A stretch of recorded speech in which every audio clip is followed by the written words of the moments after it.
Forgot I had something to take care of prior to stream. I'll be 10 to 15 minutes late. Enjoy the menu in the meantime.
Alright. 7 minutes late. I guess 7 minutes underestimated. Where the hell was I?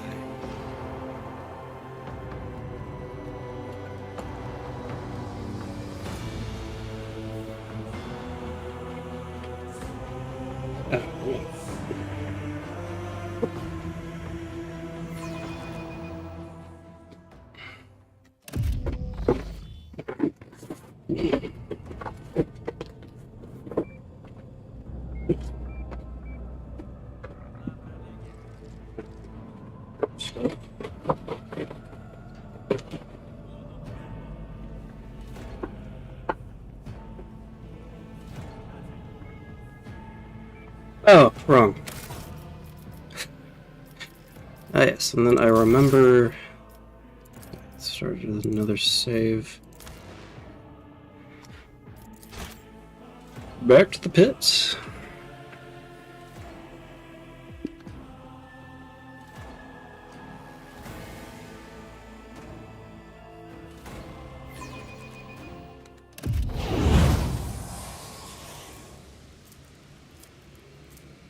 Flex, plasteel, discipline. Rogue trader, being reunited with the Emperor's Chosen is a balm to my soul. Have you managed to learn anything about this place? I have made no attempt to do so. What need do I have to know of the depravity of the enemies of humanity, when all I want is to burn it all in pure, raging flame? I already know all I need to. This place is evil, but there are servants of the Emperor here worthy of salvation. Based. We must find a way out of here. We would find a way out if we joined forces with a comrade in faith and not a repulsive monster. But now the Commissar is dead, and we are on our own. Bitch. Goddamn heretic.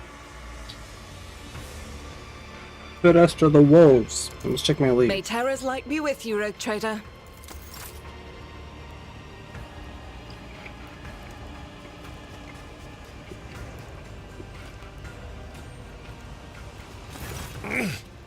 Lord Captain, I serve at your pleasure. How are you feeling?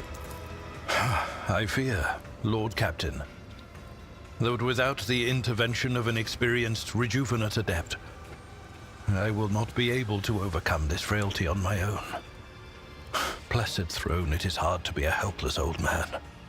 I always hoped I would die, long before the day my back and hands gave out. And look at me now. You haven't seen your departed wife again. I have not seen her, Lord Captain. But there are times when I think I hear her laughing in the distance. Or I sense hands touching me, as she used to do, to distract me from my sorrowful ruminations. But I know the difference between reality and fantasy. Now I fear I shall simply have to learn to live with this ghost that appears only to me, with this vision of the past. Any thoughts on how we might get out of here? I am sorry to say I do not. If we had our ship and crew at our disposal, we could be safely within its walls, conduct reconnaissance of this place, and in the end, meet our deaths in battle against the Xenos, as befits true servants of the God Emperor. However, we are deprived of our usual resources. Now we can only rely on our weapons and our wits. He does sound really goddamn tired. Anyway, do you know anything about this place? No, Lord Captain. And trust me, I hope to remain in this state of blissful ignorance until my dying day. Just knowing that this abyss exists at all is enough to poison my mind. It is possible the Xenos Iliad could tell you something about this place. After all, she is in some way related to its denizens. And she is responsible for the fact that we are here at all. Abelard falls silent, but his eyes make it clear what he thinks of the Eldari's return to the ranks of your companions. I must take my leave. Abelard nods wordlessly and closes his eyes, both out of a desire to sleep and a desire to not see his surroundings even for a short time.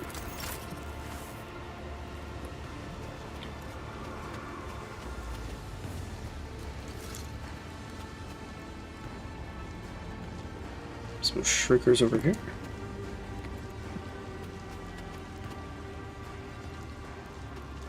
And here's Iliad. You came back from the dark, Elentark? Unharmed. Of the Iliad's sharp features remain the same. The deep shadows around her eyes and her listless gaze gives her the appearance of a living corpse. The Eldari looks withered, haunted, and despondent. But when you approach, the relentlessness in her eyes is replaced with a faint glimmer of hope.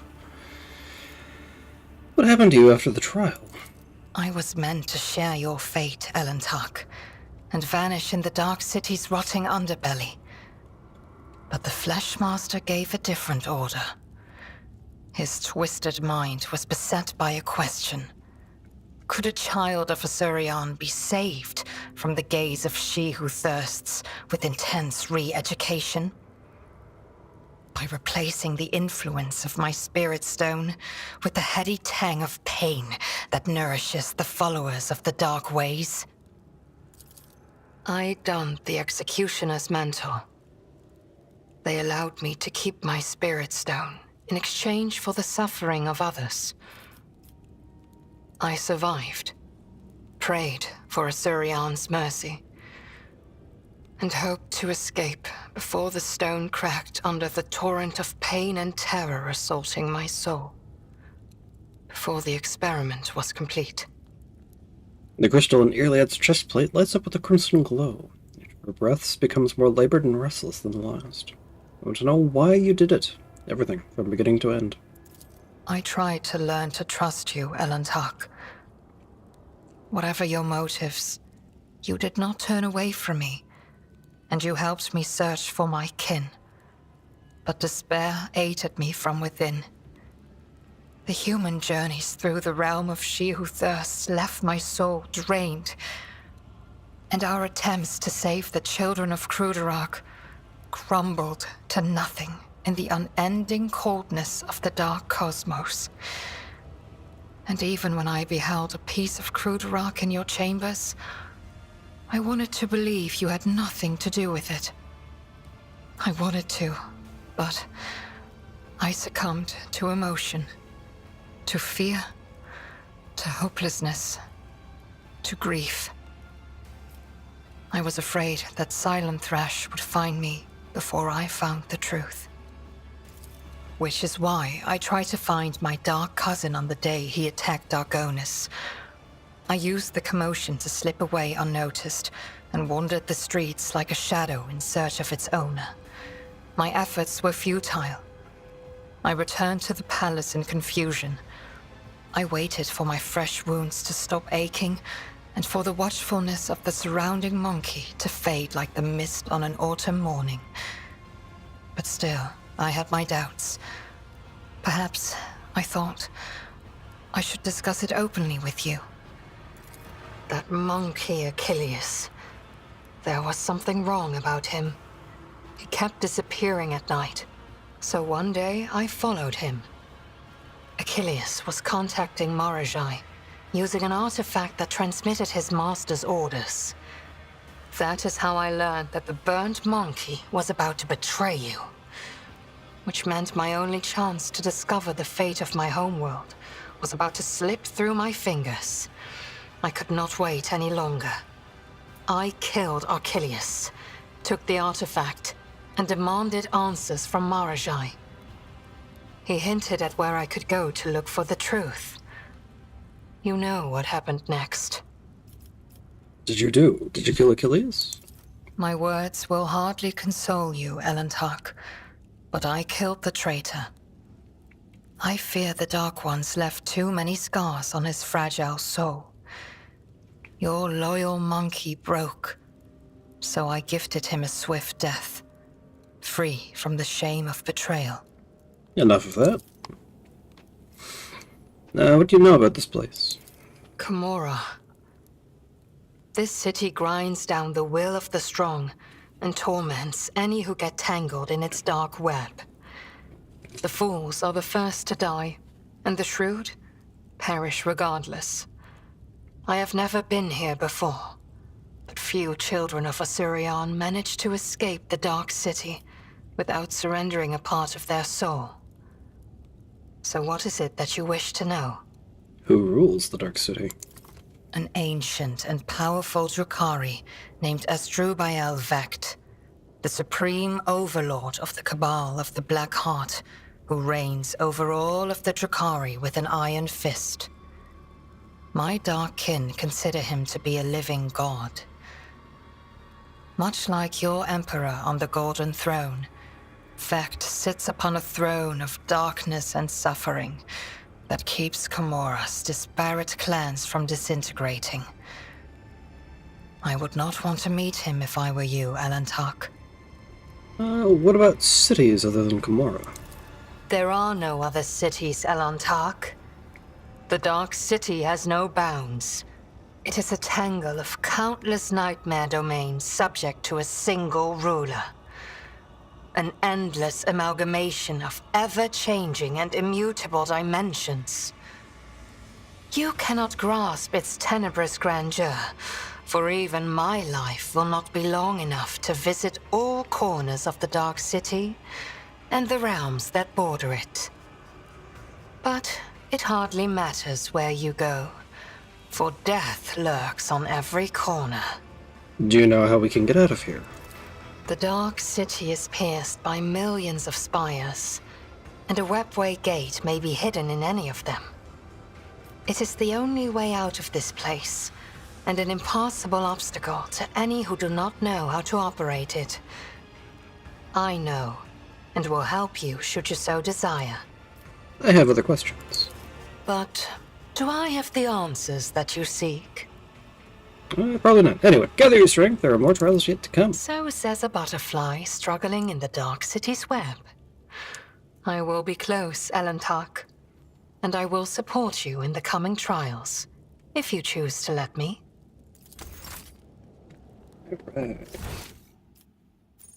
Jupiter's throne, and back to the streets of Chasm.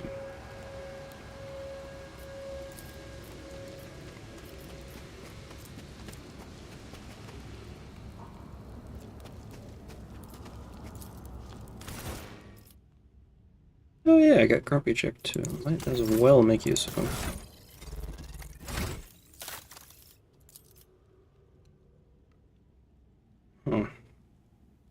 Mostly not that hot on Blade Dancer.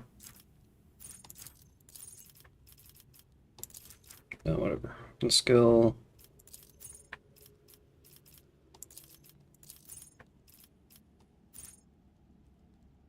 Medicaid instead of toughness. Toughness is decently high. Medicaid is even higher. Alright.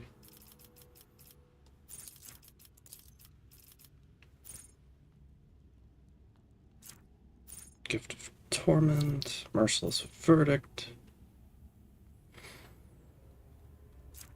Pain Resonance, Next ranged attack or psychic staff, deals damage. Actually, you know what? I really shouldn't have another psyker around.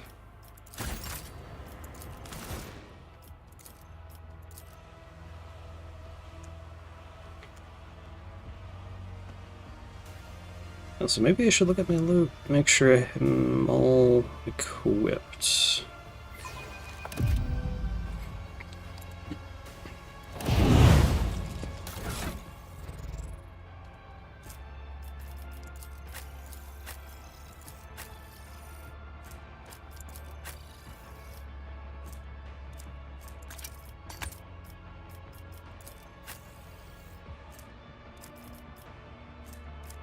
Fatigued, perplexed.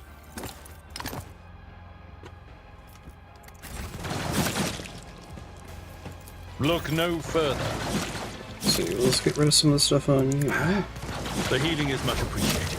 No. Let me help.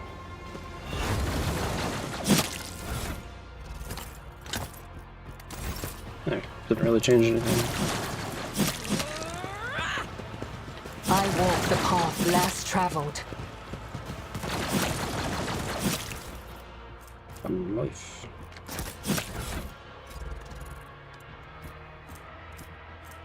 So you get the chainsword and knife combo.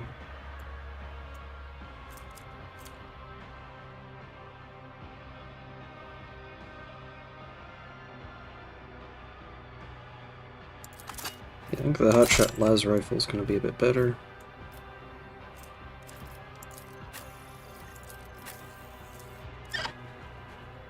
Let's see, no psychic staves just yet.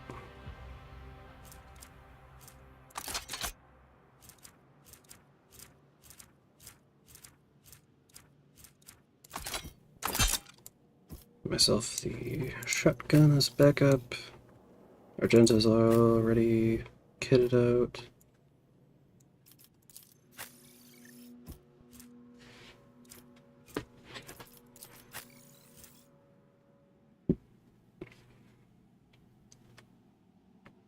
Actually, a trophy lasgun would be a little better. Not as much armor penetration.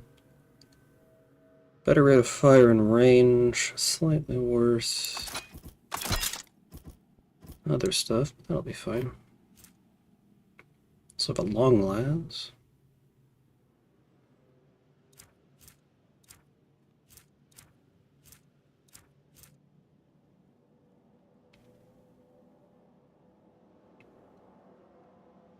Beggar's weapon tempting.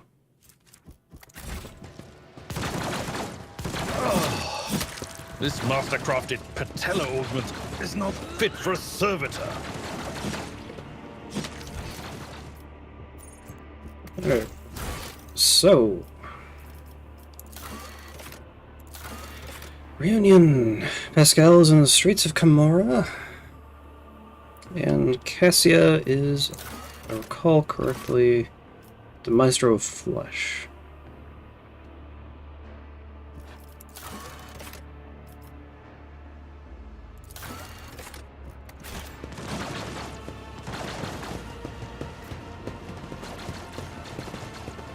The sooner we start.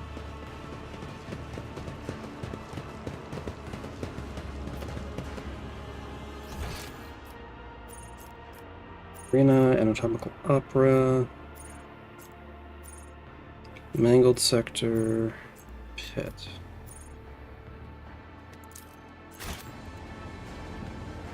I guess we can look for Cassia at the Anatomical Opera.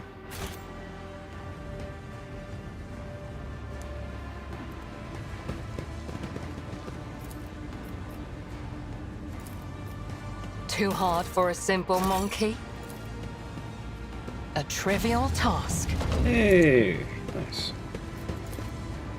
This transport is adorned with massive blades to make for a deadly weapon on the battlefield. Huh. Spinner Weber. Eldaria range sight. Did I shot critical hits? Trigger explosive weakness. On the affected enemy until the end of combat. Xenospasm grenades. Piercing and mental damage. Hand of offense, whereas melee attack damage is increased by their sight reading. Marching on. I have learned much in my exile. The ease with which the flyer took to the air suggests that their body must be extremely light, and small projectiles would pose a grave danger to them midair.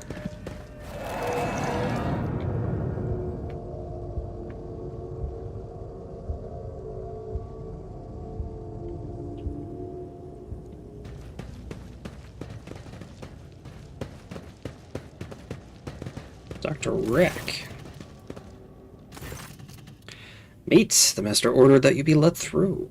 You approach, a few augmetics spring to life inside the monster's bulk. An injector hisses, filling its blood with compounds that cause its veins to bulge and its muscles to swell and twitch spasmodically. What kind of creature are you?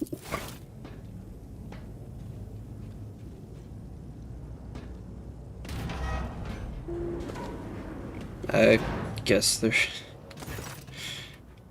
Let's see, the monster snorts and puffs out his massive chest. I'm Akathist, Unacathist, servant of Master Dervantius, is a meat driver. What is that? An augmented warrior is called a rack because the homunculus invades his nature like a conqueror, wrecking the mundanity and creates perfection from whatever is left. An acathist is the superior among the racks, as well as the strongest and most frightening. What offenses have earned you this hideous transformation? No, not offenses, labors. I toiled to be granted this labor. I begged for it, and I received it. Enough about that. I have no more questions. I wish to pass. The Master gave his permission. The Hulk suddenly moves over. What deeds await us?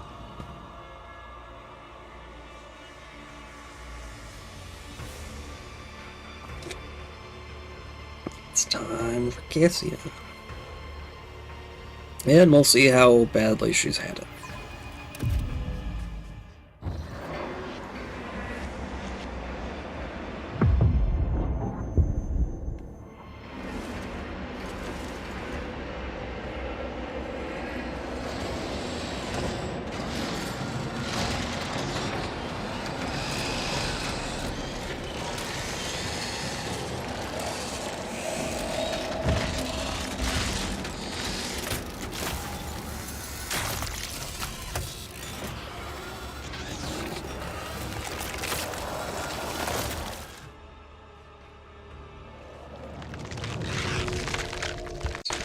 Second.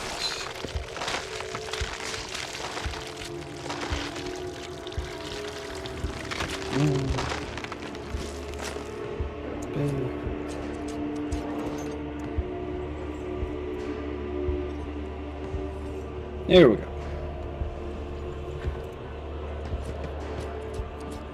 High factotum generous Denrock. Red vote fair. Okay, we're dealing with hallucinations.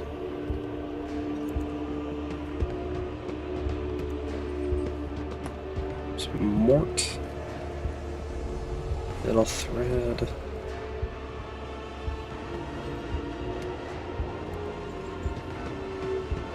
Hello.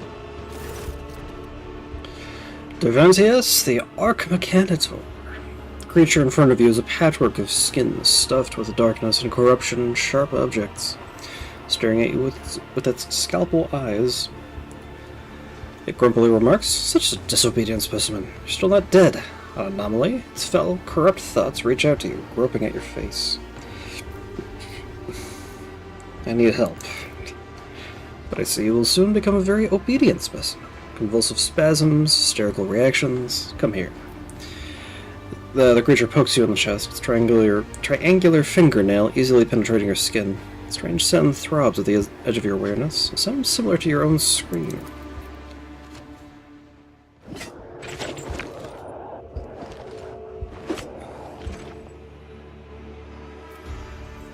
A grotesque, spider-like figure looms over you. Its limbs wave frantically, chittering and clacking as they rip something apart and then stitch it back together. Yet you realize this canvas is your own flesh. The Xenos' gaze is indifferent. His low voice echoes through the room. The sample has been extracted. The specimen is alive. Body and mind expected to function within normal parameters. Monkey. Examine the Xenos. There's something fundamentally wrong with the Xenos' silhouette and its twitchy, abrupt movements, and it sets your mind reeling in disgust.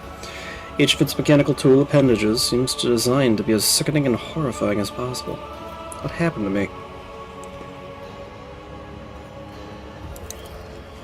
A control worm in your nervous system detected my proximity. It signaled it was dying by injecting a lethal dose of hallucinogenic euphorians into your bloodstream. A resourceful individual. The thing in my head is your pet? Chikari holds up the pale maggot, the same one you saw in Marazai's hands. As you watch, the tool appendages perform a swift dissection. The maggot's flesh bursts under the scalpel-like claw and blossoms into a disgusting, slimy flower. The Xenos' slow manner of speaking creates an unnerving dissonance with the frantic movements of his limbs. I grew this specimen specifically for you, Monkey. During your interrogation, it intoxicated your feeble senses to limit unnecessary resistance. What a curious experiment it was. I usually extract control worms from specimens posthumously. You possess some degree of bodily fortitude. The Xenos suddenly lets out a spiteful cackle, a surprisingly lively reaction for such a cold creature, which made for an unpleasant surprise for Drakon Marazai. Former Drakon, that is. That foolish whelp expected less of you, and you humiliated him. Gave me something to think about. A good specimen. Glance at the dissected maggot. Do you eviscerate everything you lay your hands on? Evisceration is one aspect of my most respected art. His scalpel fingers scraped together with a hushed metallic shriek.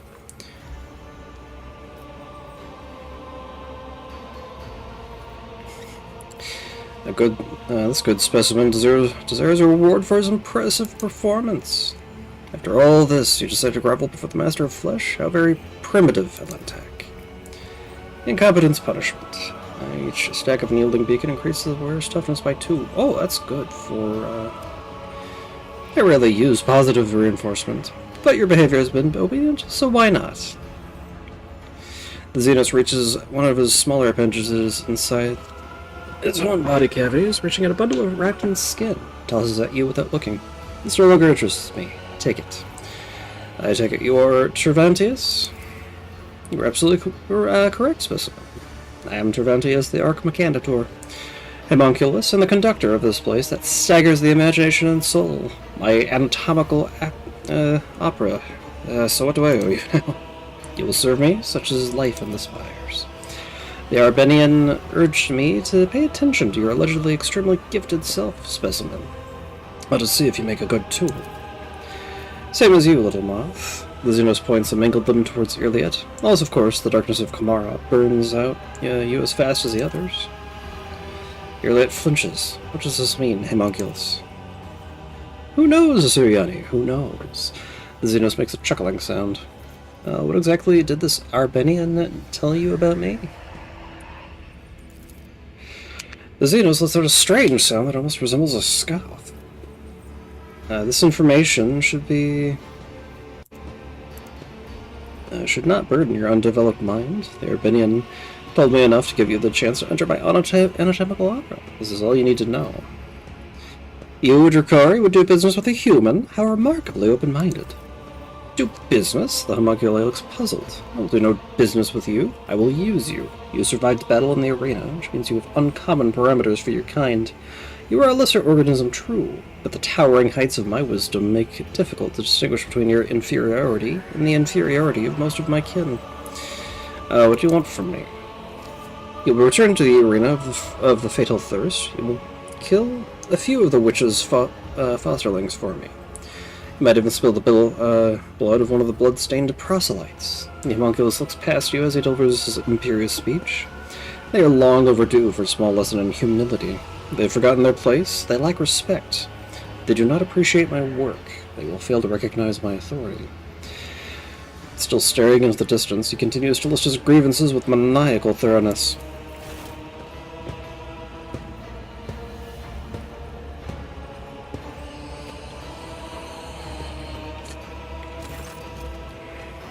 The homunculus makes a snapping sound. Here comes Abus and his fosterlings. The leader of the bloodstained proselytes has paid a visit to the anatomical opera. Take this opportunity to study them properly. They won't dare touch you here.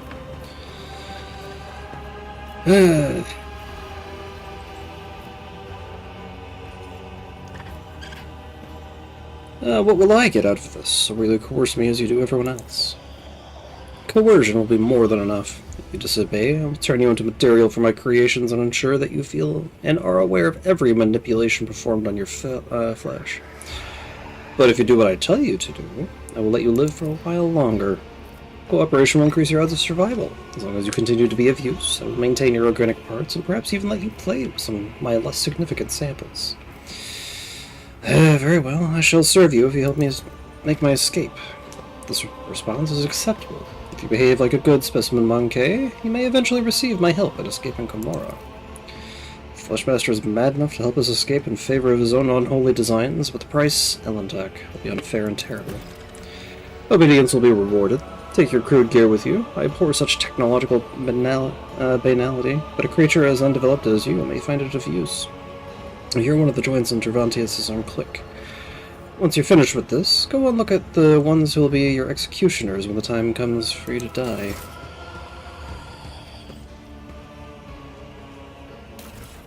Oh, did we get everything back? We got everything back. Okay. The sheer primitiveness of your technologies. Go, Specimen. Deliver Cervantes' message of blood to the arena leeches. The homunculus gestures imperiously at the exit. I would like to speak with you about a member of my retinue who was delivered to you. Which specimen is in particular interests you? My navigator Cassia was with me when we were captured. Where is she now?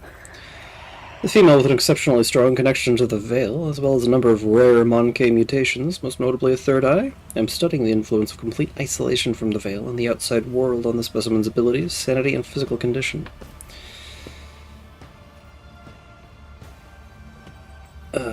She no longer screams inside a reservoir, but she's certainly still alive, and I'm not yet ready to conclude the experiment.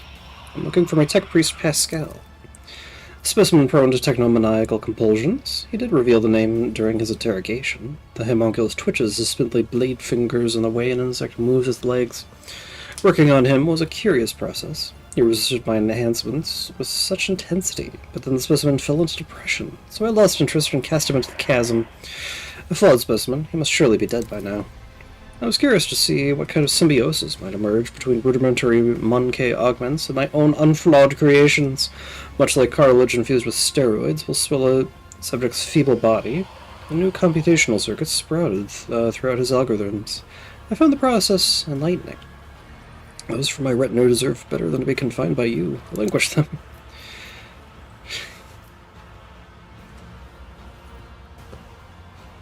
He looks at you with a look of confusion. Why would I? Specimen. With a full escort, I would have better chances of succeeding and contributing to your plans. Then find yourself other fighters. The chasm has enough prisoners and mercenaries. I'll find a way to free them, no matter what you do or say. Once they have exhausted their utility, I will let you take your escape. I wish to know more about you and your craft. I am not in the habit of conversing with specimens, but if it increases your motivation to serve... what is your craft? An absurd question befitting your small-minded kind. The homunculi are artists of anguish and masters of flesh. The delvers into unexplored sources of pain. You sound tired. Yeah. I mean, I figure I woke up like 15 minutes before stream, and then I had forgotten to take care of some chores beforehand, so I ended up actually getting in a little late. How are you doing? Greatest among their people, my head holds a brilliant intellect, my hands command a power over life and death, and my body is the pinnacle of surgical discipline. Our minds hold the knowledge of hundreds of generations. Are you aware of the beautiful variety of essences that can be extracted from the psychic energy of a dying sentient creature? Of the ways shades of torment and methods of termination alter an essence's properties? This is the great alchemy of death and transformation. Am I to understand that the most fearsome Dracaria warriors are created by artisans such as you? Without a doubt. Even the most skilled witches and mighty Kabbalites are outstripped by the pure destructiveness of our genius. Yet I long rose above the building of commonplace battle beasts. The monstrosities I create are unique. My last specimen, the Chitonos, surpassed every trifle ever made by my rivals. I fettered elite warriors until it escaped and hid in the mangled sector. I would have caught it, but then a new idea drew my attention. At present, I'm working on a grotesque of previously unknown power built from the most exquisite and exotic body parts from strong fighters. Specimen, should you ever see the corpse of a fine warrior or a mighty creature lying at your feet, cut out the best part and bring it to me. Fascinating experiment. I am also curious to see how it turns out. Okay, Mora Galantak. Do not get enough monsters in this accursed city. Cervantes gives you a look of patronizing curiosity. Your lesser kind is not completely devoid of the inquisitiveness characteristic of full-fledged beings. Why did I survive the interrogation to which Marzai brought me? Your body was given to me for disposal. No, it was thrown into the cesspit. The homunculus's voice grows thoughtful. It's an anomaly that the specimen did not die.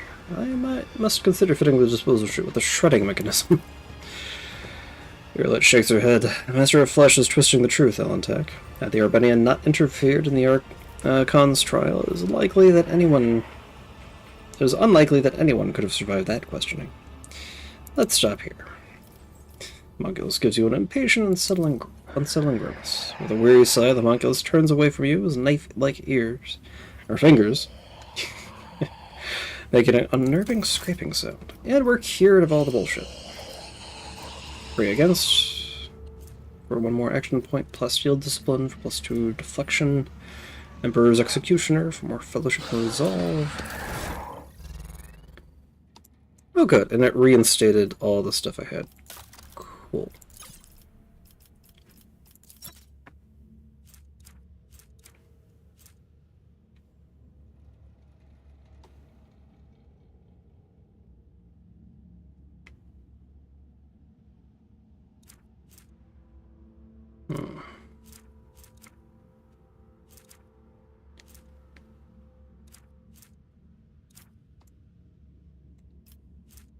Fireproof cape. Do we have any boots?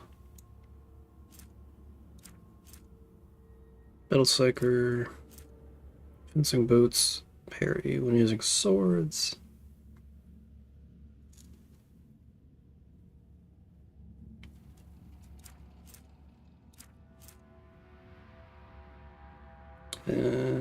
More agility and dodge.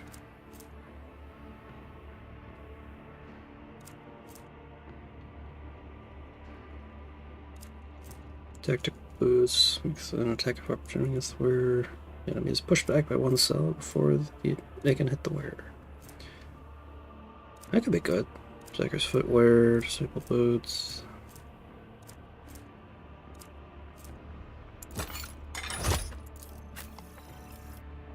Currently have inertia boots.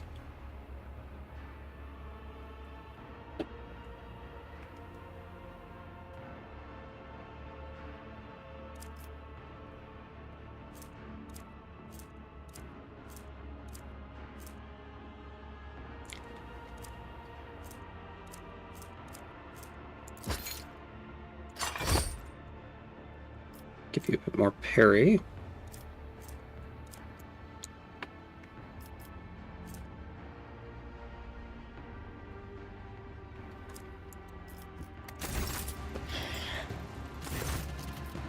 I require I found some materials. Are they suitable for your new monster? Homunculus digs through the chunks of flesh with the enthusiasm of a hungry vulture. Finally he snaps, "Good materials, good specimen. Bring me more. I require your aid."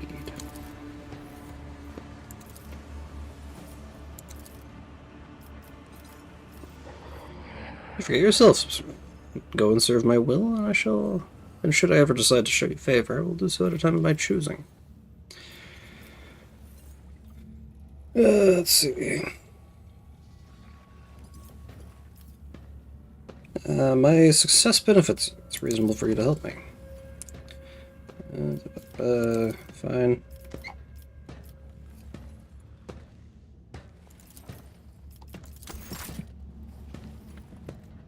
Weapon installed for Cervantes.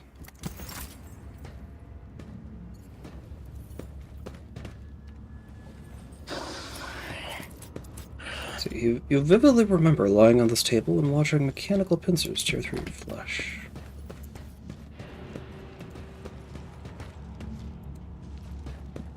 Hello. As far as the cage looks sturdy enough to stop a tank, or the fury of a post-human.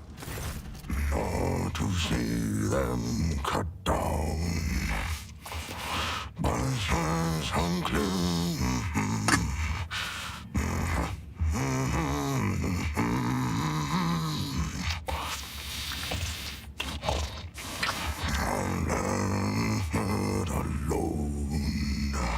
Singing softly under his breath, the man of enormous proportions is intently stripping raw meat from a bone with his teeth. His unwashed red hair is falling into his face, his beard is matted and bloodstained.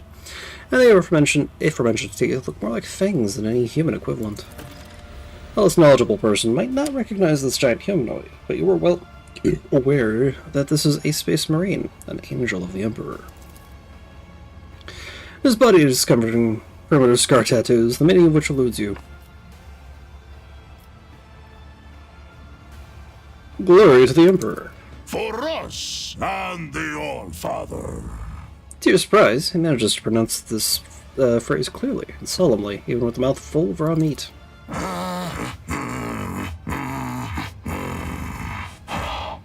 What do you want? Picking a piece of meat from between his teeth, the warrior resumes his murmured singing between the lines of his song. Study the man. The huge body with scraggly, overgrown red hair perfectly suits the deep, chilling voice of this man, or of this beast in the guise of a man. Tribal scar-like tattoos cover his chest, arms, and back, and you glimpse intricate braids in his massive unwashed hair. His body bears so many pale scars that you cannot count them all, and muscles bulge beneath his skin like boulders. He looks like a statue carved from stone. It is clear that captivity has sapped this prisoner of much of his physical power.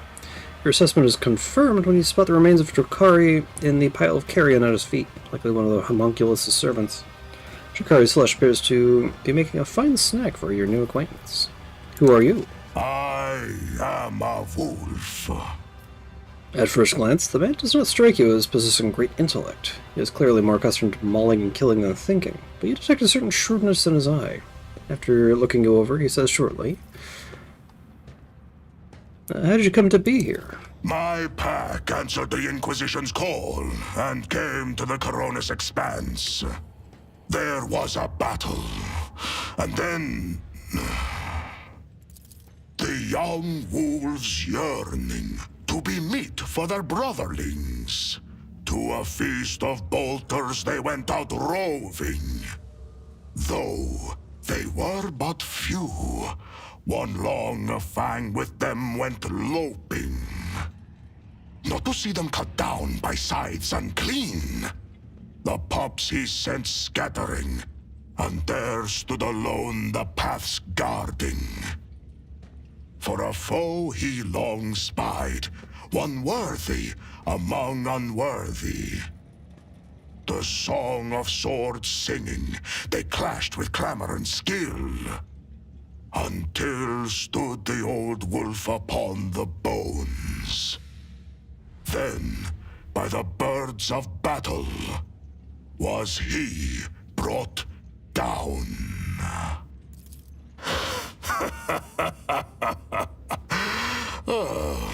Was that clear enough? This saga sounds less interesting in prose. I wish to know more about your brothers. That butcher sent you to spy for him, did he? Or do they know nothing of the Emperor's angels, the space wolves of Fenris, or the great Layman Russ in your corner of the galaxy? Why does the homunculus keep you in a cage? For his own safety.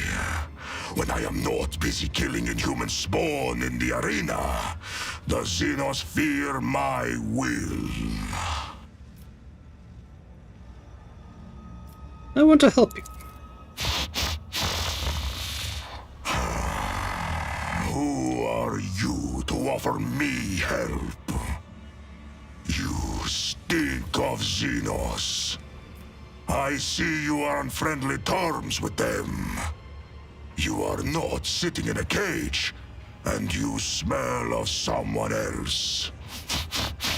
Someone spiteful and cunning. You cannot help me. You must be planning to escape, yes?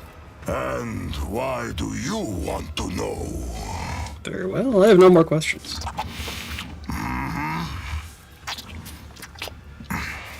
Chewing, he wipes the blood from his mouth with the back of his hand. Listen closely to the song he's singing to himself.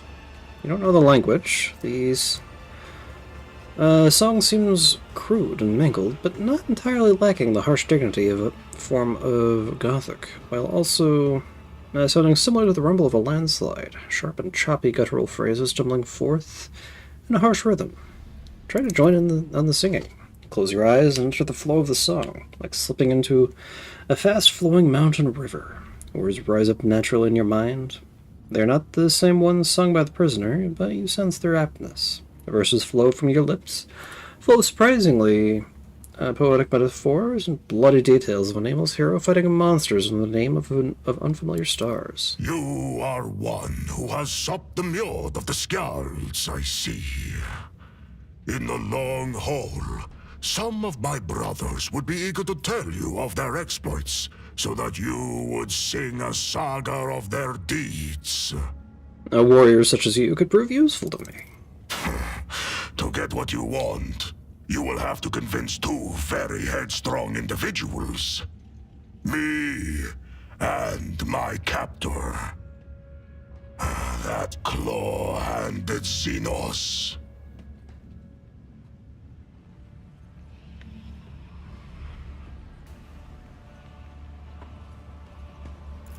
Very well.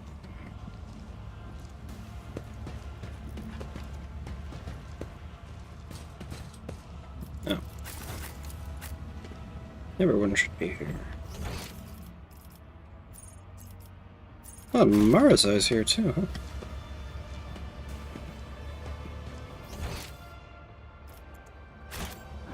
But he's further up.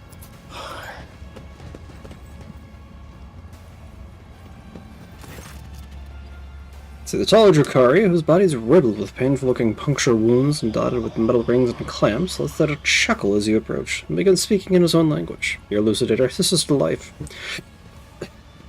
Translating the words. Look, Carrion, is this the monkey that cost you your place at the Archon's side? Marazai's eyes flare with turquoise fire at the sight of you, an immediate uncontrollable urge to kill. The Drakari sees the blades hanging from his belt, and freezes at the shout of the metal-studded Xenos. Careful with the meat for the arena, Marazai. If Sinistoria is short on toys for her fighters, you'll be punished again. She seems to enjoy pitting you against the Chimerae. Maybe this time she would deem it necessary to give you back your skin after you slay them all. The motionless Marazai turns his head towards his kin, and you notice a thin red stripe on his neck below his ear, like a fresh stitch. Shaking with barely contained rage, the former dragon stares at you with dark eyes.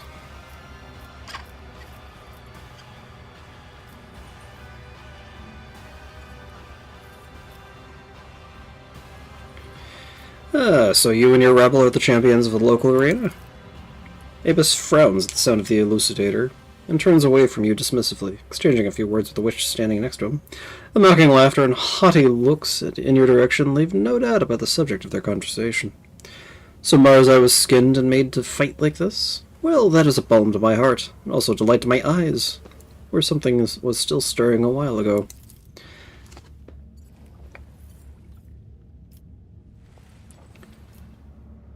I'd say, despite the impotent rage on his face, Marazai manages a sarcastic chuckle. Something wriggling in your eye? I see Cervantes has not changed his methods for handling specimens.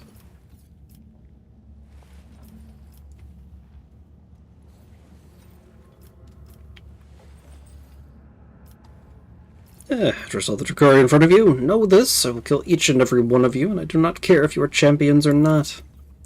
Abus's expression turns sour. I'm tired of this noise. We must go, proselytes. It's time for our next training mission. Yes, reunion. Pascal is down below, and we're going to need to, I assume,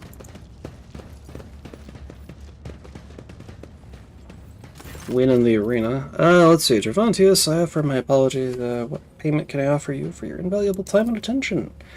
About your positions, if you had something that would intrigue, perhaps a remarkable piece of organics. I'll give you a piece. Sacrifice you want, artisan of flesh, then I'm ready to offer myself.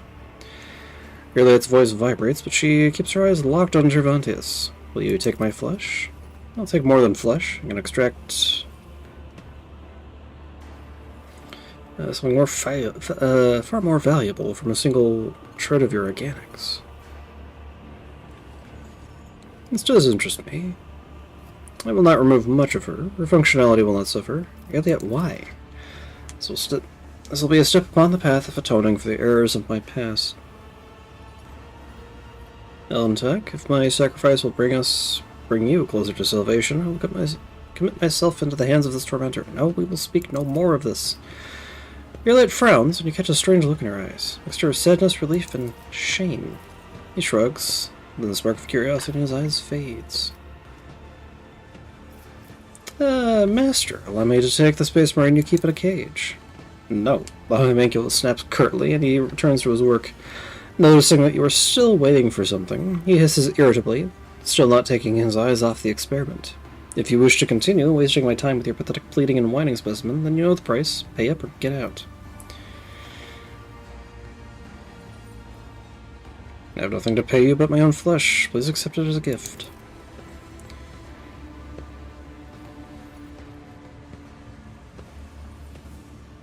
Let's see. Gervontius thinks for a moment. Your tissues are of little interest to me. You are a rather unremarkable piece of meat, Monkey. However, luckily for you, I happen to be in need of a fresh spinal cord sample.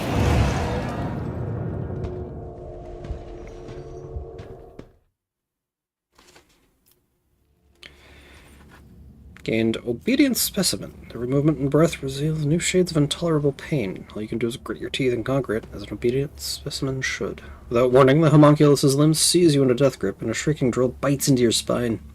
You want to scream, but you cannot. Your throat convulsively constricts in agony, preventing you from drawing a single breath. Your jaw twitches, clenching and unclenching with such force that you nearly bite off your tongue. Just when you think you cannot take any more, Gervontius extracts the drill bit with a squelching crunch, then closes the wound with some kind of staples and needles. Obedient specimen, so be it. You've earned a few minutes of my attention. The answer is still no. This particular monkey specimen has phenomenal parameters. I previously studied 2 other specimens of the same breed, but have yet to untangle their genetic secrets. He also performs well enough in the arena. I will not part with the last specimen.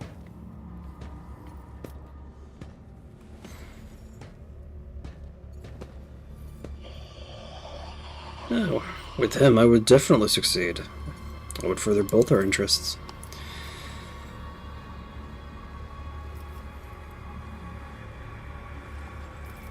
Surely it's dangerous to keep such a prisoner in your abode. What if he escapes and comes for your head?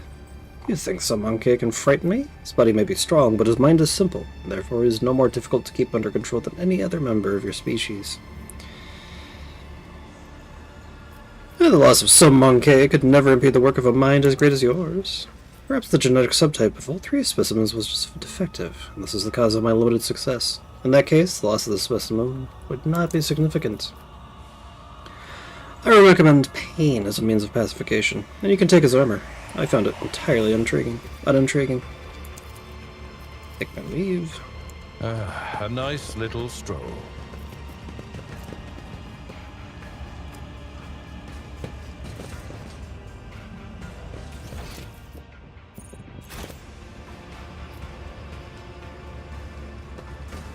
There he is. The bars of the cage are sturdy enough to stop a tank. The fury of a post-human. I need your help.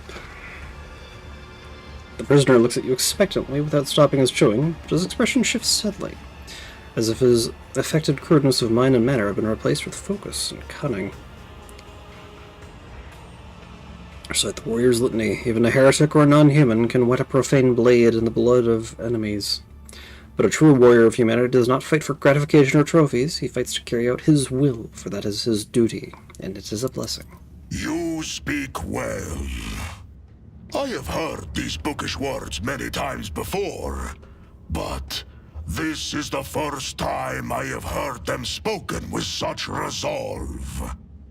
I see that you believe in them, that you live by them. I respect that. I will help you. Let no one say that I forgot my duty to the Allfather. It seems Tervantius is not as clever as he likes to appear if he's letting me out of the cage. The joke is on him. Good steel I have already. But if we are going hunting, I will need my wolf skin. What did you say your name was?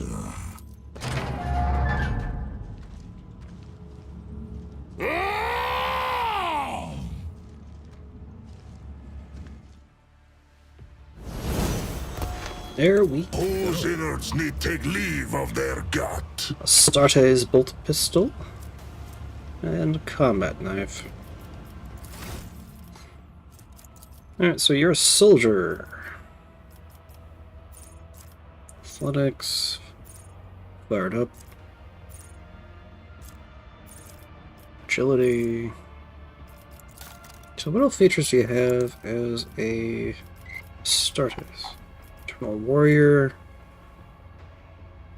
When you would fall unconscious, you instead stay inactive for 2 rounds, becoming untargetable and immune to damage, also providing full cover for allies. After 2 rounds, he returns to the fight with 50% of his maximum. Combat Master.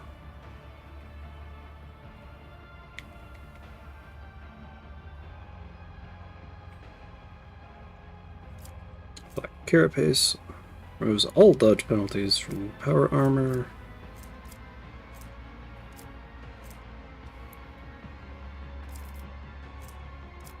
Stalwart Warrior.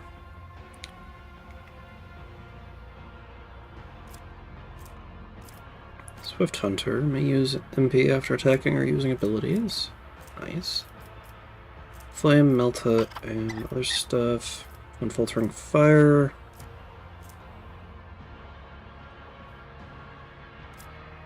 Alacrity. Controlled Shot, Rack and Ruin.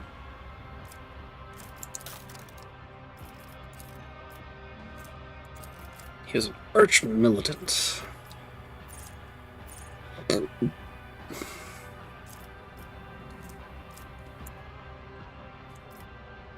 Brutal Hunter. More critical hit against targets with bleeding effect or less than 50% health. Less damage from fire, toxic, and bleed.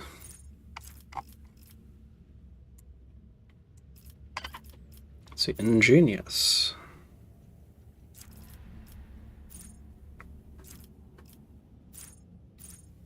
Let's see, enemies that are forced to make a resistance test by the Archmilitant will make any resistance test from any source. Basically, whenever the Archmilitant inflicts a resistance test on a target, they have a penalty on further resistance tests until the end of combat. Big Gunner.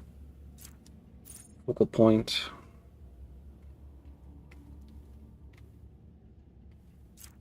Distract, burst, and melee attacks reduce the dodge. Dismantle.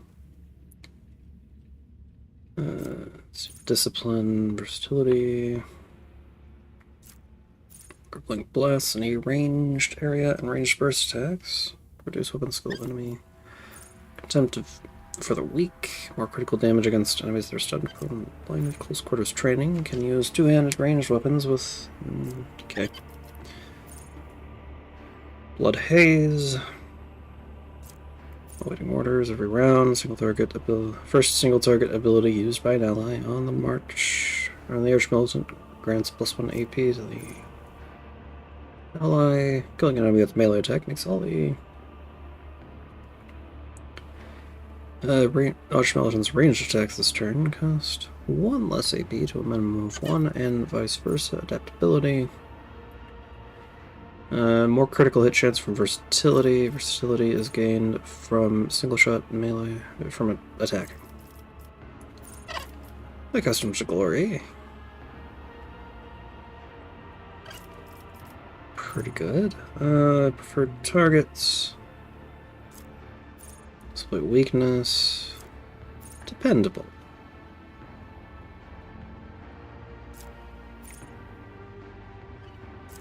Broad expertise. Yeah. It's pretty good. Ballistic or weapon skill.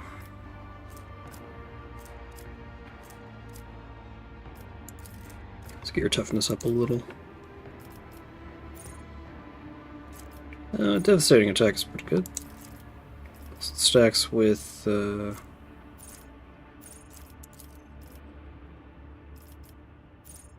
actually, no, I should be doing not broad expertise, but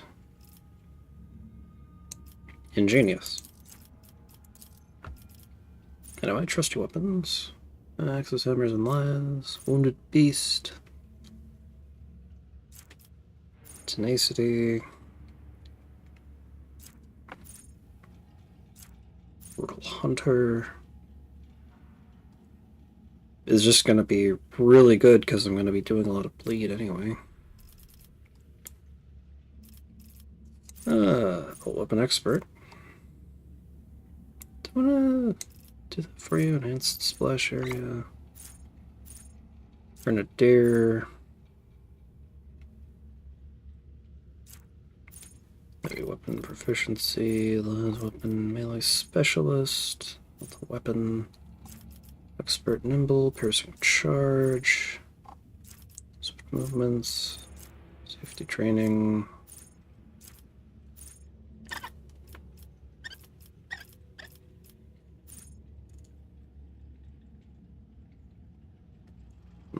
You know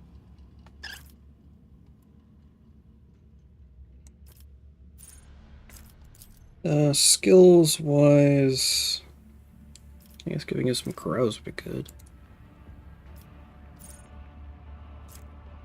Let's go for Brutal Hunter.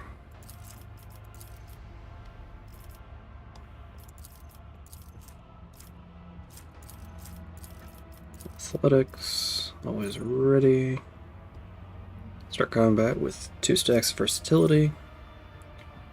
Go for broad expertise.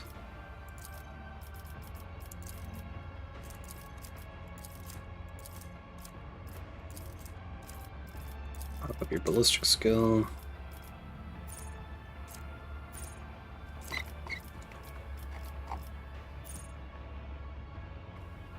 We'll go for bolt weapon expert. Critical versatility.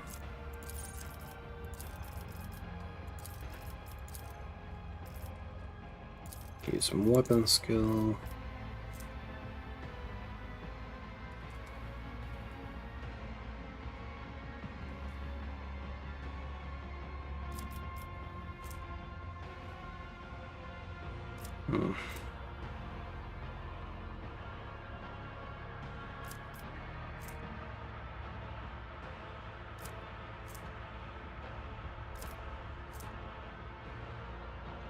Delay on a combat, every attack grants. Stacking critical hit chance, give you carouse. Dependable. Open skill.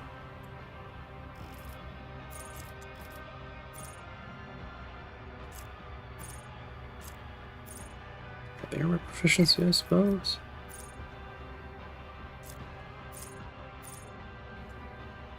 As weapon expert.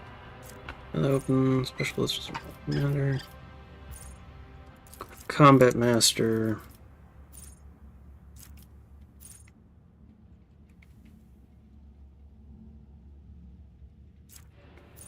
Wildfire.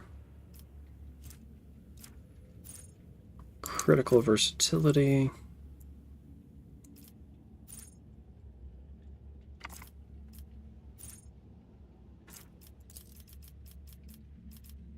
More weapon skill. More carouse.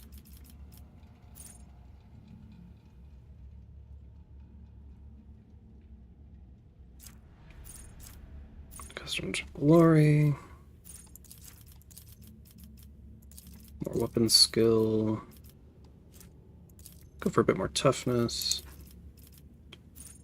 Lifetime of scars. And the other thing. There we go. As far as equipment, though. Got your wolf skin. Don't think I've got anything better for you. Yeah, it has to be our armor.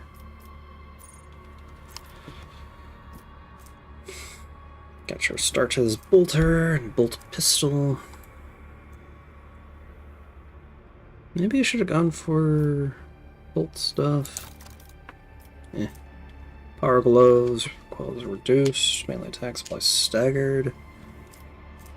Wolf pelt cloak, plus 10% armor, as long as the wearer has performed both melee and ranged attacks this turn. Every enemy in a 5-cell radius that's smaller than the wearer gains a stack of perplexed. Kick is free to use and deals more damage. Oh. Okay.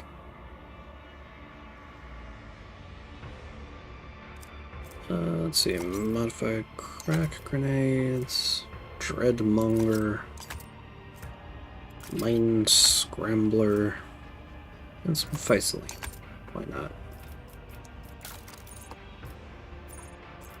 Let's see, so you can't wear anything on your head. Not a psyker, combat tactics. Ironclad argument. More coercion.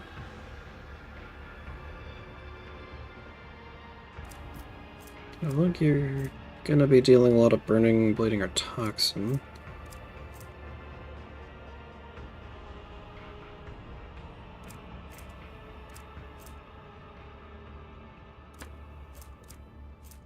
But let's go for camaraderie badge. Logic, combat tool.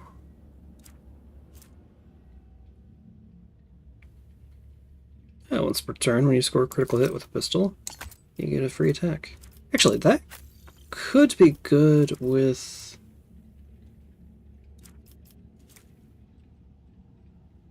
You know, I think I might put the holster onto Argenta. Because that will let her make a lot more attacks with her bolt pistol.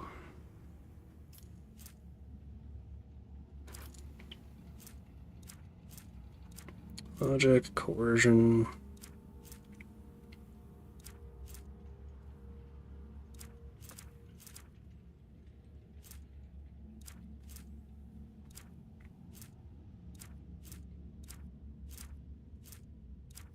Warp, bonus to awareness. Could be nice. Fellowship.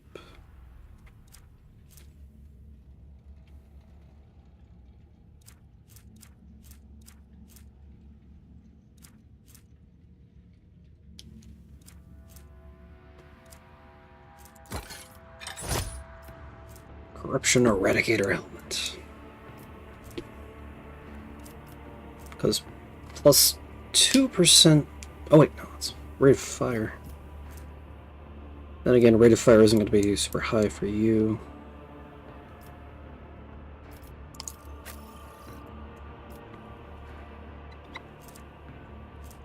Okay, as far as anything else... Book of War Prayers could be good.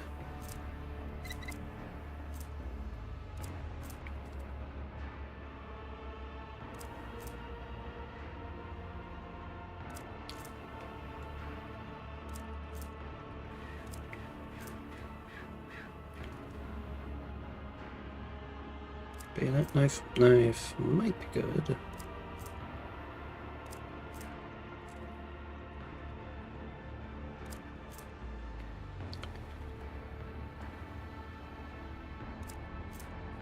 What's the advantage? Minor psychic power.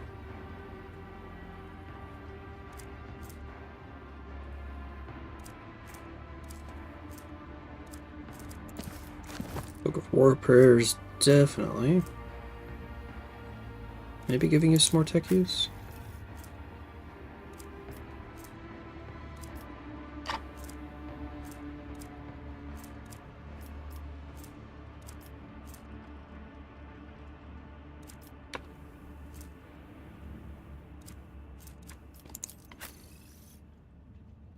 So I think it's all to be done there.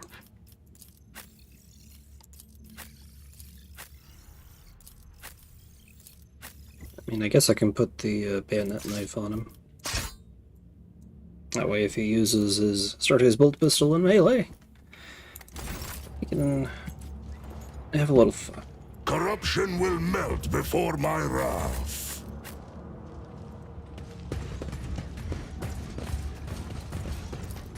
Anyway, let's go collect...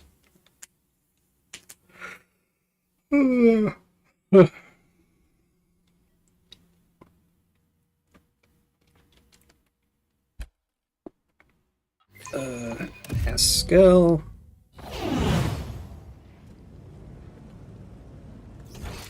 So he's going to be down in the mangled sector, I'm pretty sure. If such is the Emperor's will. Too hard for a simple monkey. I have failed my kin.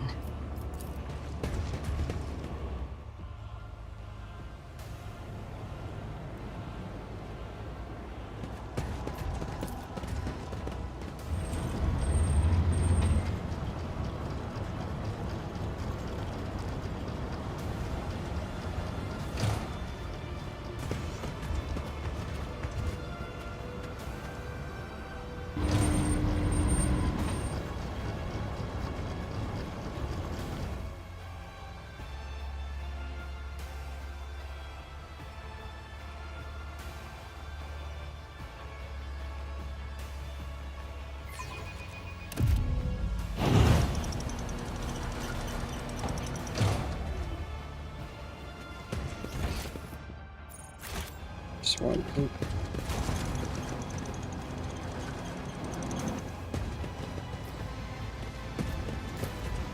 Centuries of service and practice.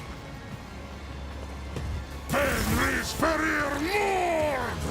Edoras!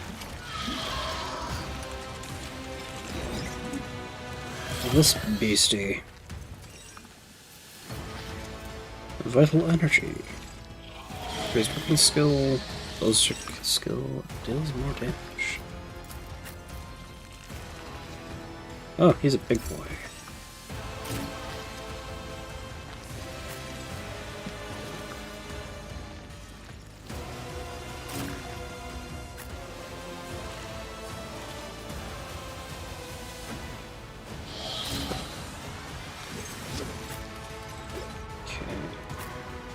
Magenta can be here. Pain and duty go hand in hand.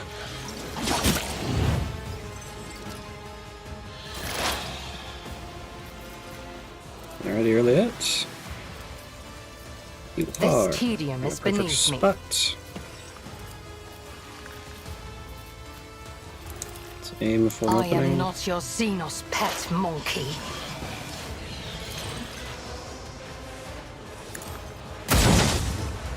And you miss somehow. I understand your intent. I am not your Xenos pet monkey.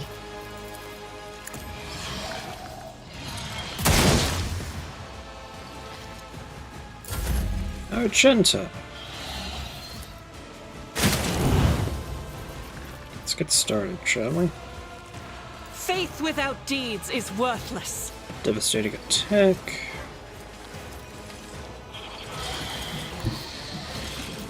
Actually, why don't you top off... Rejoice in battle!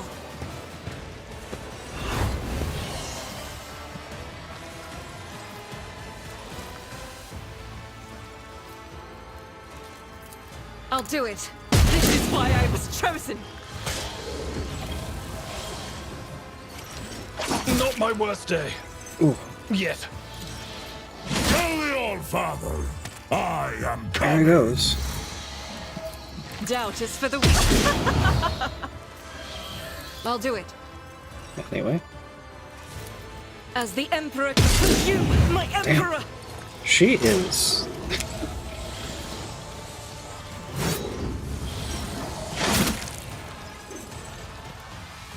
devastating. You cannot change this path. Well, that sucks. You could get over here. Can you? Nope.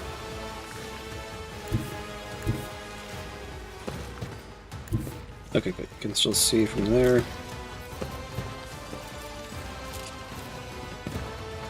Incinerate.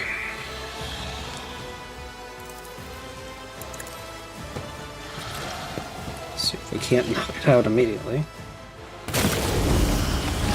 The biomechanical creature is flailing its limbs faintly. Its body is broken and bears signs of combat, but it seems no one is planning to repair it. You can see the glistening flesh under the cracked carapace and the bunches of wires that permeate it. The armor plates rise heavily, and the creature emits a wistful, creaking sigh full of regret. Examine the creature.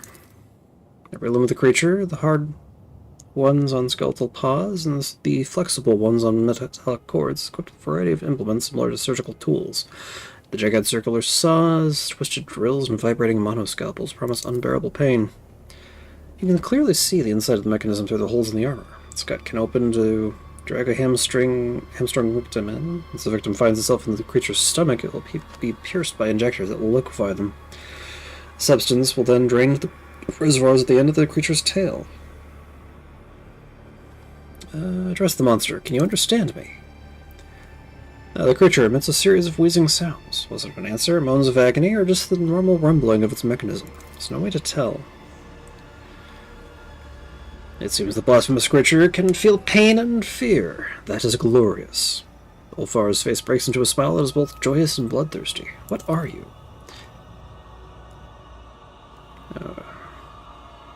Creature responds with a series of choking and snarling sounds. After a moment, as if realizing that its language is not clear to you, it extends a fighting limb in your direction with a menacing gesture. The message is clear. I am a warrior. I am a killer. This is an engine of pain, Elantech, an executioner created by the depravity of my twisted cousins. Living flesh fused to a mechanism whose sole purpose is to inflict as much... Describing in the chat overlays it up.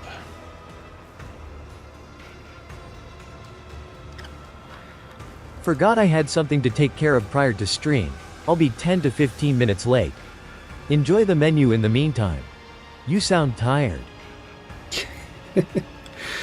Controlled with bitterness and disgust, the Dark Ones... and the unusual exchange.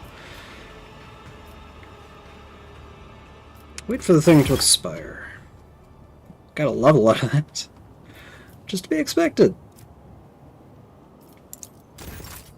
Don't I have stuff for... yeah, remove traumas.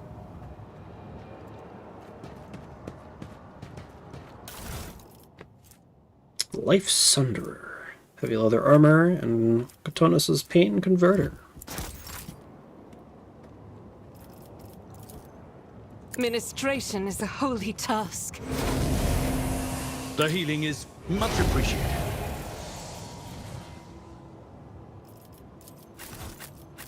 I have a craving for some Fenrisian mjord. Mold. Advanced med kit.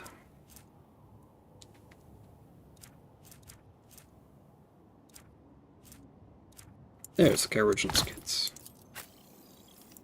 Good to have those around. And we're now exemplars. Let's see.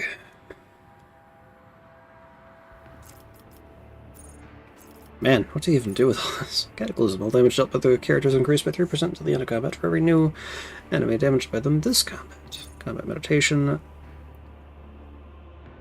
Ooh. One character gains 15 willpower as long as they have no ranged weapons equipped. Stabs do not count as ranged weapons. Oh.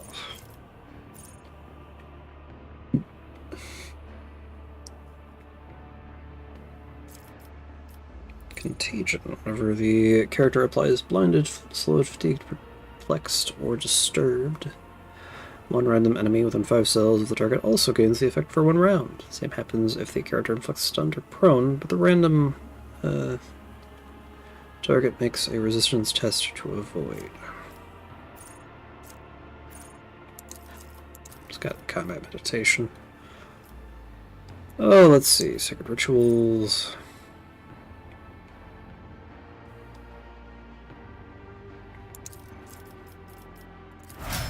Yes.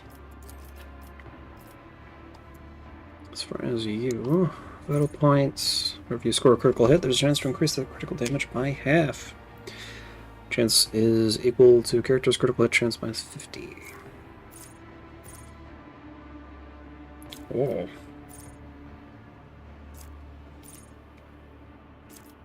Tricky defense. Tough as steel gains an additional 12 wounds, further increased by toughness.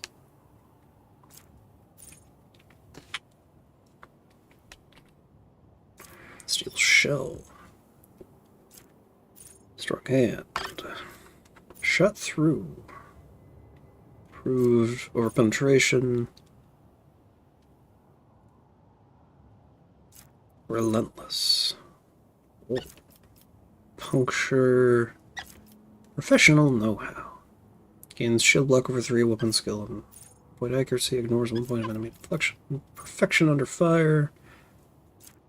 Peak condition.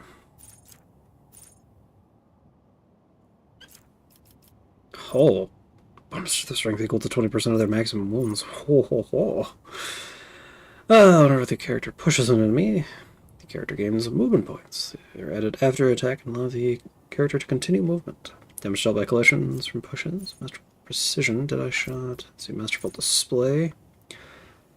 Single shots deal damage to targets other than the main.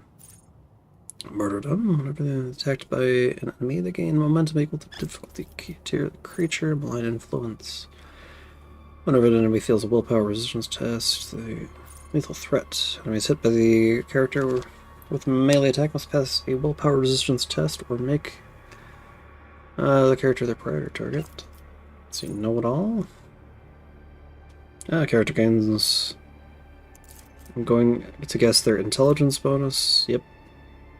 Kind of. 2 armor penetration, dodge reduction, critical hit chance, critical damage, and parry. Invincibility. Grievous wounds, have 0 deflection or armor. Full attention.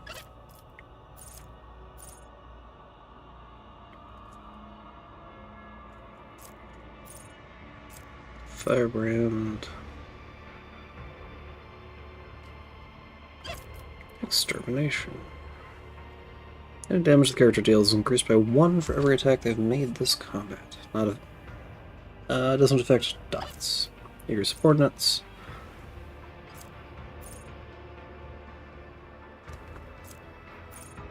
Disastrous collision.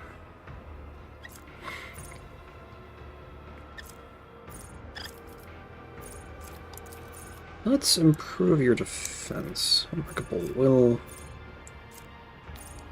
Tough as steel. Let's get you more hit points because I do not want you falling over again.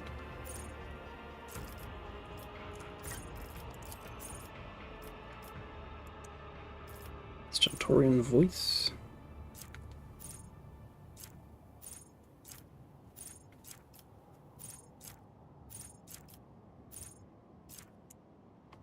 Let's see, cautious disengage. Oh, now I get access to earlier stuff.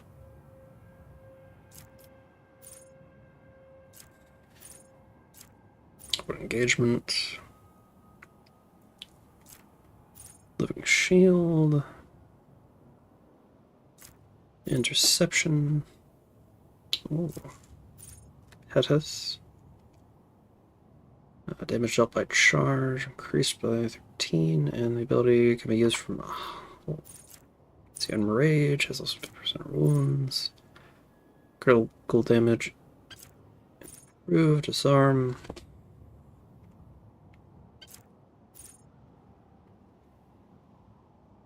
Defensive stance. Ooh! If the warrior has not attacked this turn, they gain plus 26% armor. Charge and slash do not affect this bonus.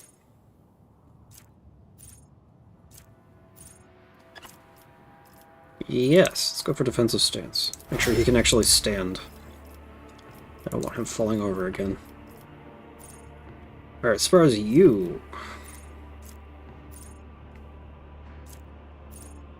critical chance of critical damage are increased by 5% of their dodge.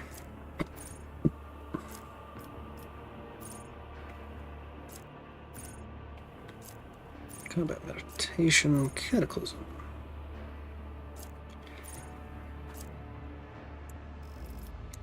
Let's see, vital points whenever you score a critical hit.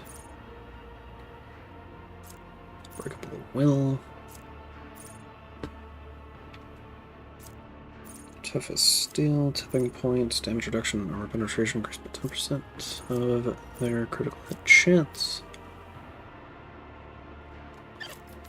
Steel shell. Shot through. Relentless. Puncture.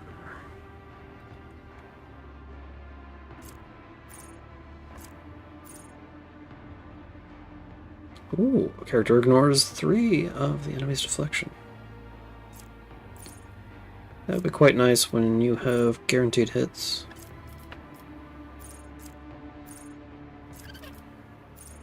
Smooth shots, deal damage to martyrdom, malign influence, lethal threat. It's melee attack, know-it-all, doesn't really apply to you. Deflection. Grievous wounds. Enemies that have 0 deflection or 0 armor against the character's attacks suffer plus 10% additional damage from them. If they have both, the damage stacks.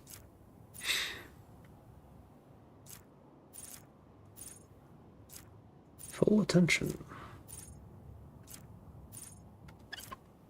Flag bearer. Firebrand. Extermination. Oh, any damage the character deals is increased by +1 for every attack they've made this combat. Would be very good for her. Additional action points would be nice. Disastrous collision, no. Destroyer, melee attack, degraded defense.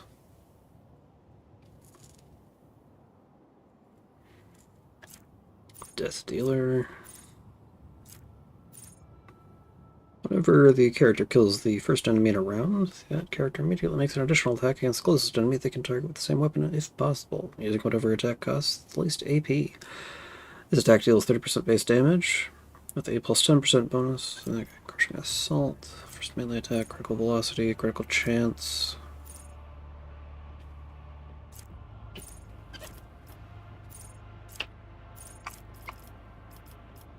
think it was Firebrand? No.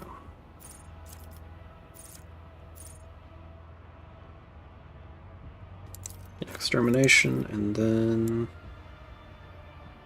combat Medicaid, maybe? Wreck and Ruin.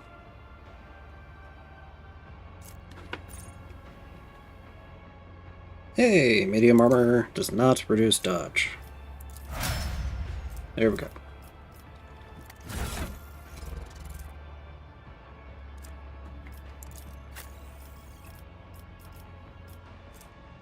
Tempestuous Carapace.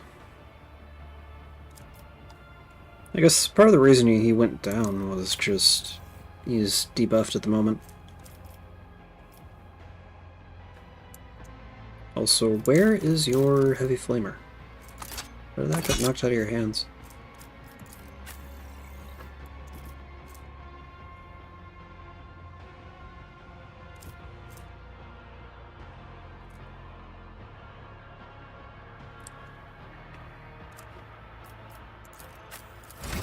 Anyway. Let's see. Death Dealer, Degraded Defense, Destroyer, Disastrous. Grievous Wounds, all.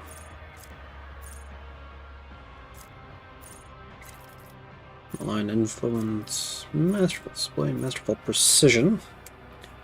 Deadeye Shot deals an additional 40% damage. Following ranged attack abilities gain Deadeye Shot's benefits. That's the plus 50% range and additional damage from the talent itself. Being Bounty Hunters claiming the bounty. Assassin's Death Whisper, Killing Edge, Dispatch. Oh, Operative's Dismantling Attack. Yeah. Since that's something. Let's see, Combat Insight. Perception bonus is plus 10. It's 10 or higher. They gain plus 1 AP and ignore enemies' deflection.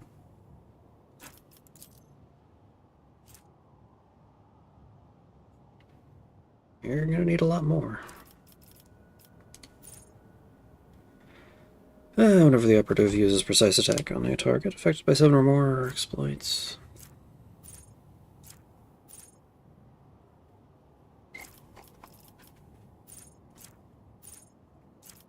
Tide of Excellence, triggers and exploits, sniper expertise, perfect spot grants more armor penetration against further, yeah.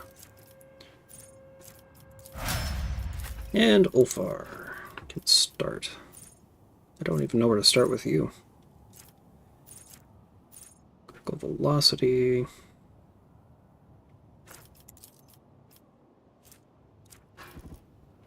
%5 would be what?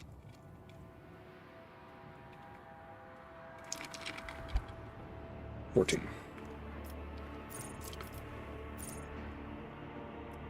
14% critical hit and damage. Crushing Assault. Deadly Aim. Death Dealer.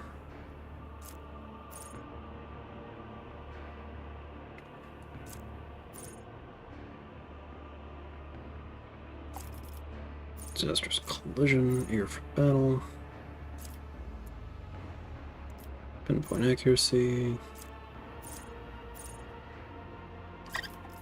Let's get you Flesh Wounds, since we have so much health.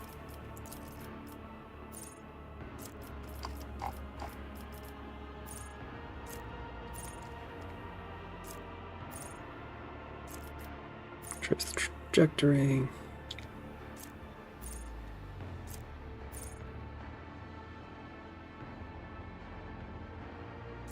Tenderize. Let's go for Swift Slaughter, I think. Point blank, area attack still.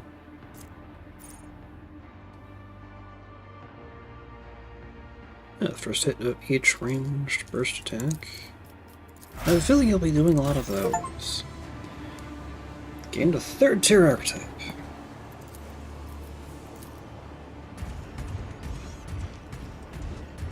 A trivial task.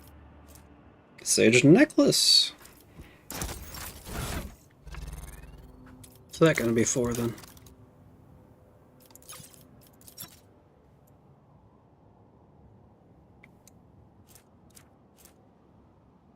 Lower Xenos and Lower Borg.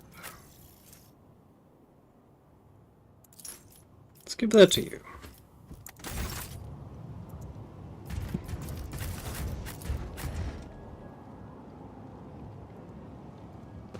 Praise not the ice still past the frozen waters. Both strong and wise is Ulfar.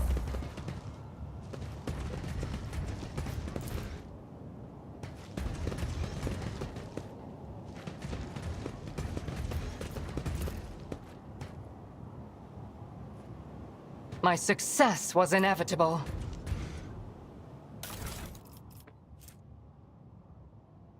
Chameleoline skin. Takari warrior skin was stitched with flexible crystal threads, whose colors shift to match their surroundings and conceal the wearer. Onward! Dual demolition. I better myself through my service.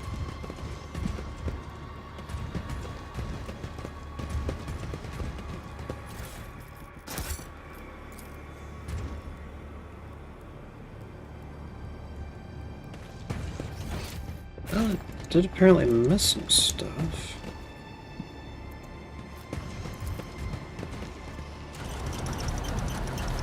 Guess I'll have to poke around for Abelard a little more.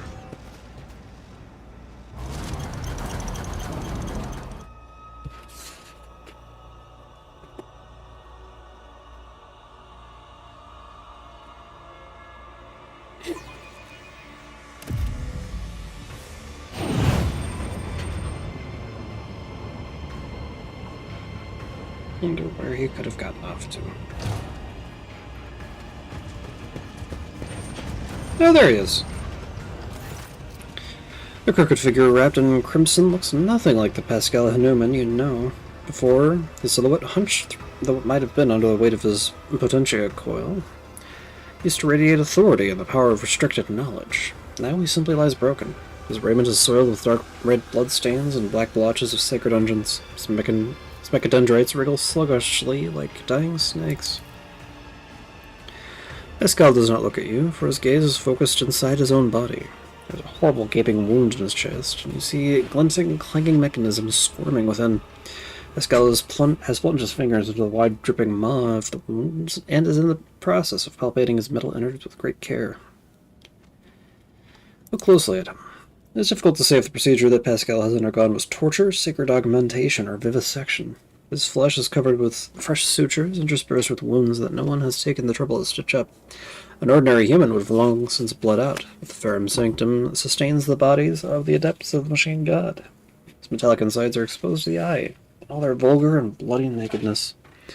Pascal, can you hear me? The statement is true, as it. Pascal looks up at you. His skin has gone yellowish and clammy from the lubricant like sweat, and there's something strange about the pupil of his left eye. You look closer and realize the shape is no longer round. It is a tridecagon. What happened to you? An act of defilement. This unit is subjected to profane invasion. Dry words coming from the Vox speaker rustle like sand. Under the cold layer of formality, you sense panic. The Xenos touched my Ferrum Sanctum, removed parts of it, and changed other parts, branding my true flesh with ulcers of forbidden metal. Is there a way I can help you? The statement is false. The voice from the speaker becomes drier and calmer. The impure augmentations were inserted into the technical cycle of the operation of my true flesh. Their direct excision will, with an undetermined yet high degree of probability, cause the cessation of my vital functions.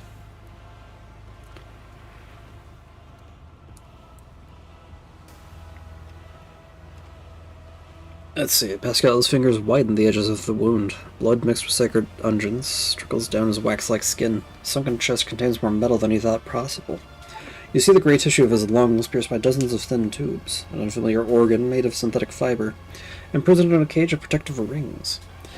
The wide cover over his respiratory system that disappears into his trembling larynx. All these augmetics are riddled with small grafts of xenotech clinging to them like rust. What exactly did they change? Detecting numerous replacements in chain of command distributors, alterations have been made to the operational algorithm of the encoder inside my cortical augmetic. Pascal now speaks with a complete indifference, and calm, as if reading out an inventory of spare parts in a warehouse. The chemical inject analyzer has been destabilized. He falters, and hints of humanity creep back into his voice. He sounds almost bewildered. There are other changes. I cannot understand what they are, what their function is. Why did they remold you like that? No data available. I hypothesized the purpose behind the alterations was entertainment, curiosity. It was curious to see what was inside me. Then he remade me, to see what I would do next. He wanted to watch me rip his gifts out myself. You must be the one who decides what to do with the abhorrence inside you. Request denied. Assumes purity and ability to make logically sound decisions has been compromised. Never before have you seen Pascal so lost and helpless. Purge your body of this corruption at once. Probability of total success is low due to expected premature cessation of vital functions. There's no fear in Pascal's voice. He's not trying to dissuade you, merely informing you. Dogmatic adherent. Is your faith in the machine god so feeble that you would allow your body to harbor the taint of the xenotech alongside the true flesh? I am the Omnisci's servant. I am his warrior. Flesh is fallible, but ritual honors the machine's spirit. Pascal sinks his hand into the open wound and crumples the fragile augmetic with his metal fingers, tears it out. The metal piece drags wires and veins along, causing a torrent of blood to gush forth. Pascal's knees buckle, but there is a steel ringing in his voice. Cleansing process initiated. The process will be completed. This unit is ready to serve. Praise the Omniscia. Hell yeah. Purity of true flesh. Let's finish you off.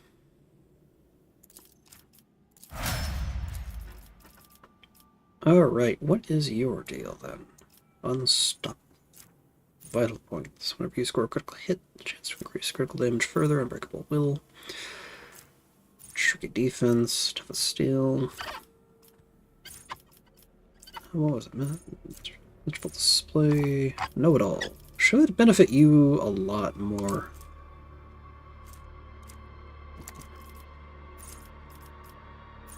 Yeah, just +5 to a bunch of stuff. Altering protocols.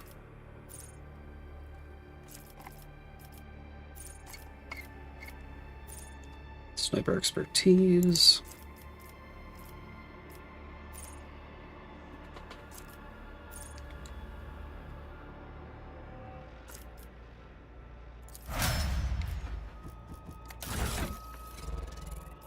You are fully equipped. Let's see if I can't get you some better boots.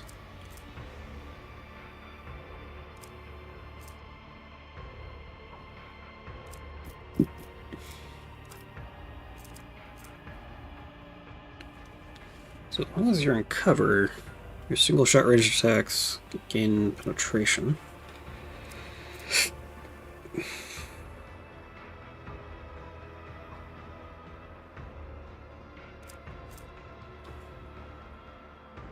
More agility and dodge would not be...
Hey.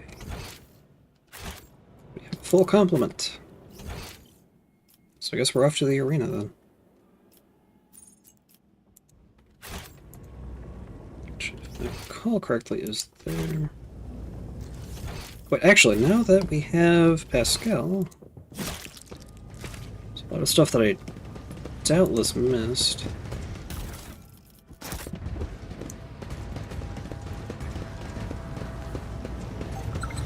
Watch your steps.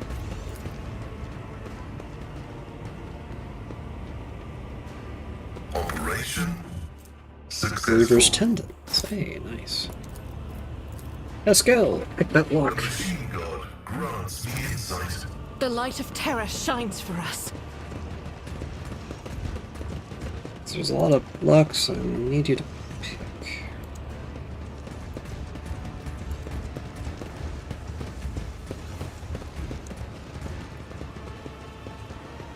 And do a little scouring. Oh, there's that thing again.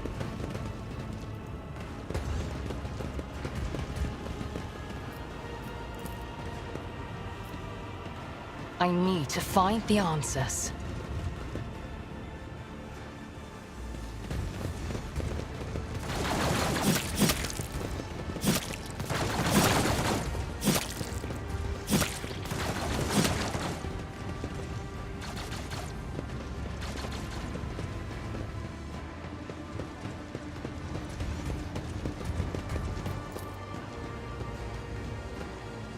My success is an irrefutable certainty. Steal some more of the stuff they have in their saddlebags. Oh, this is the way to the arena.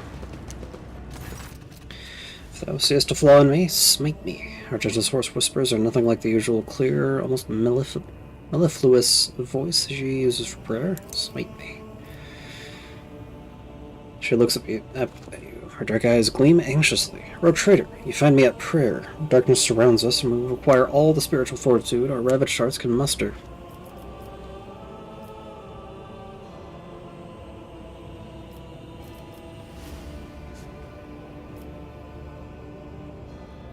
So you're distraught because of Vigastus's fate and the death of those betrayed by the Commissar? Argenta hangs her head. Yes, I am. I was the one who found those people. He brought them to the commissar. I prayed for them, and I gave them hope, and he sent them to an abattoir to die to those monsters for those monsters' amusements. They might have, in their final moments, they might have thought that I too had betrayed them. I once more failed to see wickedness where I should have seen it. I failed those people, loyal and brave, but it is only that. It's not only that. I thought naively that faith and perseverance had helped us, helped me, cut through the schemes of the Valzinos, that we are on a path to freedom. In truth, though, it was all just another part of the act, and the vile monsters must have been cackling with glee as they observed my foolishness. Remain steadfast, we will break free from this darkness. Thank you for your words of solace, Lord Rogue Trader. Argenta pauses, contemplating something. A shadow crosses her face, followed by a flash of unreadable emotion. Tell me, Rogue Trader, do you trust me? Please, look into your heart and tell me what you see. I trust you with my life. What if I am undeserving of your trust? Rogue Trader, to lose hope is to err in the eyes of the Emperor, and I am drawing closer to erring than ever before. The darkness all around me thickens, and the clutches of our captors are strong. If I am to give myself fully to the battle ahead, I will need all my strength, and to summon such strength, I must purge my soul. Tell me, will you hear my confession? Of course. I killed Theodora von Valancius. What? Juliet raises her head slightly and looks around, clearly not fully understanding what is wrong, but sensing the shift in the mood around her. Yes, it was me, not your treacherous kin Votvir, not the cultists, me. She speaks with a strange blend of pride and horror in her voice. I remember every last detail. The ship was under attack. I grabbed my weapon and ran to her side because I thought it was my duty to protect the Emperor's Chosen. And what did I witness when I burst into her study? Theodora von Valancius, a rogue traitor holding a sinister sorcerer's artifact radiating with profane light. It was a lens like the ones we saw in the Rykad system, except it was smaller and far more potent. I instantly knew it was a weapon of the archenemy, and I had seen objects like it before, on Salus Prime, the planet where I had sought the sacred relic and where I had nearly died at the hands of the cultists. So many things were made clear to me in that moment, so piercing was the revelation, so obvious the answer to how those heretics had found their way to the planet, known to none but those of House Valancius, or von Valancius. I fired before I could even fully comprehend what I was seeing. Terra's light must have guided my hand, for one shot was all it took. The auto pistol's burst destroyed both the arch enemy's artifact and its owner's black heart, but I did not regret killing her, nor do I regret it now. Theodora had succumbed to the arch enemy and its dark sorcery. The entire attack on the ship was merely a result of her and Votvir feuding over their spoils, and I realized it in my heart the moment I saw the artifact in her hand. But standing in that same room as the honorable arch-militant, a devout servant of the Emperor, and the reason I had made it off Salus Prime after the cultist attack. When he saw me firing at Theodora, he instinctively rushed to protect her. I killed him too. Argenta lowers her gaze for a moment. Do you remember the orphans I once asked you to meet with, Rogue Trader? One of the boys was the son of the man I killed. My whole life, I'd sworn I would not allow villains to orphan children of the Imperium, and then I did so myself. Lady Theodora, Mort, fell at the hands of the one meant to protect the servants of the God Emperor. I never doubted the security of the von Valancius bloodline when you were close, but now the very foundations on which the power of the Rogue Traders rests seems to have been violated. Abelard looks at Argenta with a visceral loathing in his eyes, uncovered by either courtesy or respect. Argenta looks at you anxiously, waiting for your reaction.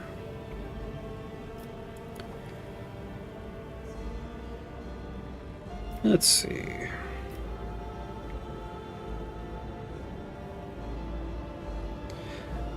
You should have told me the truth. I see no reason to condemn you. Theodora deserved to die for her treachery. As for any other victims, it was acceptable collateral damage. I suppose you were right. I had to punish the heretic, and punish her I did. I'm glad I have revealed the truth to you, Rogue Trader. This dishonesty has been driving me out of my mind. Yay! Anyway, there's still more stuff to unlock. This explorator is blessed with multifunctionality. Even if it's just Heavy is trade the goods. gate of the wolf.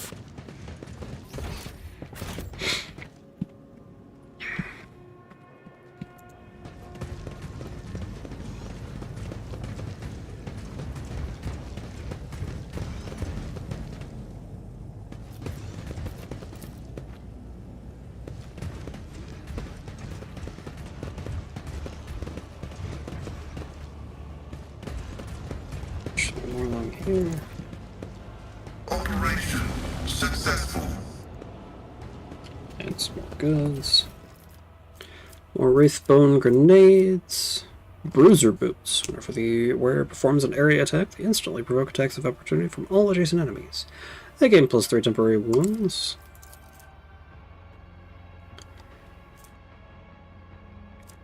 Based on their toughness. For each attack of opportunity provoked by the area attack.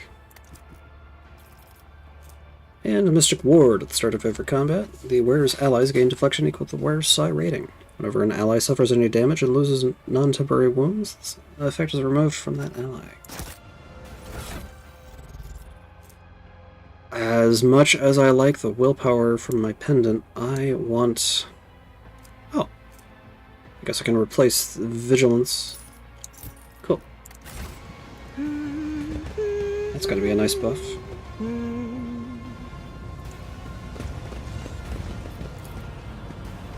My success is an irrefutable certainty.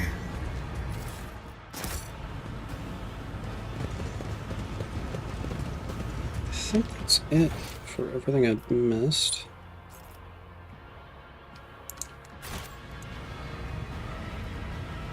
So back out to the arena we go. So I'm pretty sure I need to do the fight to get Cassia. Although I think I have some stuff I can hand into...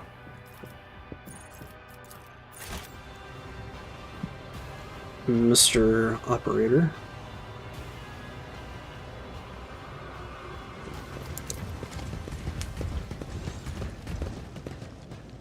See if I can't win enough.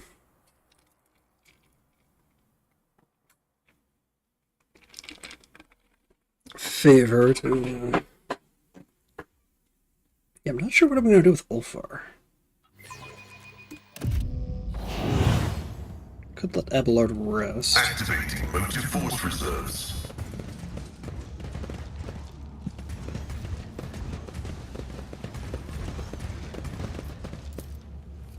Should send those corpses down.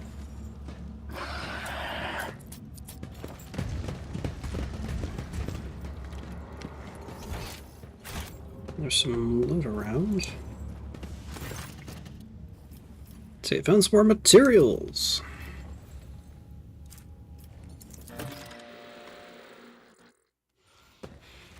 Let's see, Tervantius examines gladiator mesh armor.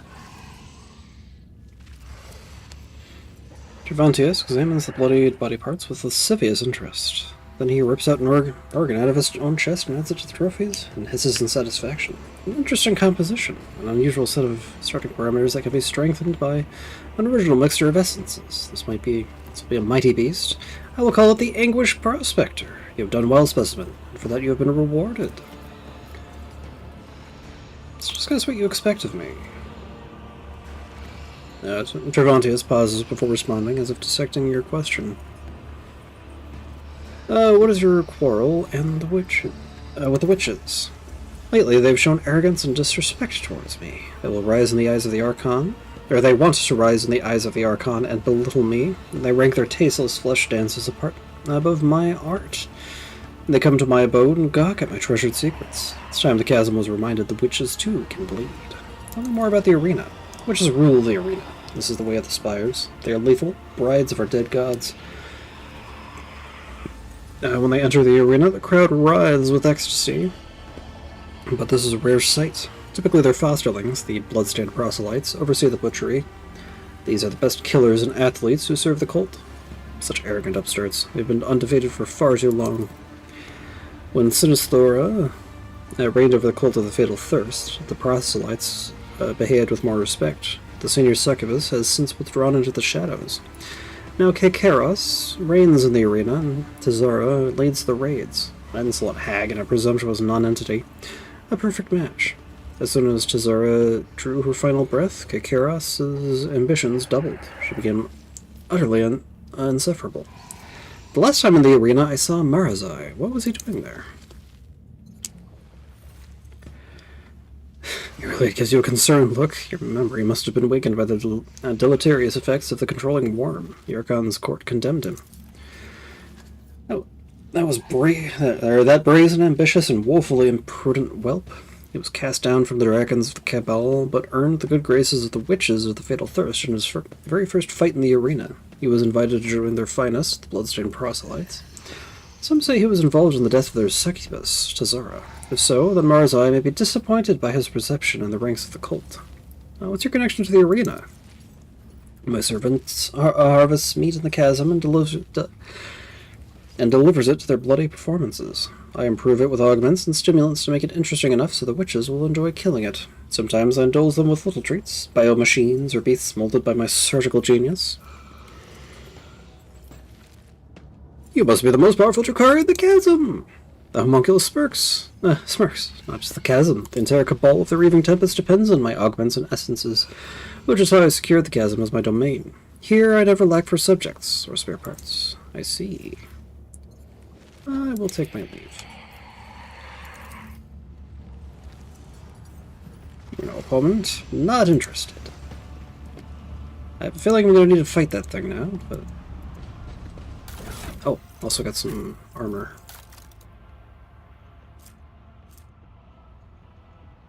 Adherent of mankind.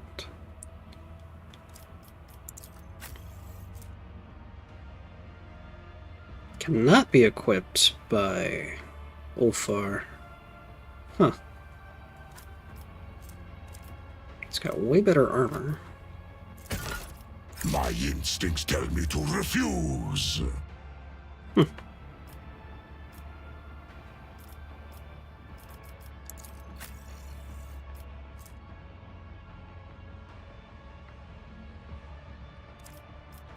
I should definitely see about adjusting your pendants.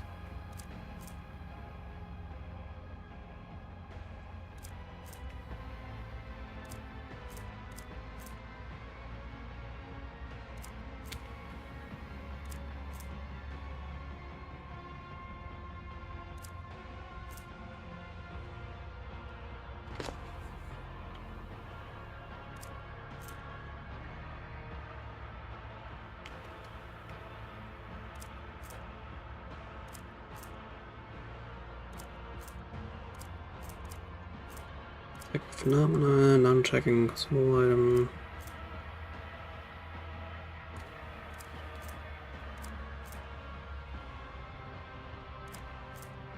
Psychic power, temporary wounds from combat simulant.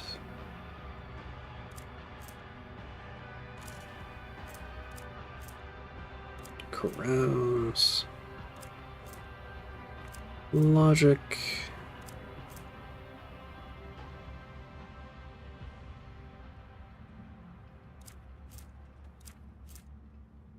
See, combat tactics doesn't matter. Whenever you inflict burning, bleeding, or toxin, target gains an additional stack of it. Not inflicting a lot of burning, bleeding, or toxin.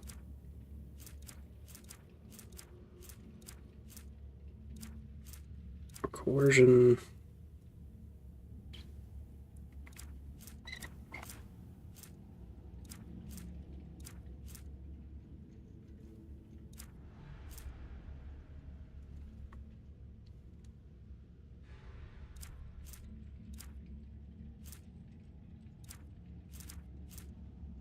Bonus to awareness.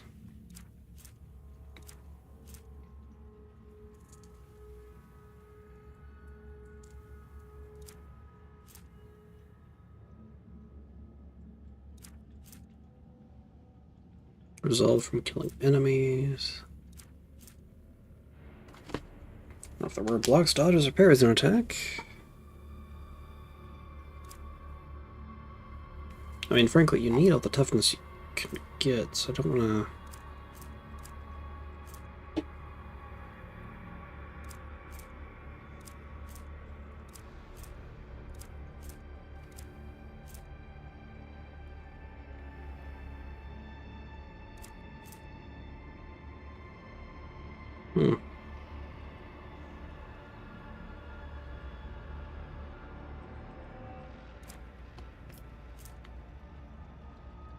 I don't like that extra critical hit chance.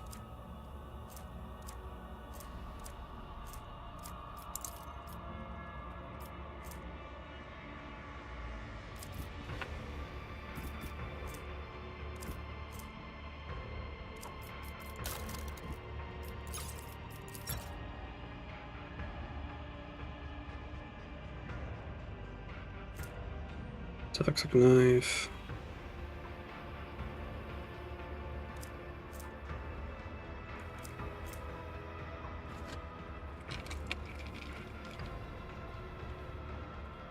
I just like the interrogator's dagger because it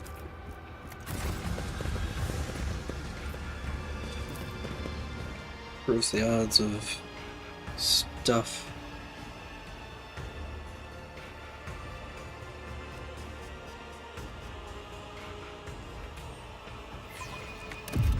Anyway, on to the arena.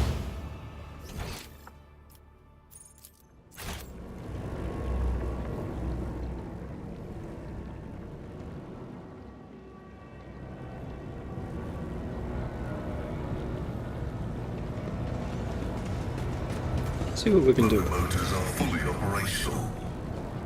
Come on, Pascal.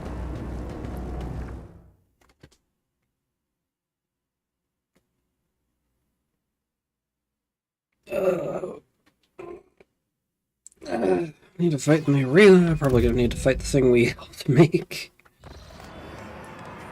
Thirsters of woe! An exquisite strife awaits you. The bloodstained proselytes will face the sophisticated killers of the Cabal of the Poisonous Whisper. And challengers who have survived one fight in the arena will go up against fresh battle meat provided by the Cabal of the Wounded Skies.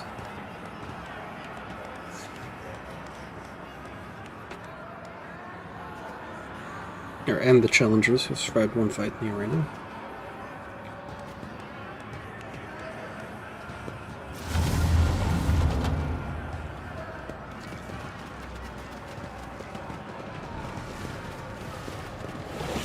We're having to fight a couple of slices then.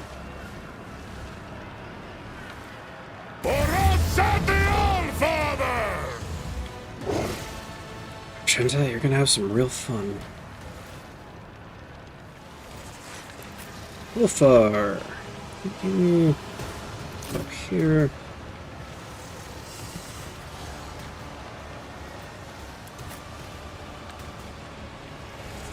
Lord can sit up over here.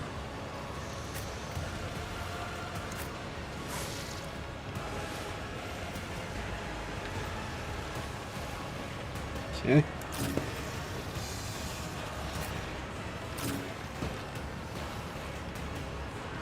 Like that. Genta, get up there. I'll be here. I'll do it. Let's get to that Furious Recital.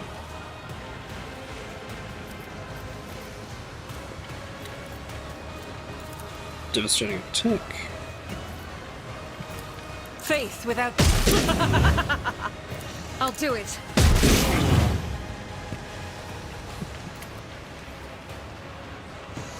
As the Emperor Kaliki is why I was chosen. And then... I'm gonna go for Wildfire.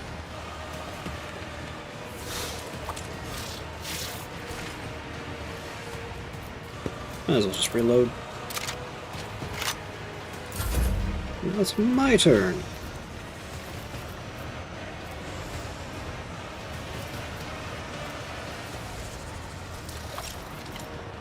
Let's go for...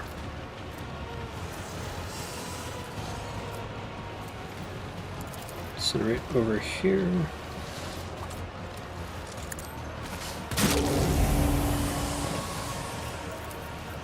Go and mark targets.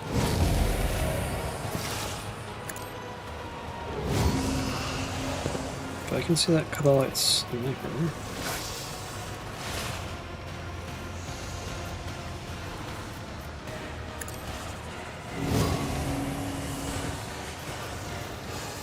Get a little run and gun going. Buff up Abelard. Hopefully help him to survive. Coming turns. Tonight that card. Let me educate you on the art of pain. This can't be over.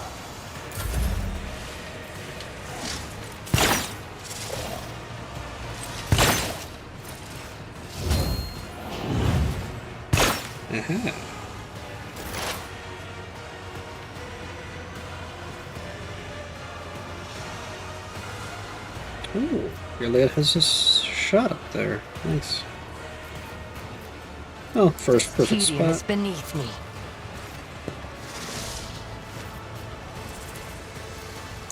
Make sure you got an opening up there.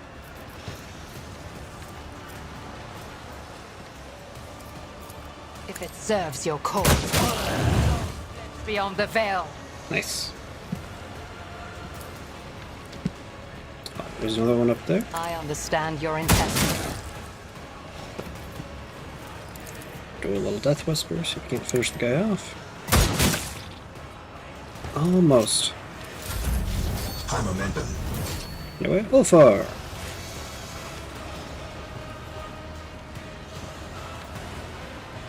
By the wolf's eye, perish!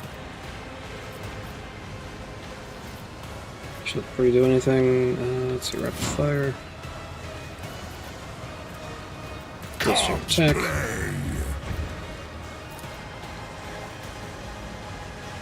None can do this better than Walter the All-Father!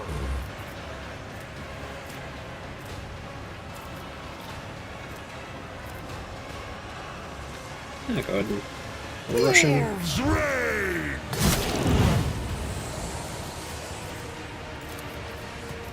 See how the wolf succeeds! Cubs play!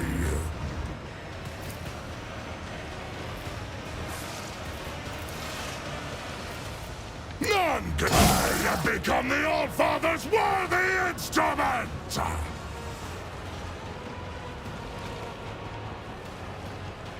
Let's have you move here.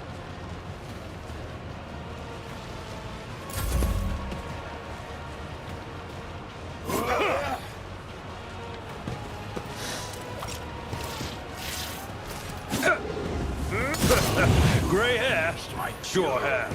Your suffering will sustain me.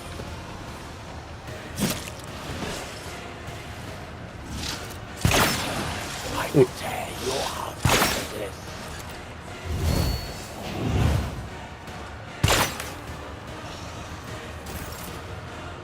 At your Anyway, beck and call. Abelard. Why don't you make some moves?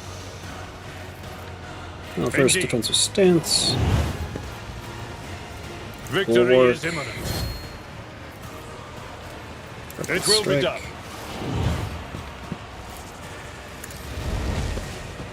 Target well struck. At your beck and call. Let me educate you Hello. on the art of pain. Now then.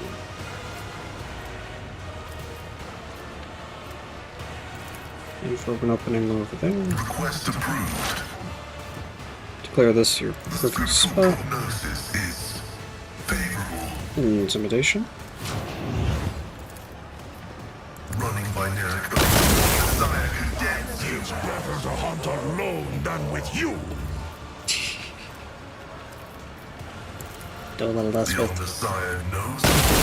Gotcha, you stinking sons of trolls! I think that'll do. A work for a fleshcrafter. Nice. Anyway, so Chanta is up.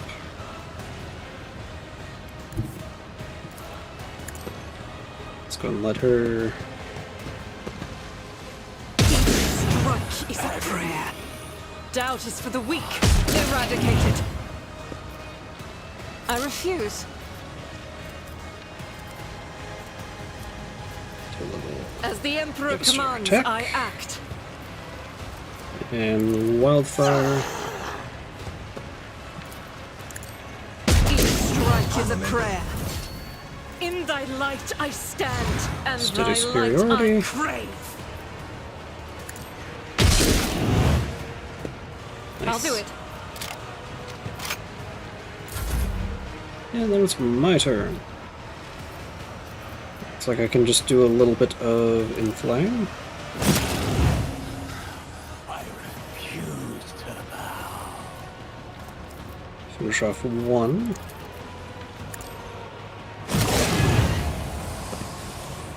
The other.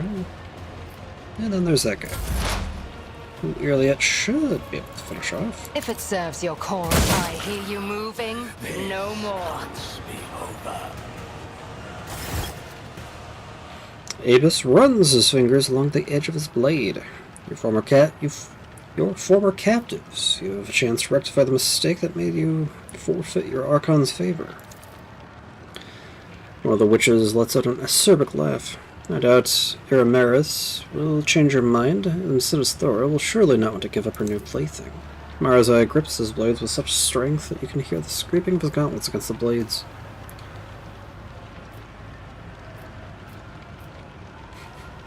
In the name of the God Emperor. Observed. Commencing purgation protocol. Your suffering will slake my desire. Alright, Irliet. You don't have any actions, would look of it.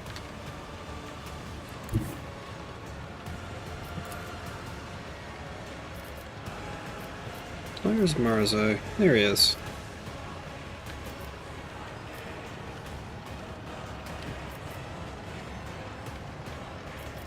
Let's go and go in for the opening of the Frostlight Champion there. This tedium is Perfect beneath spot. me. If it serves your... Pay for this in blood. I understand Strike your the intent. Kronos.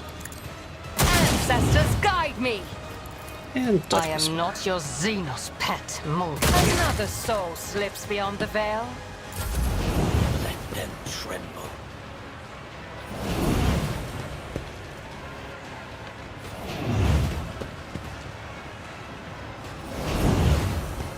Press the torture. We'll take a shot. When Fenris is in battle, oceans bleed.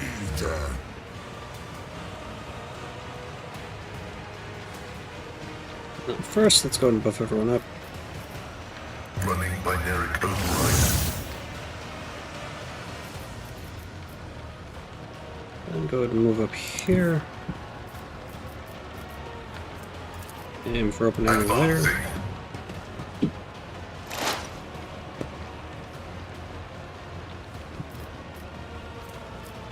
Let's go for intimidation.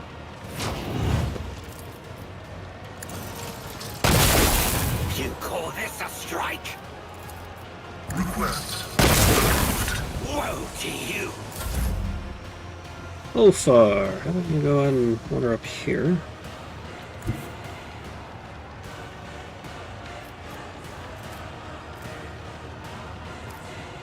Our foes Starting reek attack. of cowardice. I guess I can do it for a kick.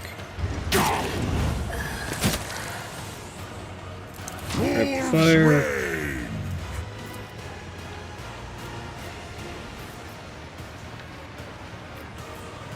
So shall it be. I'll show you the real pain. Wolves reign.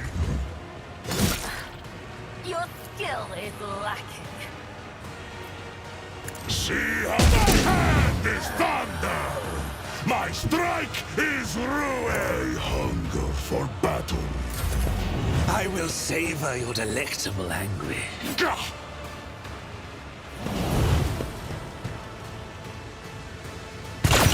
Damage to Oak. Exhilarating! Anyway, Abelard. I will do my Strike. duty. Defensive It stance. will be done. Bulwark.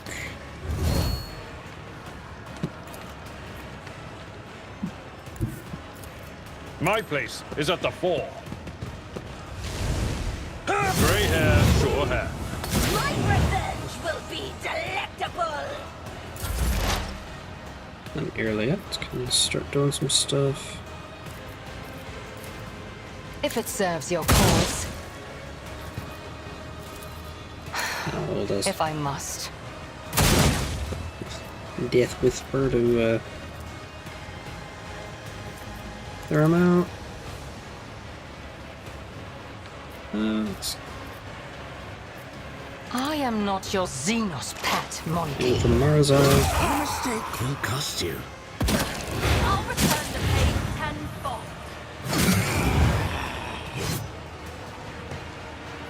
I'll make you howl.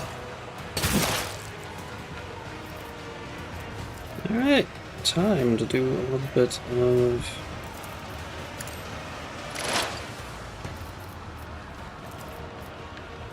let's see, intimidation.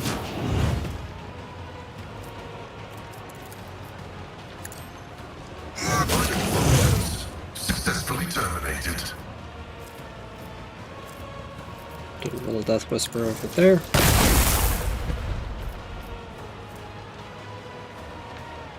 So you still have perfect spot, I'm pretty sure. The scriptural prognosis is favorable. Let's go. Running binary override. Never mind. Well, far. Wolves Go for devastating rage. attack.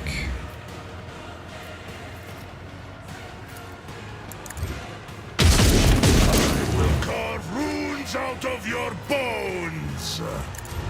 I have become the All-Father's worthy instrument. Lamau. None can do this better than a warrior of the All-Father. You will feel the icy bite of death. You call this a strike? Wolves, I have become the All-Father's worthy instrument. You are doomed. Target well struck. Not with An exemplary strike. Good lord. I do believe it is time to do a little bit At your of beck and cleanup. call. Reduce to dust.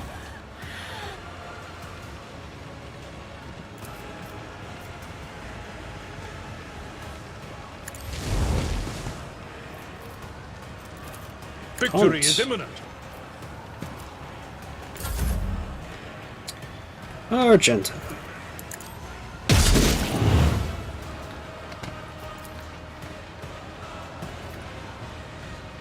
I do believe you need to move up a little. The enemies of the Emperor will be undone! This is why I was chosen! As the Emperor Concerning commands, attack. I act. Faith Early without slaughter. deeds is worthless. Furious None Resettle. can escape the Emperor's Oh, there goes judgment. Marzai. Doubt is for the weak. Strike is a prayer. Run and gun. I'll do it.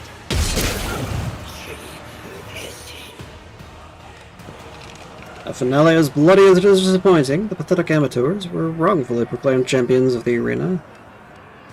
Have been brought down at the hands of unworthy challengers, impaled the failures, and glory to the victor.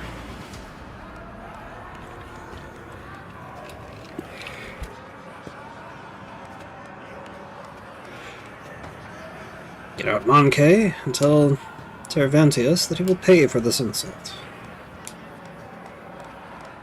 Can I get my navigator back, please? But first... Neuroagonizer, Marzai's nerve fibers. Get all this fancy equipment.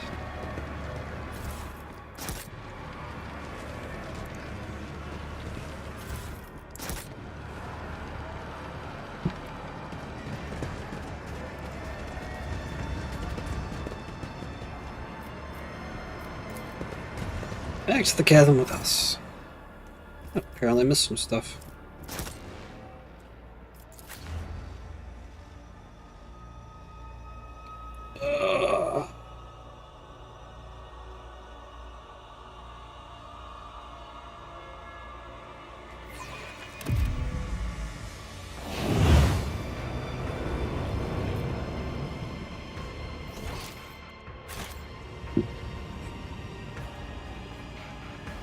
Alright, back to Mr. Orchestrator.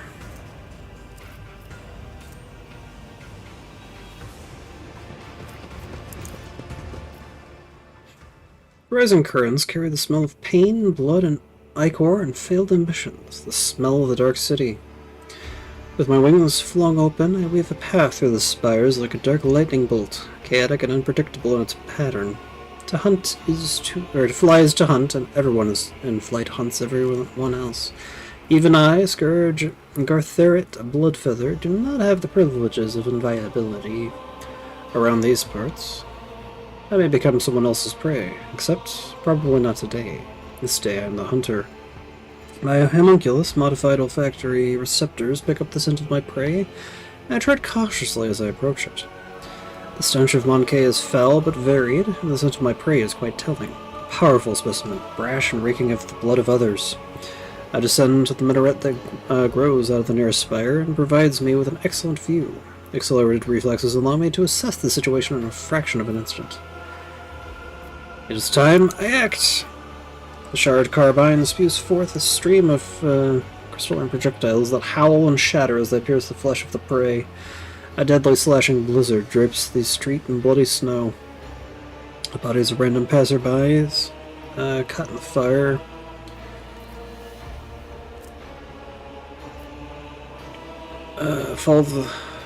falling to the ground. This is a common occurrence in the spires. Everyone else flees from the field of death whose borders I have made clear. The prey falls, but it is still alive.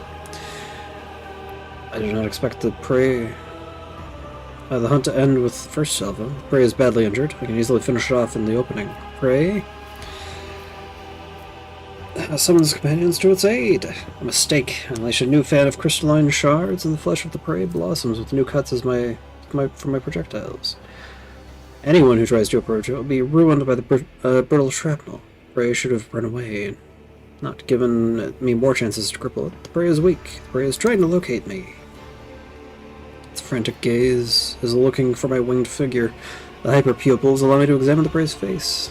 I can now see its eyes scrutinizing my gear. There's no need to hide anymore, so I stand up to my full height and emit a wailing battle cry. Let the prey know what will kill it. The prey breaks into a run. Clever.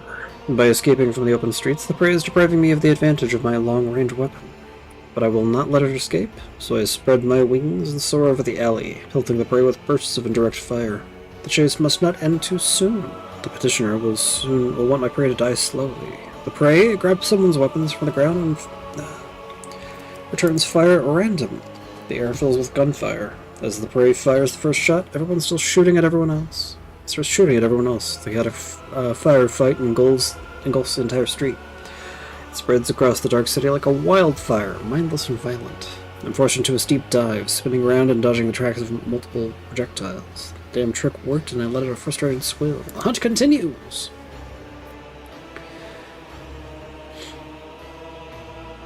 Let's see, the prey manages to elude me for a moment by ducking into a crowded street. The jet booster on my back emits a stream of ghostly blue flame, and I continue my pursuit. As I storm into the street, I see the prey again. This is a nice catch. The petitioner wanted me to deliver the prey to her, so I decided to do something different. When it is over, I will impale the body of the prey on a spike protruding from the highest spire, so that it serves as testament to my victory. My flight is swift, and everything is unnecessary and atavistic has been cut from my body so that air currents carry it like a projectile from a splinter rifle.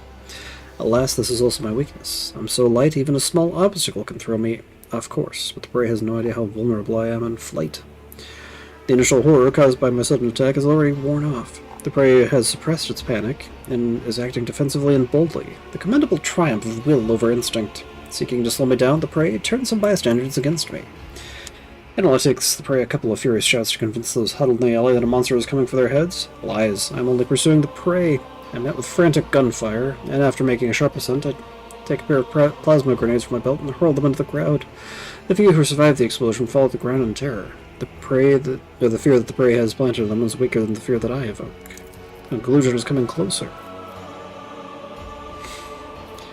As I turn the corner, I triumphantly realize that I have driven the prey into a dead end. It's time for the massacre. The poison I received from the petitioner as a payment for the hunt is contained in the crystalline projectiles and should have worked by now. It will slow down the nervous system of my prey and awaken its muscles. When I spot the prey, I'm pleased to note the early signs of the effect my combat toxin is having on it. Its movements are slowed and it's blinking often. Spots are floating in front of its eyes by now. The prey is not where I expected it to be. Having climbed the ledge of a wall, and it lunges at me first. I realize too late that it is not desperation but cold determination behind it. In the blind alley where my prey is about to die, there is enough room for me to spread my wings and soar. It does not grant me an opportunity to do so and kicks me back into the cramped street. The prey wishes to fight where it has the advantage. With my wings folded, I ratchet up the jet booster and rush past the prey like a projectile. I'm airborne again. I'm flying. The fight will be on my terms. Something will be over in a moment. The outcome will be decided in close combat. Wasting no time, my prey and I seize one another in a violent, furious embrace. Every decision made over the course of the fleeing hunt is being weighed. Tipping the scale will ultimately determine the winner. My embedded glands spew hyper-adrenaline into my bloodstream, and my artificially grown muscles convulsively swell under the porous fabric of my ghost plate. I torment the prey with claws protruding from my forearms and knees, and the prey banks on brute force, trying to break my fragile bones and shatter my joints. Powerful blows crush the hollow bones drilled by the crafty homunculus. Their lightness served me well during the flight, but has betrayed me here on the ground. I lose my footing, and my body goes floppy like a rag. My strength waning, I reach for the shard carbine and shoot the prey right in the face at point-blank range. The crystalline projectiles whizzes within a hair's breadth of its face. A crushing blow turns my magnificent weapon to rubble with a mournful crunch. I die. Let's see, I am dying at the feet of my prey? No, at the feet of a Monkey. The humiliating one for one who earned the status of apex hunter of Camorra through torturous alterations of the flesh and a bloody pilgrimage to the very top of the spires. Does it hurt to perish like this? It does. Is it fair? It is. A chaotic burst of violence that bloodied the Straits of Camorra ends just as abruptly as it erupted. Such is life in the spires.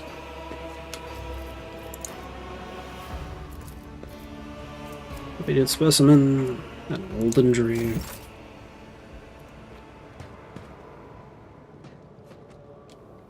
What you got for me? Scourge's adrenal glands.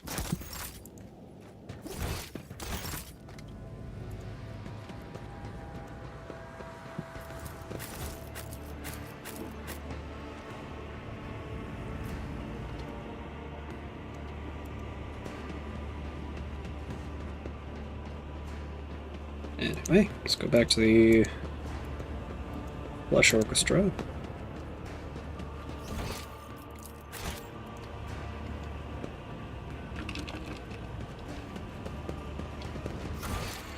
Let's see. I think that's the...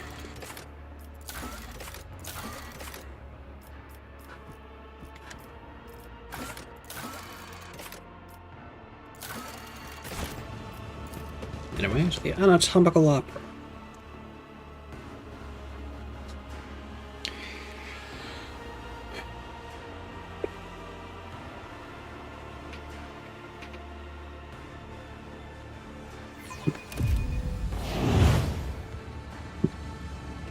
Calculating optimal route.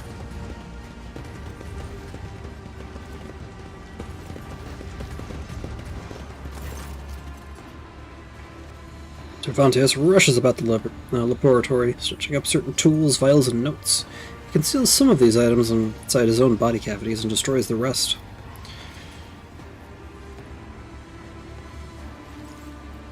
I've done what you wanted. The homunculus glares at you and roars furiously. This isn't what I desired, not to this extent. The cult of fatal thirst cries blood, specimen. Your blood, my blood. One must be astoundingly insensitive to the vibrations of the Dark City to not realize this. Why did the witches desire my death? You humiliated them, Monkey. Kekeros and I agreed that she would send fresh meat against you, and she decided to undermine my authority by sending out her best.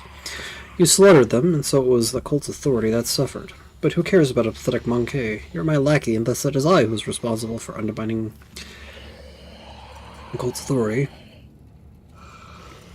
You dispatched me to kill the witches. Are you telling me you did not anticipate such consequences? It was supposed to go differently. Your performance was supposed to be a lesson in respect, not a declaration of war. You would have killed someone unimportant and made the witches' vanity bleed. The witches would have received your head as a salve for their wounded pride. They would have been reminded for a time that I was still someone who could greatly complicate their existence. Instead, you failed me, all of you. Karas did not keep her word, and you did not die in her trap. It was all your fault that things have spiraled out of control. I don't care about her. You promised to help me get out of here. Forget the old promises, Monkey. This is war. My loyal servants are being slaughtered across the chasm. I cannot take any more specimens away with me, and the ones I have already packed are far more valuable than you. And so unravel the rotten threads in the tapestry of fate. Elantek, here is the true nature of the Dark Ones. A lie hidden behind sweet promises. Having learned from a cruel mistake, I foresaw this outcome. So what's the plan? I will leave the anatomical opera and withdraw to the spire of the Reaving Tempest. The witches won't dare to settle their scores under the eyes of my patrons. So the Cabal's valuable servant is safe from their ire. As for you, go into the streets of the chasm and die, or go to the arena and try to kill Karos. If you succeed, you will still die.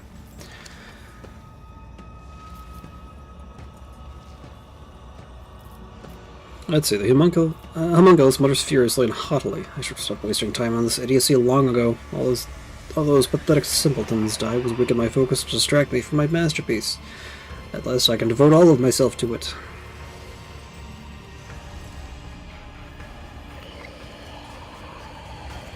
Let's see. So you managed to bring your downfall after all, unholy spawn. Tervantius's voice is filled with loathing. Your insight is astounding specimen. But have you noticed that you are also doomed yourself? You become so absorbed in his thoughts that he starts shearing off pieces of his own flesh with his scissor-like claws. Enter the arena. The succubi will not pass up this chance to get you in front of an audience. But if you could simply wound Kekeros, it would give us both enough time to escape. For that, I will be willing to sacrifice the deadliest and most valuable specimens in my collection.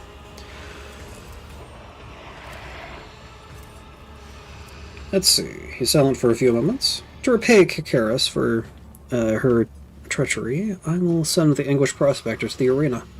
While the witches are preoccupied with ending your life, the Prospector will kill several of them. Regardless, it's too conspicuous for me to hide from the cult's huntresses. Let my creation perform the symphony of pain from which it was designed.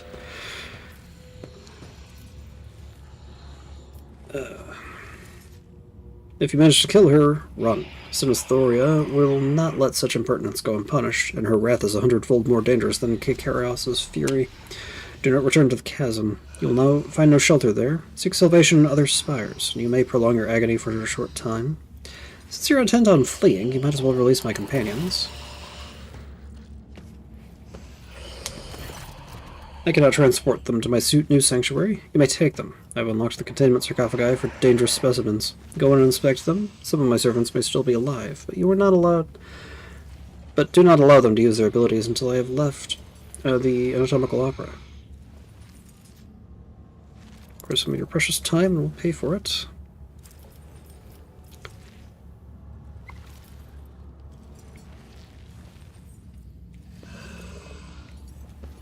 So you met a monster in the mangled sector, a creature that can steal years of its victims' lives and mutilate their bodies. Are you able to heal that? I recognize the mark of Catonis' exquisite feeding. What an honor it is for you to be the vessel from if you're not. First its touch. Let's see, it was an interesting experiment, one which could convert the life forces of its victims into fuel, but it was flawed. Disobedience that escaped. I do not recommend escaping specimen. The pain from the transformation really stops after I inject the blocker. And I only do it at the end of the procedure. Do you wish to spend the rest of your existence with the sensation of your skin melting and bones snapping? She's still perplexed. Purity of flesh.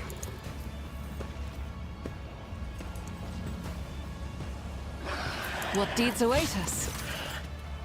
To pay for it. Got the skin. My condition has been rather grave since my arrival in Kamara. Can you mend my body? Interesting. Damage taken. Pardon. Did not remove obedient specimen.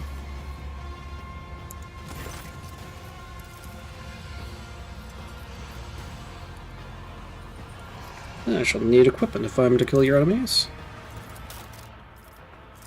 Heh.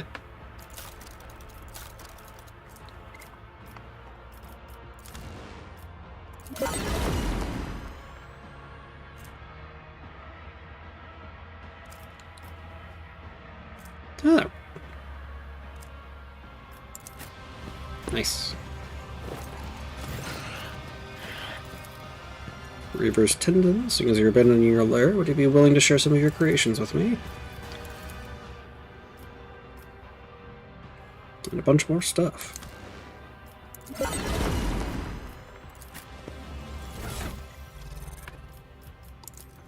Now then, I got something for you.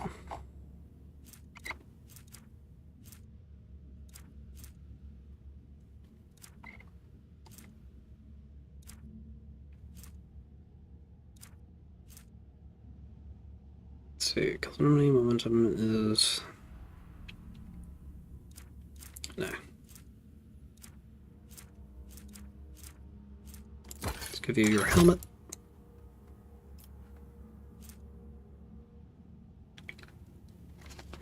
Start combat inflicts the prey effect on enemies with the highest number of wounds without spending a charge, granting a double. Oh, actually, that would be good for me. There, plus spirit drape with that. Skeleton's furs. I like that 10% armor though, so I won't get rid of that.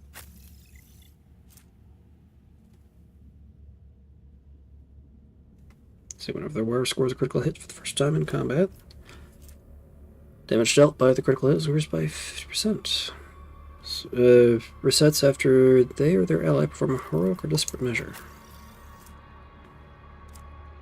With that ballistic skill in critical damage. Now that's steady critical damage bonus.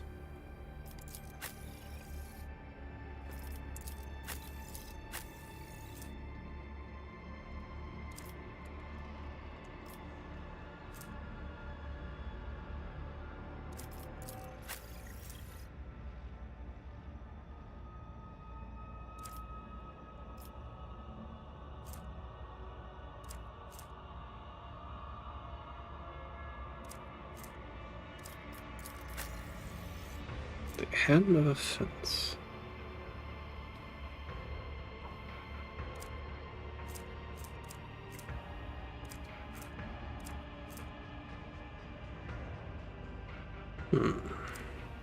But that willpower means I can...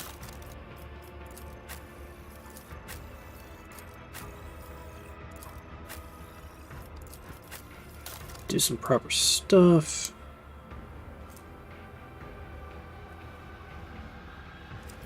So, the Eye of Hecaton, plus 5 movement after each attack, and allows the player to move after attacking.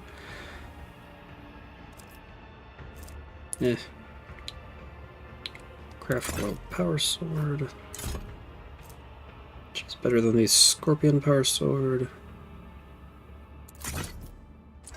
Gives you all the parry.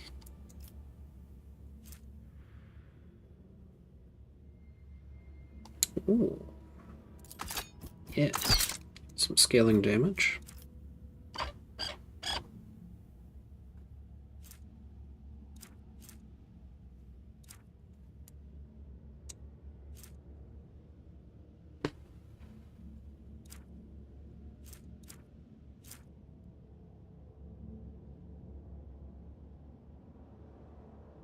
And do I have better armor for you?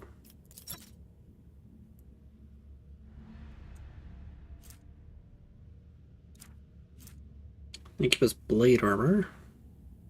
It's medium, reduce your dodge, but your dodge is already pretty high.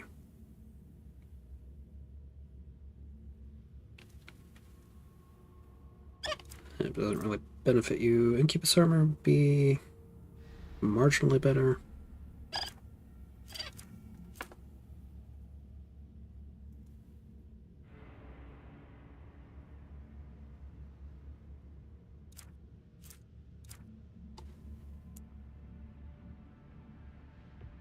I guess you don't have better...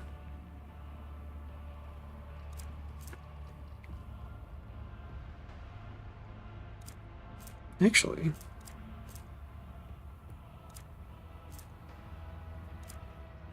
Yeah, the Ranger armor would give you more dodge against non-outdoor enemies, and a bit more armor.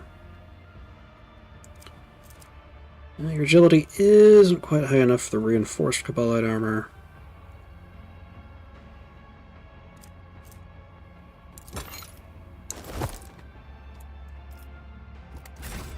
I'm not sure that Drakari count as Eldari. So. Executing request.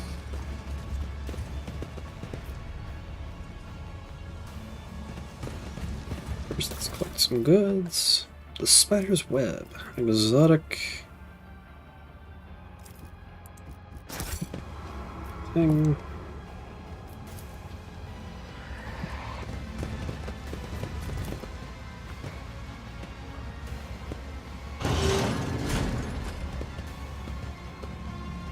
Ah, Lord Captain, help me, please! I'm injured. I'm enraged. I feel... well, at last I feel something. You see here horror and confusion on Cassia's wide-open eyes. Her face, neck, and hands are gruesomely scratched, and sticky blood is dripping from the tips of her claw-like fingernails. Why are there so many of you at once? Red, black, oh, you stop swarming my thoughts. Cassia clutches her head again, this time uncovering her third eye, but you can already feel the breath of the warp coming from its gaze. This will I cannot control it. Power flowing through Cassia's fragile body makes your head swim and your hair stand on end. Your body is burning as if you have been doused with a vat of molten blast steel, and your head is teeming with strange whispers, shadows, voices. Every breath is a struggle. As though something is scratching at your insides, trying to claw its way out of your chest. Your gorge rises. You've survived being exposed to the Navigator's open eye, but your body and mind hold if it occurs again? Soothe her with prayer. May the Emperor's radiance illuminate our way through the tenebrous gloom as we are that broken of heart turn to his wisdom. Cassia struggles to focus her eyes on you. An unfamiliar expression is imprinting on her pale, gaunt face, one that's stern, confident, and imperious. It's the same expression you saw on Theodora von Valencius's face when you first met her. And may his light scatter the darkness ahead, for the Astronemacan is the beacon and his guiding blessing to me. An eerie chill runs down the entire length of your body. It is a feeling you forgot, but recollection swiftly follows. Someone else's turmoil and emotions, and a will that is not your own. This crushing wave is about to consume you. A haze of anger, despair, and fear smothers you like a burial shroud, but this is not the first time you've had to deal with the surge of foreign emotion assailing your mind. You wish you would die here and now. No, you wish you had never been born in the first place. You summon your will and push through these thoughts as though fending off a sword thrust, and Cassia's feelings dissipate before they can latch on to you. Soothe her with prayer. The Emperor is with us so long as we remember our purpose, to serve humankind and to never give in to its enemies. With visible effort, Cassia clasps her hands in a gesture of prayer, and to believe in his might and his aid and his wisdom. And if we still have the strength to fight, then fight we shall to the end. Her pale brow furrows and rivulets of blood run from her nose and eyes. Undeterred, she focuses on bringing her powers under control, till her body jolts as if electrocuted. You know, when darkness envelops you, it takes everything away, leaving no sounds, no smells, no solid footing. Darkness devours every color that tries to make its way in. Every color I tried to create inside. Darkness is withering. It swallows the colors, it chews and consumes.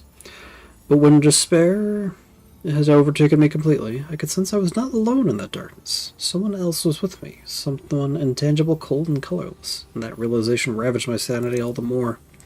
When the capsule opened, and my mind was drowned in grimy shades of crimson and umber and black and...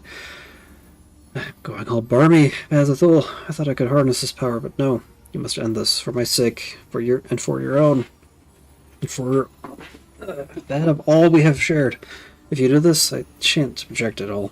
Cassia closes her eyes, unable to bring herself to meet your gaze. Her tremors subside for a brief moment, like a resigned victim going still in anticipation of the executioner's axe.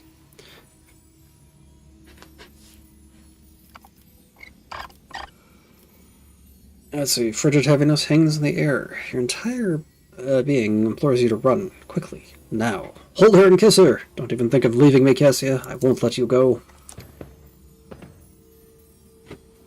Cassia freezes, startled by your touch. Lips joined together in a bittersweet kiss that tastes of blood and tears. You feel terror in her wide-open eyes, and then her body relaxes.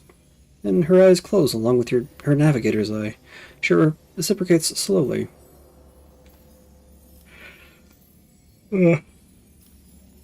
Please, no more. Slowly, uncertainly, gently. Please, no more. I cannot breathe. I fear I may faint. Hold her closer. I fear that if I were to let you go, you might not want to disappear again. No, I shouldn't leave, I promise. Cassia is not trembling anymore. Instead, she clings to your chest and rests her head on your shoulder. You can feel her heart pounding in a measured, sweet, and calm rhythm. Oh, Azathoth. Taking an awkward step back, Cassia gingerly covers her third eye, as if afraid she might unleash her soul's tempestuous powers upon you once more. You risk your life to save me! For a rogue trader, the ruler of a great dynasty, it was utter lunacy. It was irresponsible. Cassia's brow froze indignantly, but her eyes are full of pain and despair. Your protectorate, your billions of subjects. They could have lost their sovereign in the blink of an eye, yet what were you thinking? I was thinking about a future where we are together. What could you possibly see in someone like me? Cassia's voice is almost a whisper. She looks away.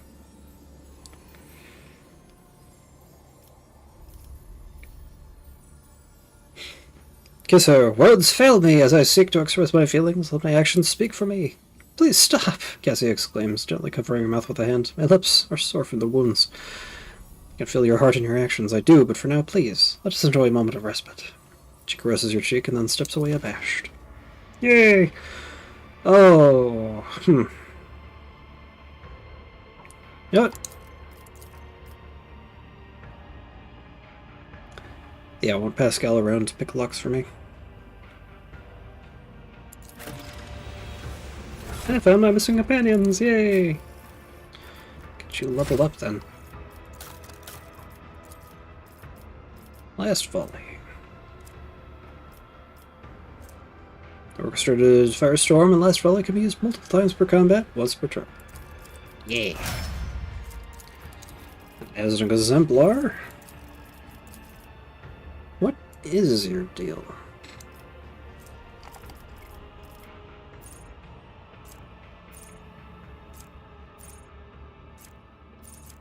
I think Unstoppable, Vital Points. Combat Meditation. And Armor of Contempt.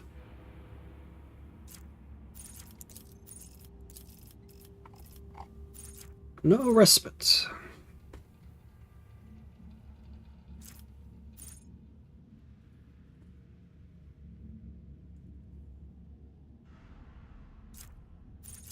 Here's the initiative. Officer's resolve is increased by +3.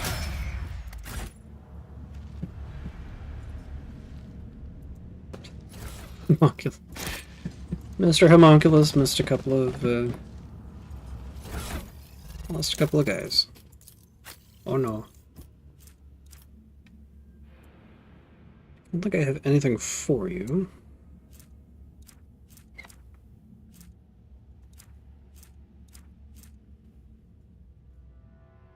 Adeptus Arbitus Foe Hammer.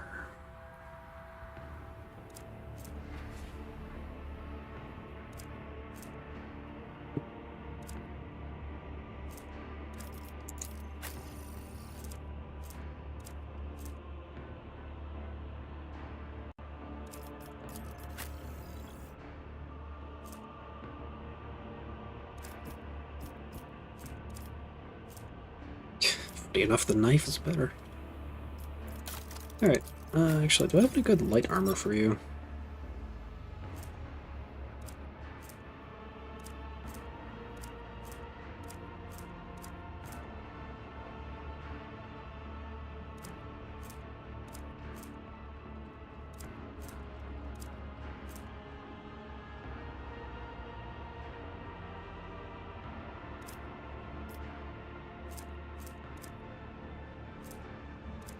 Not really. Like Commissar Flak breastplate.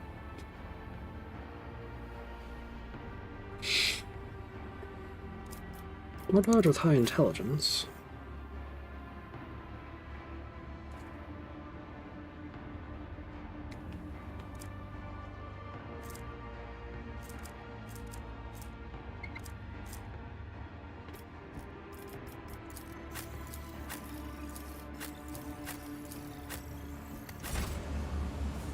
Anyway. Carry the Emperor's will as your torch.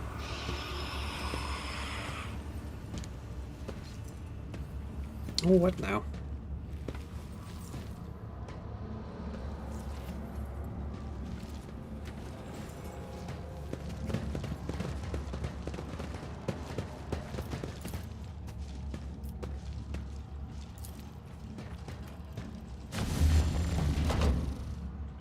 Aha.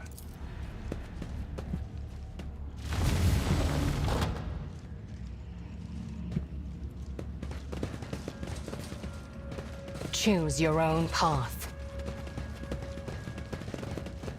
Loot. Pacificator. Spiked boots. Bleeding to themselves from area melee attack. And let's see, their area melee also deals damage equal to bleeding. Stinger ring. Stinger shot once per combat. Provocative emitter. Whenever the wearer dodges an attack, they become a priority target for the attacker until the wearer's next turn. Oh.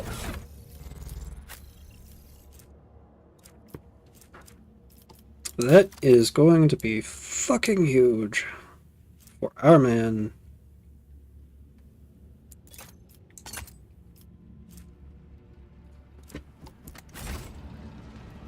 I follow my own path.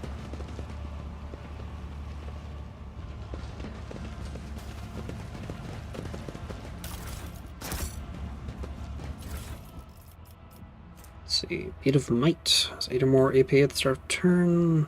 They gain more Iron Cape.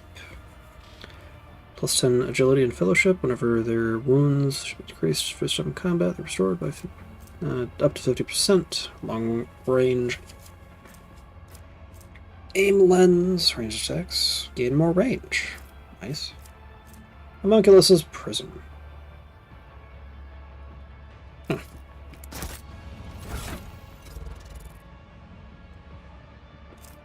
Okay.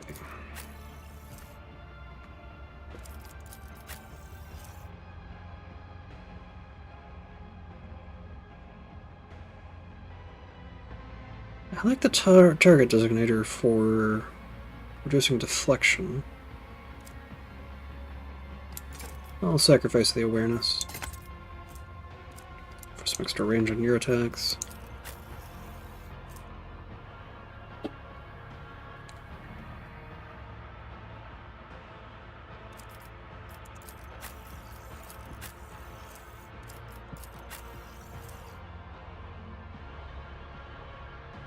You know what?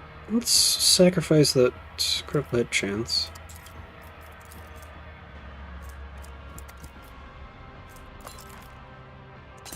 Make you a bit hardier.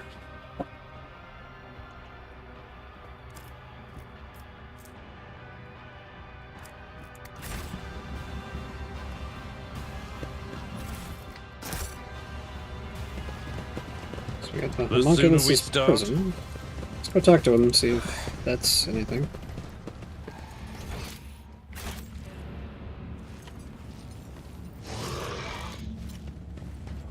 Mr. Archmechanitor? I suppose not.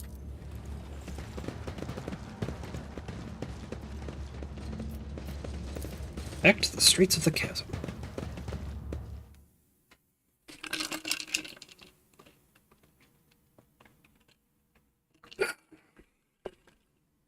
I would like to get back to the ship.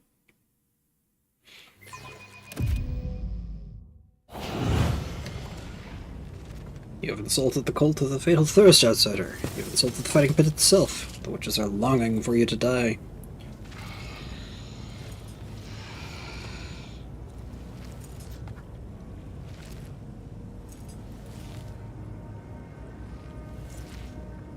Is this going to go into... More enemies to face judgment. Here we go. We are truly blessed this day. Collect Thrallmaster. Some tormented captives.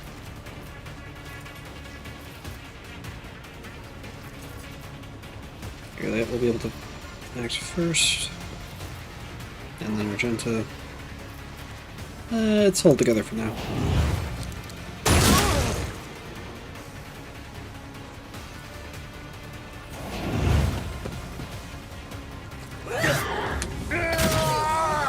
Stand my vengeance! I've suffered worse.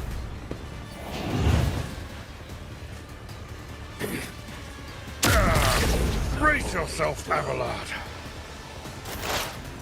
Alright, Elliot. We'll just claim that position.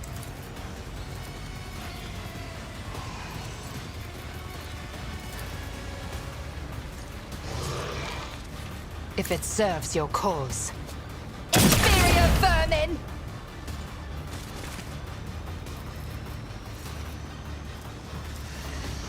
Let's see. I am Close not your shadow. Xenos pet monkey. My sights on...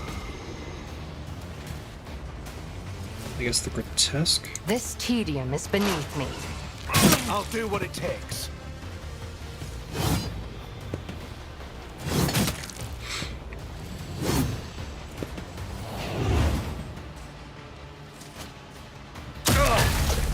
Pain and duty go hand in hand.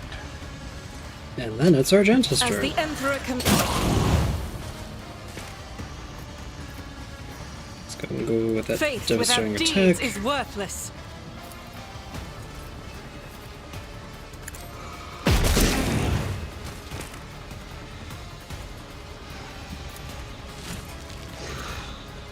Doubt is for the weak. Unleash my fury. This is unacceptable. Let's go and do a little run gun.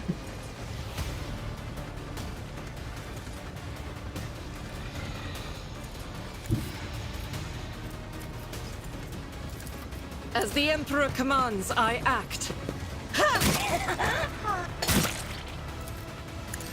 None can escape the Emperor's judgment. I'll do it. Everyone's slaughter.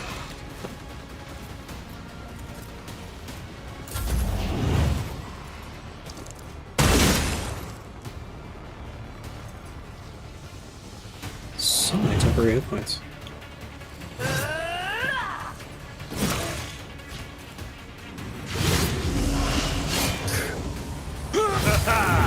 An exemplary strike. Nice, alright, so... Go for... I will do my duty. stance. Ball of Rock Crete. At your beck and call.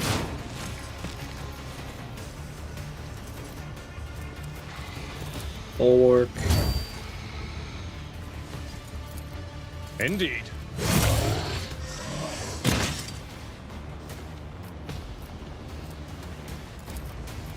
Do a little shouting. Victory is imminent. It will be done. We'll rule the stars themselves. Unyielding guard. And then Cassia gets... Me? If you insist, another fur painted black. a little bit of that. I am a navigator, not a servitor.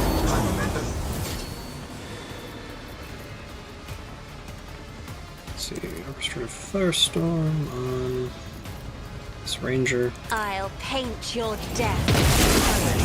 Is unpredictable. Silent grace, at least.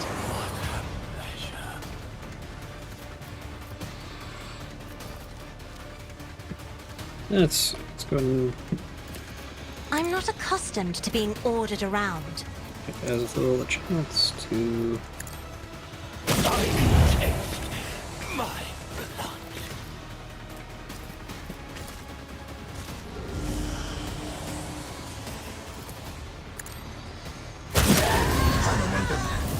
Figure out what remains.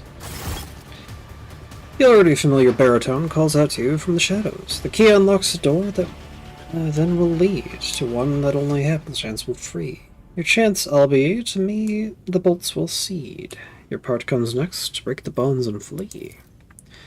To you, the merchant vagabond, I bring the gift of providence, but will you look?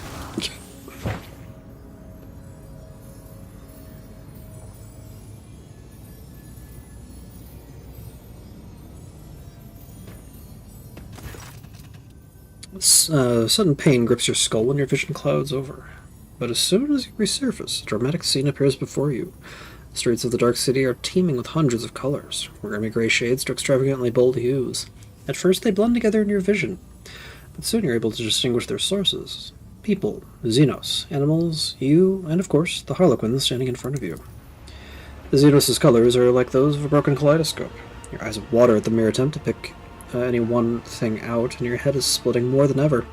Yet despite this, you are subconsciously aware that the dark lilac clouds surrounding the slender figure poses unspeakable danger, and that the bright sparkles of silver indicate that this danger, or at least for now, is directed at you. But when you avert your gaze and slowly exhale, the vision falls away as if it were never there. The Harlequin observes you with interest, his silence speaking volumes. Azathoth, your colors, what have you done to him, Xenos? Cassia lifts her chin, and the third eye on her forehead flutters threateningly behind the eyelid. Xenos, tilting his head to the side, looks at Cassia with curiosity. So many things can three eyes glimpse at once. Sha'el's veiled paths and caverns of the soul, but with 1,000 sights you could not see the wrecks of fate beneath reality. Past's creaking waltz will twirl you round in halls and intertwining serendipity. But not just yet. The dance calls for a pair. Your partner is for now tied up with me. I do not understand. Oh, Nectar Sweet, your name is Ignorance. Make sure to savor every drop before your glass is drained by insight in a blink. You've helped me more than once already. I am listening. Both openings and warning is my boon. Your fate hangs by a thread breaking tight. With the show of patience opportune, the merchant's certain death will turn to flight. You stride not into battle, but a snare. Guile and strife, neatly woven net. Lust's mistress lifts her sword into the air, and baying for your blood her pact does set. So dance a ring around oblivion, await a sign from night's own melody. Catch sight of it, and then make haste, be gone, one yawning mouth, one leap to set you free. So, Kakaros is planning to kill me in the next fight, but you are ready to effect my escape. All I must do is survive the arena, wait for your sign, and then run. You cannot possibly mean into a literal mouth, so you must mean for me to leap into a portal of some kind. Do I have that right? Harlequin sweeps with a low bow, like an actor who has performed before a true lover of high art. You seem satisfied with your answer. Xenos lays a finger over the mute lips of his mask and vanishes, as if to convey that your conversation was a great secret, known only to the two of you.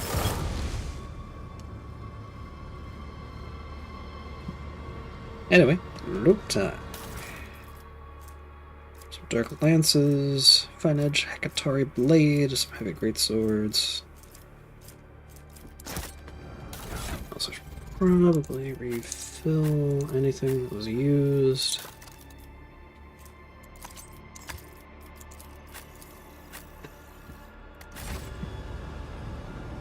I think that's the bulk of it.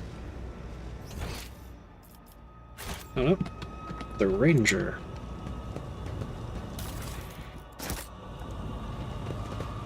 Light of terror, guide. And then, up to the arena we go once more.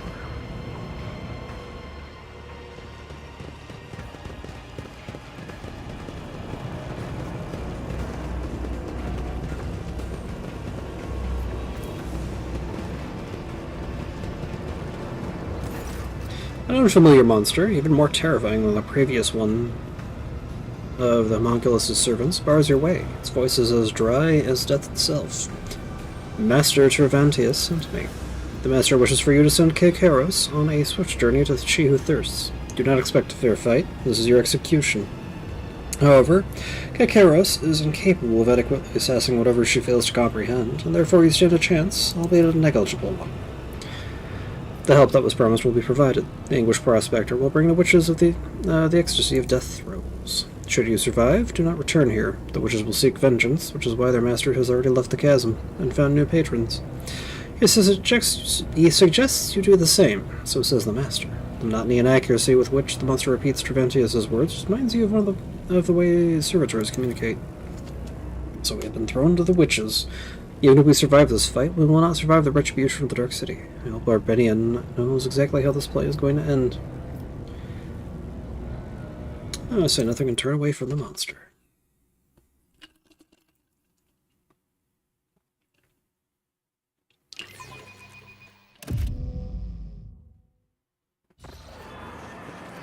Thirsters, do you want to witness a great legend as ancient as Camorra itself? I give it to you now. Behold this sight of Sir Lael the Exile, the succubus dethroned.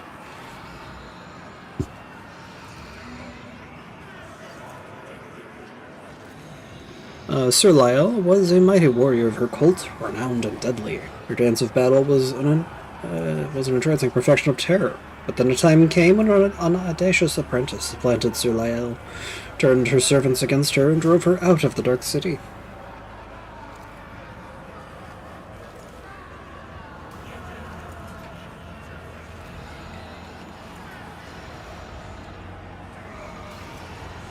She wandered the webways, savage wilds, and slew scores of their terrible horrors as she fought for her life.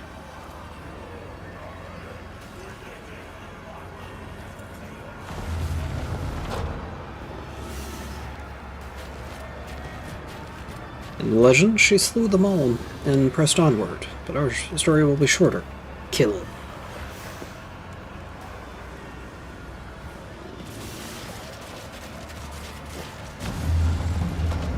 With fire and vigor, our Emperor, imbue us! Enemies, I'm curious. I want to see what your insides look like.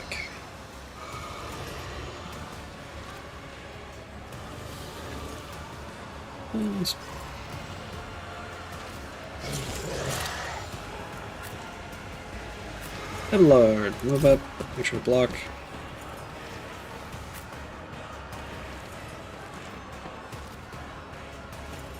Scale.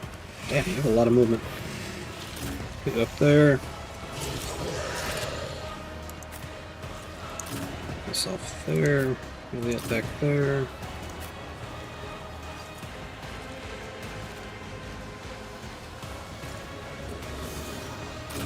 Magenta there, and Cassia here. Maybe here. As the Emperor commands, I act. Okay. Let's go for that Faith devastating without attack. deeds is worthless.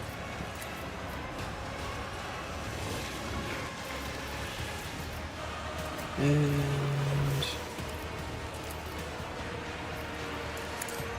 This is why I was chosen. I'll do it. As the Emperor commands, I act. Doubt is for the weak. good reload.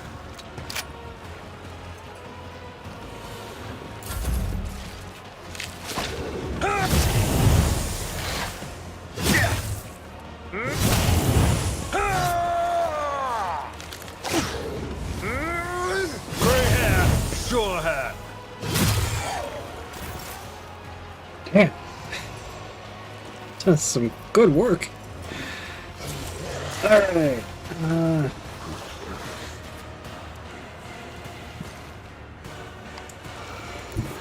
Up over there.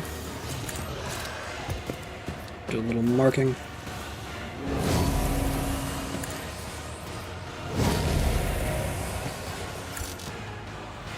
Already under the effects of Hunt of the Prey. Then inflame!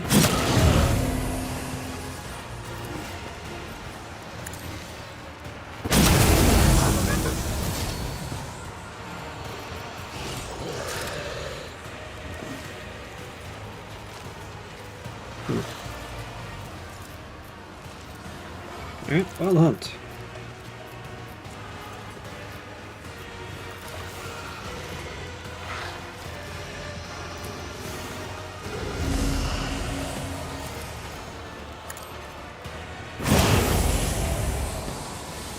Why are these things resisting me? These shall rage. Staggered, taunting scream, they're burning, biophysical distortion, natural armor. Phase shift. Gets all incoming damage from every second successful attack. That's mean.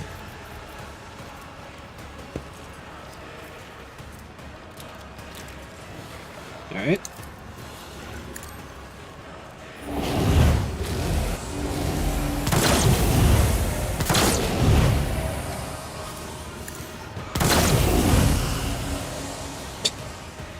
Jesus, what am I even doing? Oh man, I need... Wait, Earliet. I deal death with my hands. Even the monsters of the obscure sectors of the webway feared her and fled out of sight. Cyrleal's exile continued in solitude until a great faceless swordsman barred her way. He wished to test her.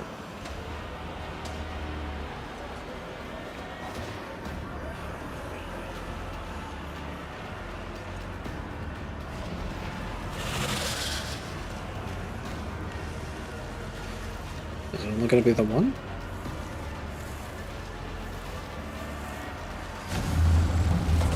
Performing target selection ritual. Of course it will return, but it's okay.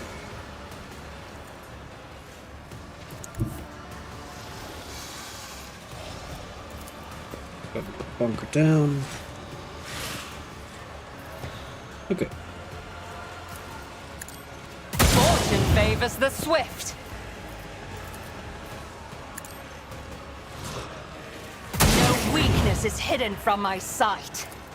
And I in my understand your sights, just in intent. case it survives.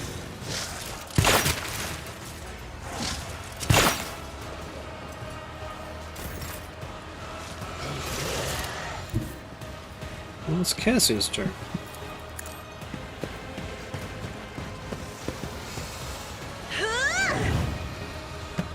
Isn't this a job for the serfs?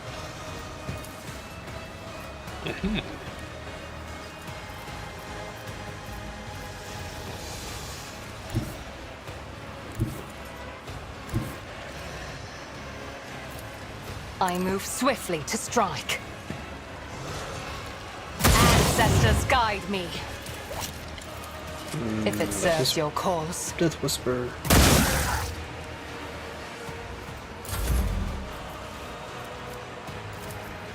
Me? If you insist, Lord Captain. I am a navigator, not a servitor.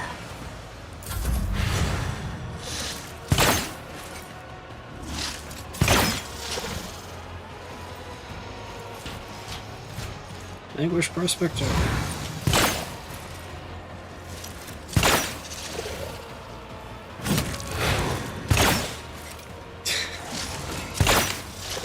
Oh, it's getting a bunch of extra turns because I'm striking it down way too fast. So before you move...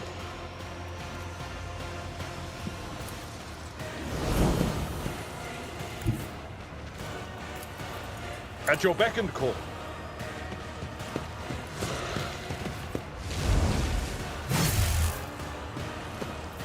Okay. Defensive stance. It will be done. At your beck and call. Target well struck. One fewer target. Bested by Sir Lyle's hand, the swordsman knelt and recognized her skill. He was no mere mortal, but the god's creation with respect for all things flawless. As a reward for her victory, he offered Sir Lyle a gift, the way to a place where she could claim her vengeance.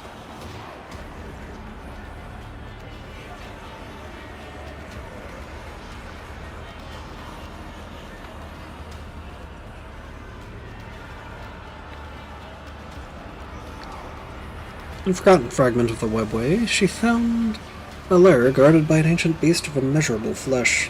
Sir Lael delivered blow upon blow, and yet her strikes could not diminish the creature's body or mute its roar.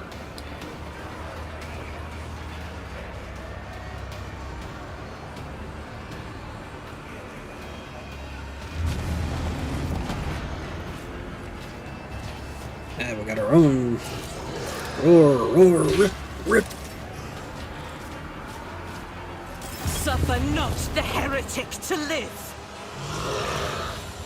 Well, then I will it's about time. Tried and tested tactics are the best ones. Okay. Victory is imminent. Stance. It will be done. Strike. I will do my duty. An exemplary strike. I've suffered worse.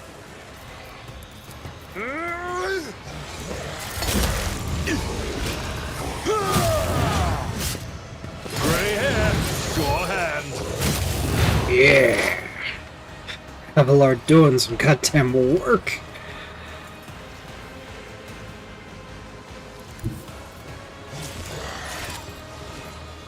Okay. Spot. Request approved. A little intimidation.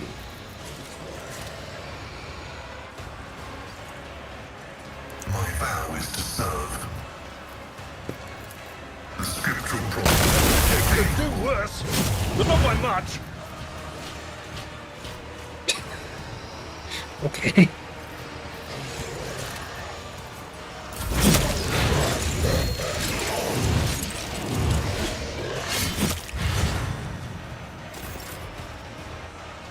And then it's Abelard's turn again. Okay.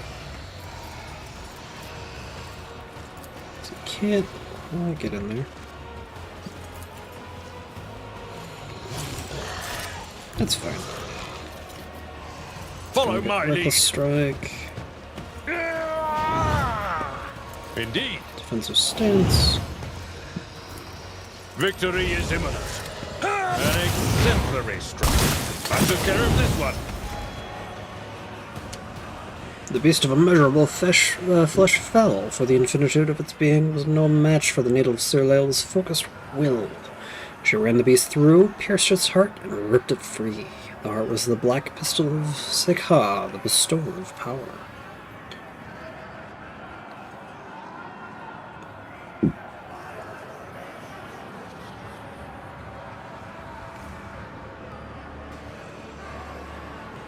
With Sekha in hand, Sir Lael returned to Kamora and brought down those who had served and later betrayed her.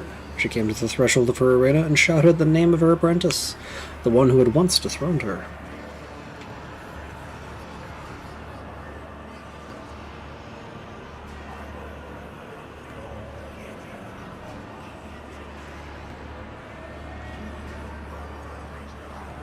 And hear her the apprentice did. The succubus, then Sinisthora answered the challenge and descended the steps towards her. Sinisthora. And killed her, and took the Sekha, the bestower of power, from her cold hand.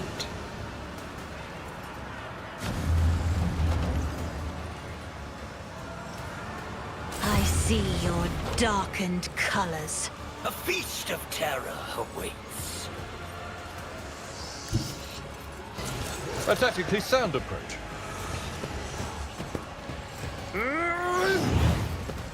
It will be done. Reckless strike. I will do my duty. It will be done. Target well struck.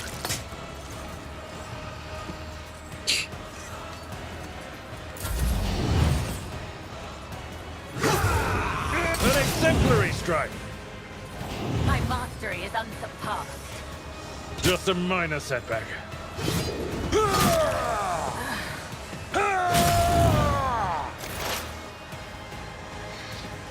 its turn. Let's get you over there. Just designate a target.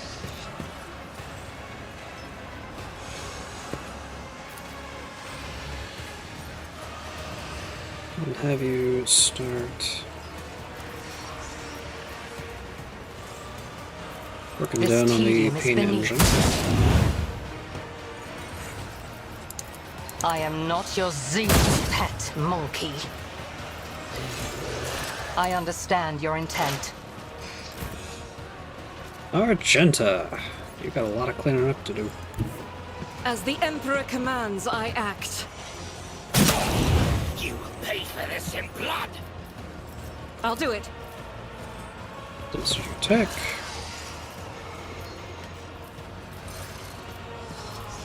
As the Emperor commands, you, my Emperor. Will pay for this in blood.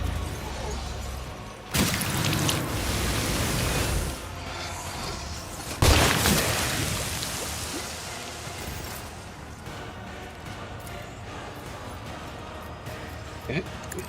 This is why I was chosen.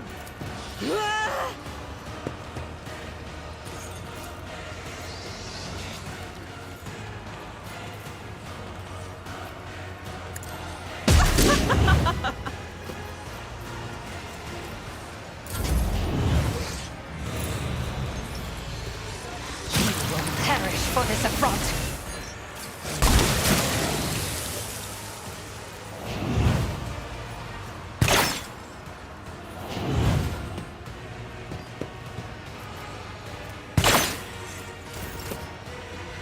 Alright, Cassia.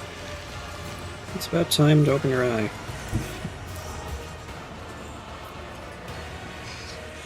I'm not accustomed to being ordered around. As duty demands. Do not dare ask.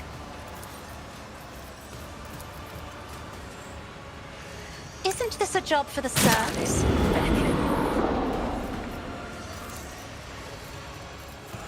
If I may?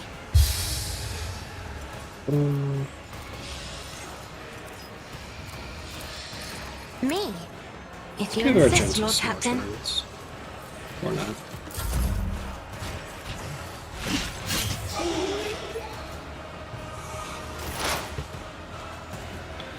Well then, Pascal.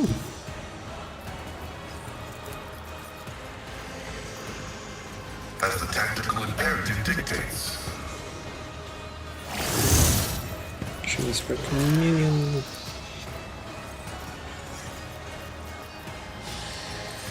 Intimidation.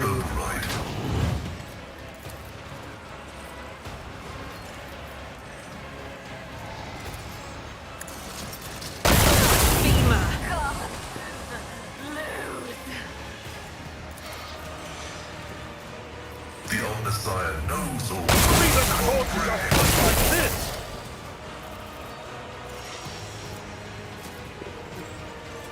My vow is to serve.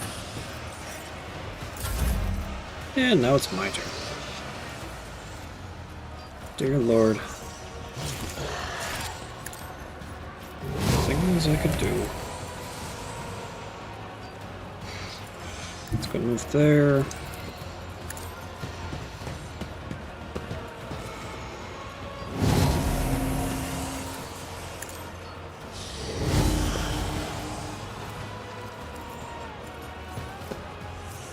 Go ahead and inflame. These ruby flashes are choking me. Sorry.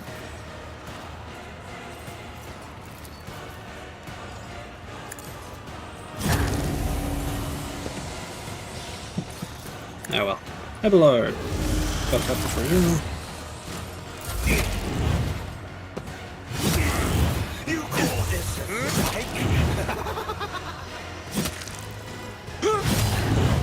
Your skill is lacking. Morak.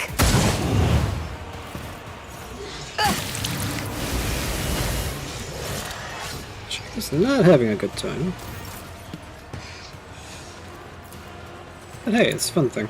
I hear you moving. No more. It's dead. Anyway. Can you patch yourself up? No, you can't. So just focus on Kikaros. If I must. Argenta.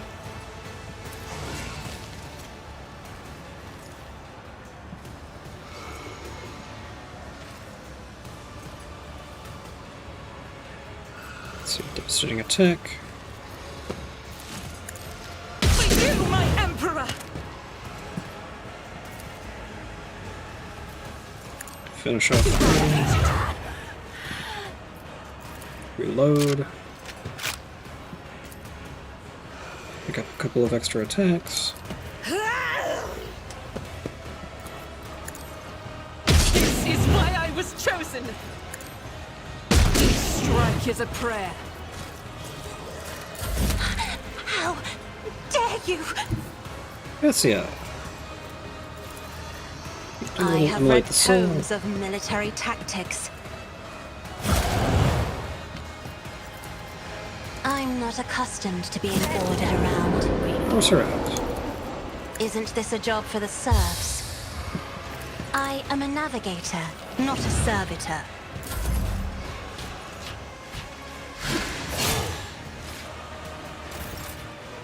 And then Adelard.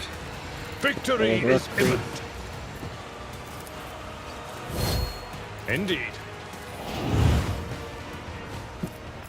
At your beck and call. Target well struck. My mastery is unsurpassed.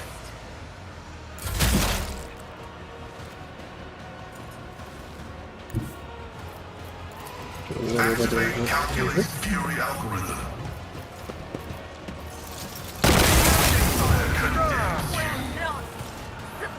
And now we have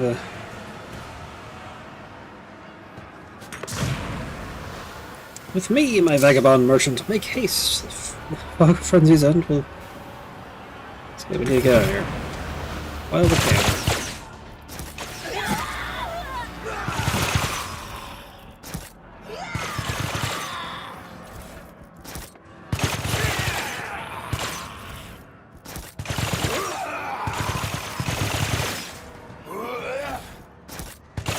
I wander through the stars. Onward! Farewell, English prospector. Yeah, hopefully we can actually get out of here.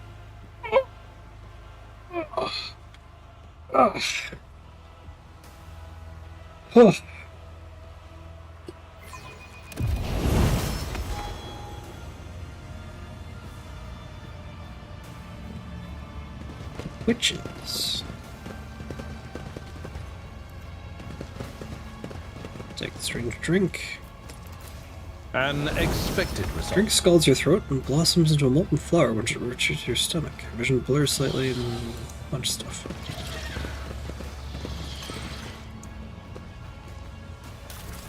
Anyway, Dark Swiftness. Dodge to the next round. Penalty to agility, strength, and willpower. Some more skin patches. I walk the path less traveled. Bodies are mutilated and covered with countless marks left by blades and whips. Hello, Ulfar.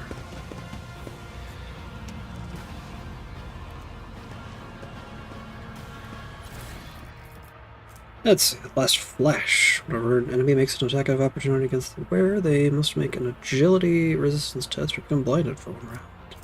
Commander's gloves. At the end of the turn, the wearer gains stacks of tactical advantage equal to the number of enemies they hit during their turn.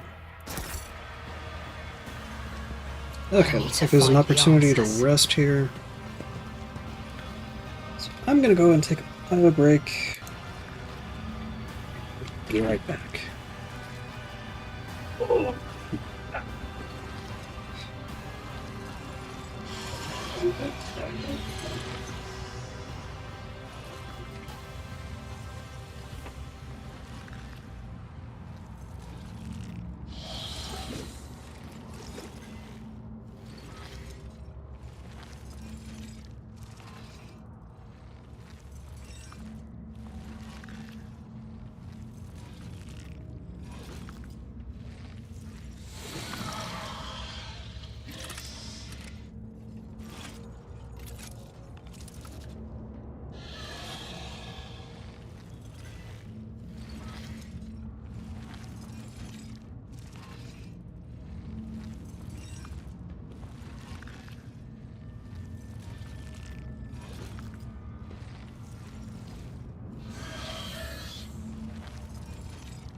Let's,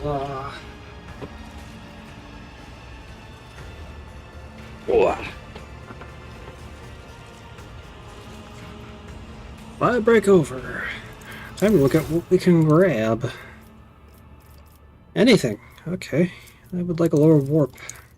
So that's my deal. Spare magazine? Really reloading though.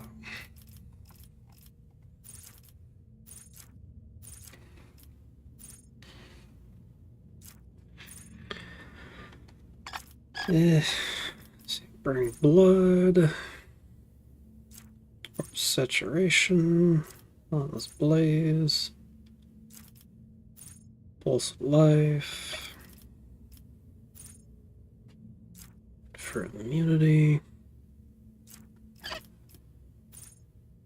Still my resolve is improved and field degradation is low. Sure.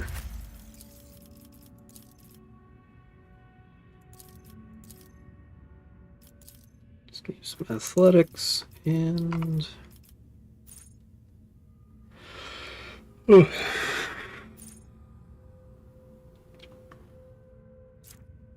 covering bulwark. Bulwark is active. Vanguard counts as full cover. Beacon.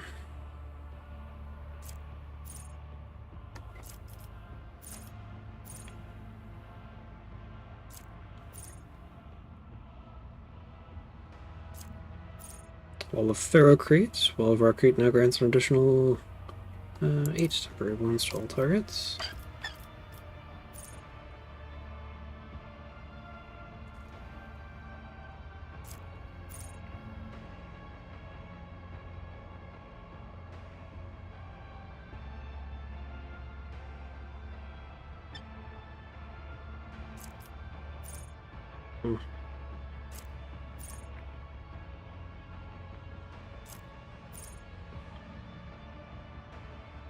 Actually doing my part. My non-attacking abilities are better. Let's get more demolition on you.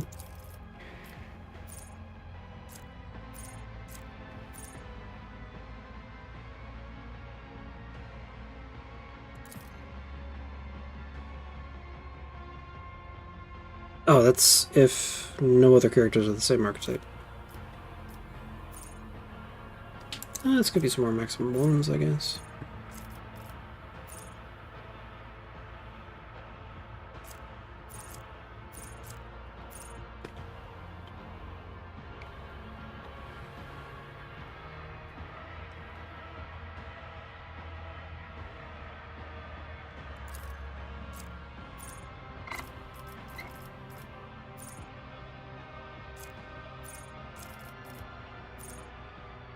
Flash fire.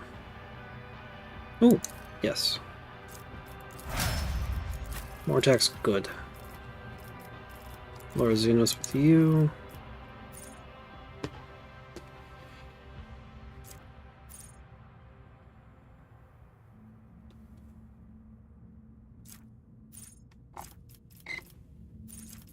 Killing spree. It's an opening. Damage increased by a little bit. However, the assassin has no more than one adjacent enemy. The enemy that moves into a cell adjacent must pass an agility resistance test or fall prone. Become immobilized until the start of the enemy's next turn.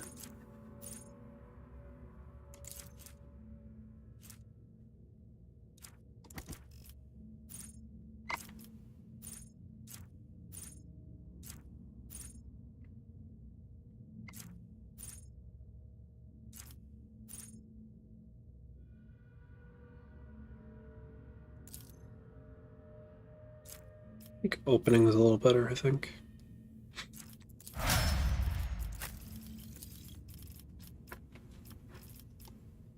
Let's see, as far as you, tech use.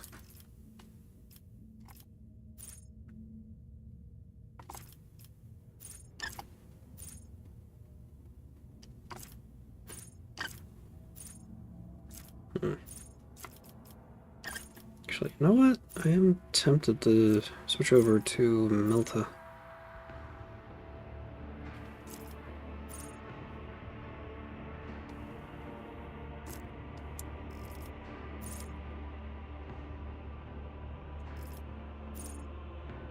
Or, you know, scanner mechadendrite. Get better perception.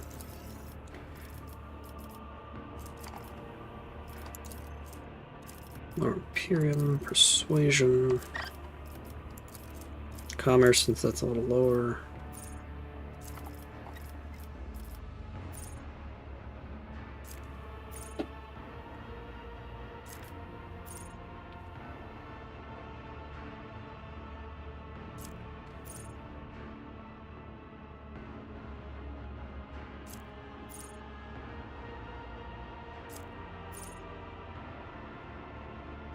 Salvation is being built on an ally under the effects of Master Tactician's abilities. Heals that target for additional wounds. With an extra injury. Without any tests, personal involvement. Every enemy killed by the Master Tactician increases their result by +1 until the end of combat.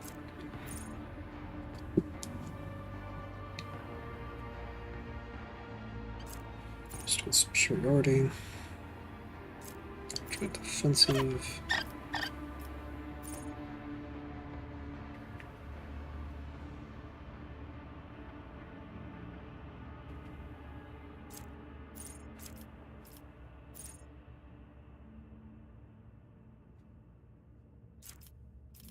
Oh, all allies have extra dodge against attacks made by allies, deal less damage to allies, and deal less additional damage with critical hits against allies. Yes. So she can open her eye a little bit more.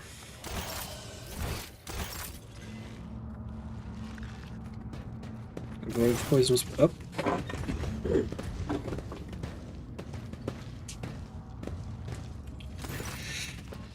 The elegant red-haired Xenos takes a sip of her wine-like liquid and gives you an appraising and somewhat surprised look. He smiles and says to the Xenos standing next to her, "What's this? New playthings, no doubt. And here I thought the Raving Tempest was intending to offer up your paltry cabal for our entertainment." The tattoo-covered Drakari she is addressing, who is absent-mindedly sticking serrated needles into his own gums, scoffs in response. Poisonous Whisperers should learn to live up to their name, lest the cabal of the Wounded Skies live up to theirs and make you bleed upon the Dark City, sharp-tongued pest.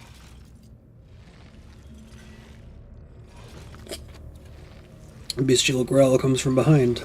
Did the gesture bring me here to listen to these dung-ridden beasts practice their meager wits? These blathering Xenos are making me angry. I'll kill them. Study the two Xenos. Symbols of their armor are different, indicating that these two belong to two different cabals. If their venomous glares and thin smiles are anything to go by, they're ready to go for each other's throats at any moment.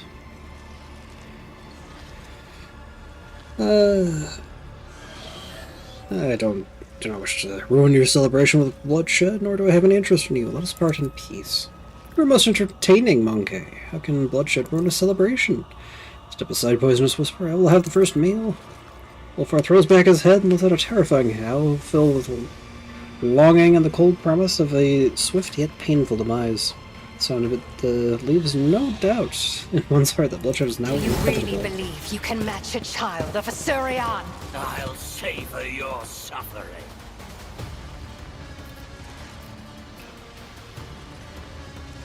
Let's see. Abelard is in position.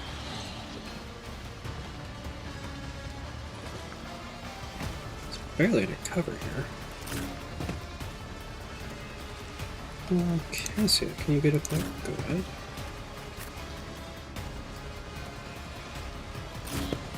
Let's go there.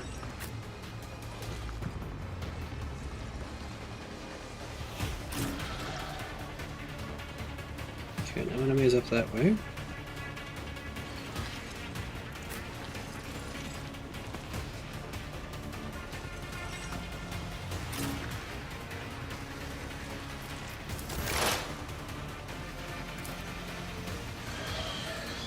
Right here, minute. I am not your Xenos pet, monkey.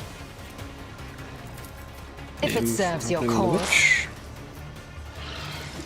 This tedium is beneath me. Deal death with my hands. What a pleasure. And you up there? If another soul slips beyond the veil. Lower me. Do a little death whisper all the way down. If it serves your cause, it's hidden from my sight. Stop trying, monkey. Argenta can do some fun. Doubt is for the weak. I will tear your heart out for this. As the Emperor commands, I act. Oh, whoops. I'll do it.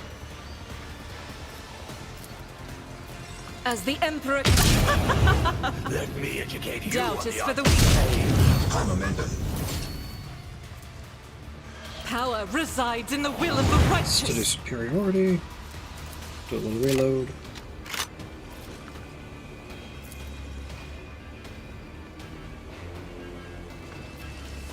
I'll do it. Eradicated.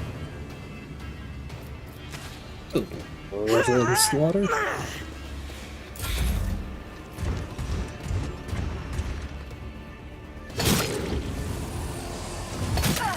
I challenge you.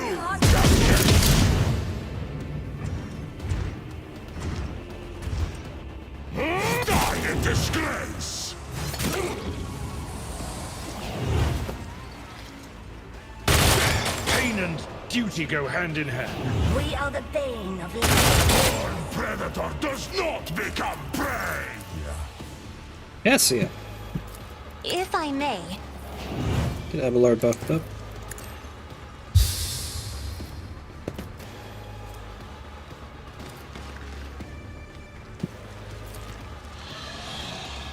Actually, first order business. 23 to 30.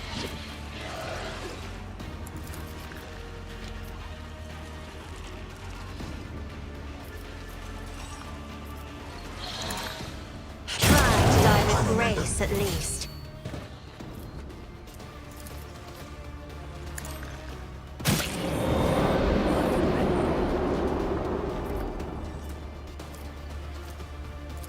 Oh, we'll give I'll Abelard show a turn you then. why navigators are It will be feared. done.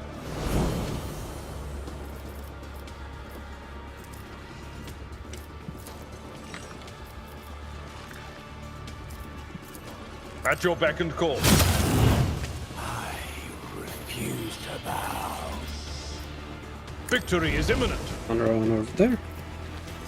I will do my duty. It will be done. Stance, wall of rock crate. Bulwark. Endure.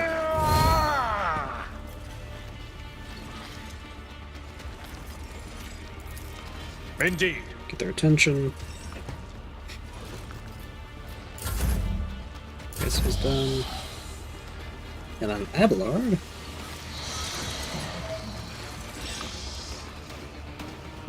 Can get down here properly. It will be done. At Triple your strike. beck and call. It will be done. Reduced to dust. Target well struck.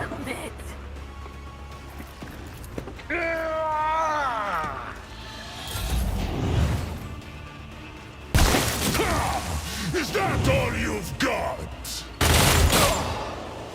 I've suffered worse.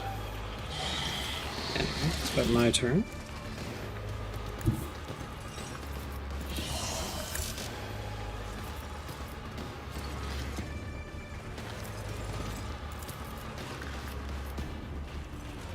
We get more of the other. I move there.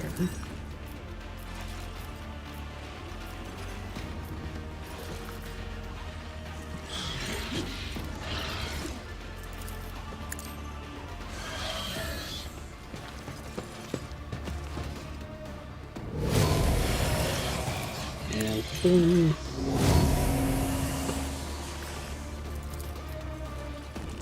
Not quite enough, but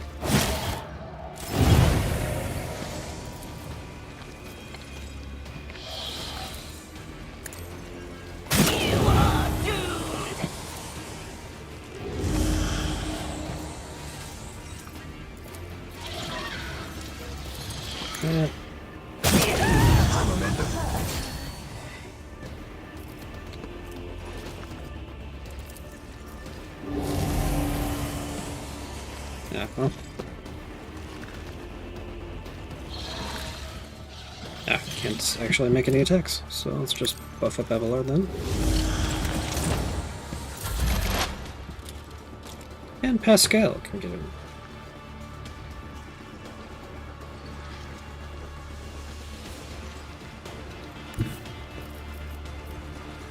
Intimidation.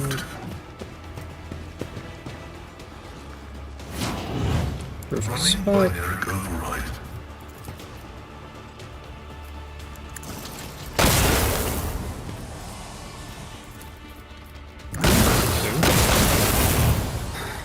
This can't be over.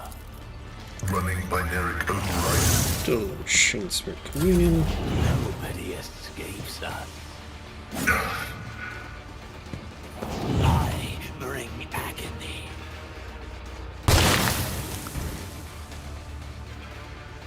Your misery is my treat.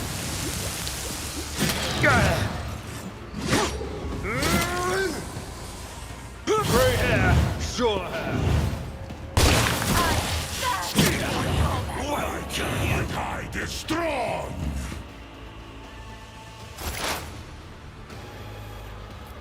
Alright, Elliot. You got a few things to shoot.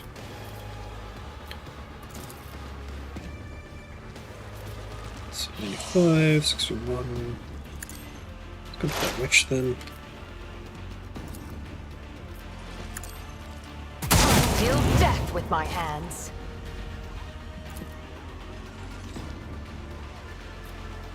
I am not your zoo. I die! Beyond the veil. I understand your intent. Your last stroke of luck. All she's got? Yep.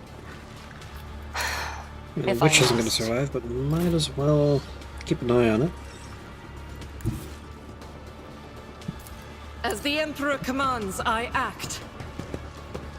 None can escape the Emperor's judgment. Eradicated. Faith without deeds is A bit worthless. more movement. I will bathe this battlefield in righteous fury. I'll do it. As the Emperor Yes, sir, commands, attack. I act. I'll do it. Each strike is a prayer. Doubt is for the Ripple and weak. slaughter. In thy light I stand, There are and thy mastery. light I crave. As the Emperor commands. Faith without deed, none can escape the Emperor's judgment.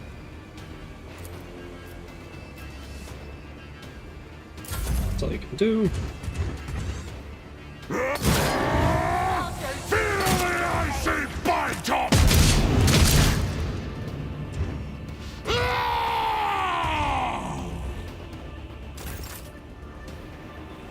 Cassia. Why don't you move up Step aside. The navigator is coming. some extra...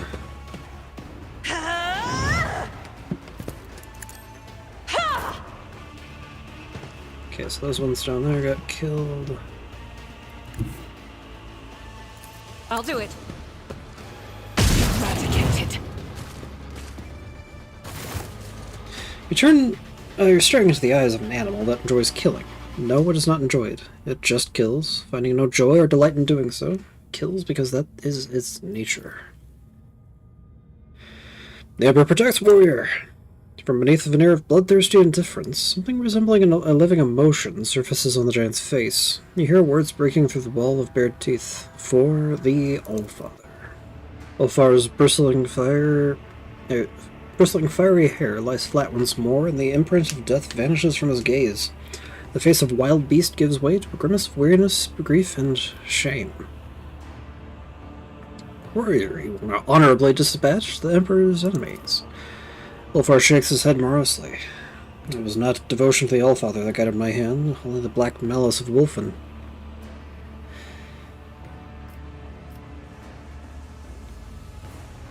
What kind of grief must it be to have nearly cost her your sanity?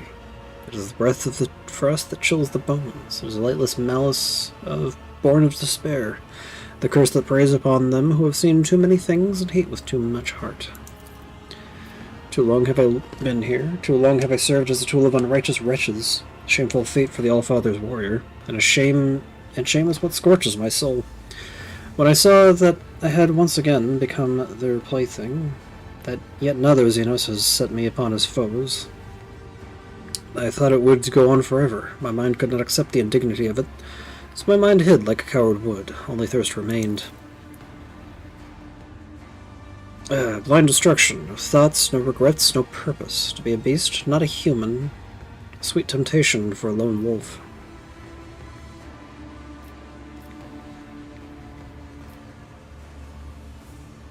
You have people to fight for. People who need you as you are. A warrior, not a beast. Your father, Russ, my brothers, I belong to them. I am their blade, and this blade will never break. I suggest we go and see why, Nocturne of Oblivion has dragged us to this place. Yes, where is that slippery wretch? Let me have words with him.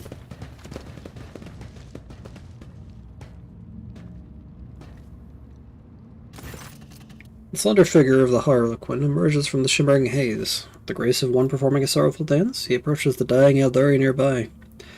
Your dance is now tableau, and I lament. The darkness is in the eyes that saw the path. I peer into those tunnels black and bleak. A gleam I seek, the one that points the way.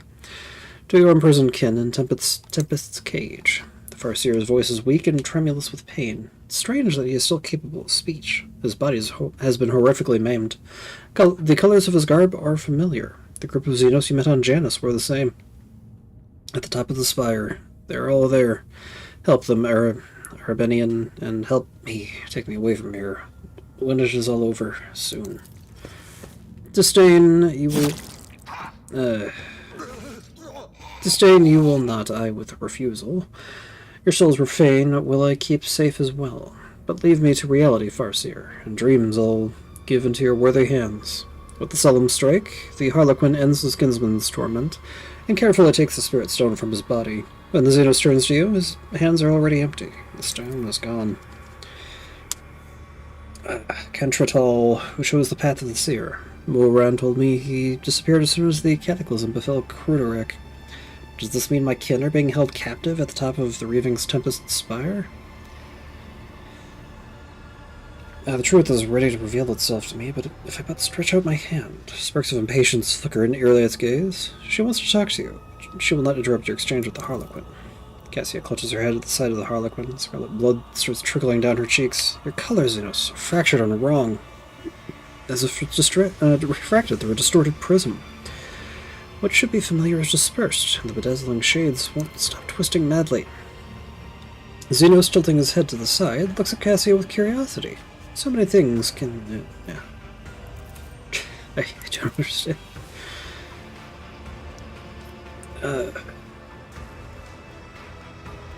You dragged me here to save this Farseer, is that it? Oh, listen well. You will listen well, O pathless wanderer. Night music's leitmotif you have discerned, a title of virtuoso you have earned. The Harlequin makes an exaggerated show of drawing back an imaginary curtain. The shadows beneath the black eye holes in his horned mask once again form a mocking smile. A grand finale of this gory piece, where perfidy and cunning reign supreme, shall now unfold by merchant vagabond. Even flesh speak is more efficient than the speech patterns of this Xenos. Hypothesis that the elucidator machine spirit has been affected by the pernicious influence of this place and is producing distorted output. I seek permission to conduct a technical survey.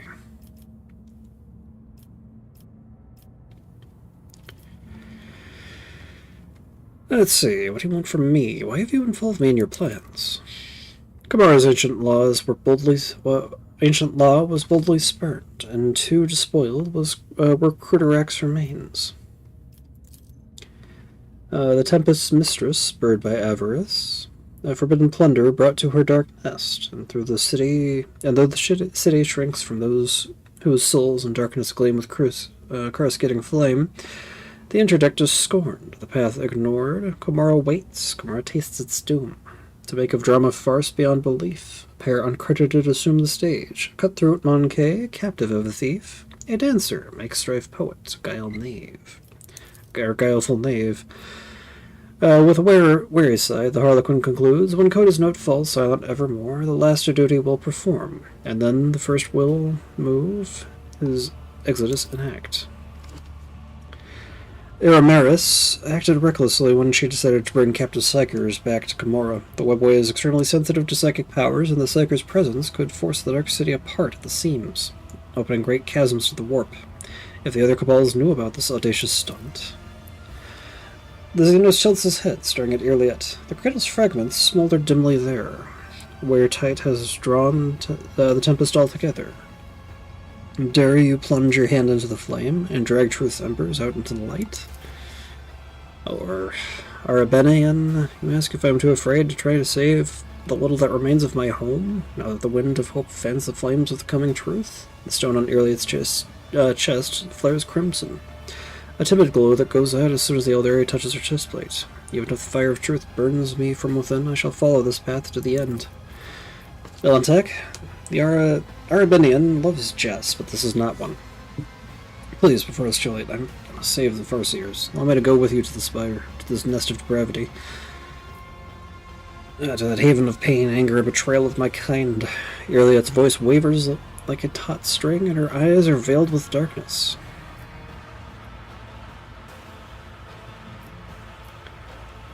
Let's see, if what the Harlequin says is true, we'll save whomever we can.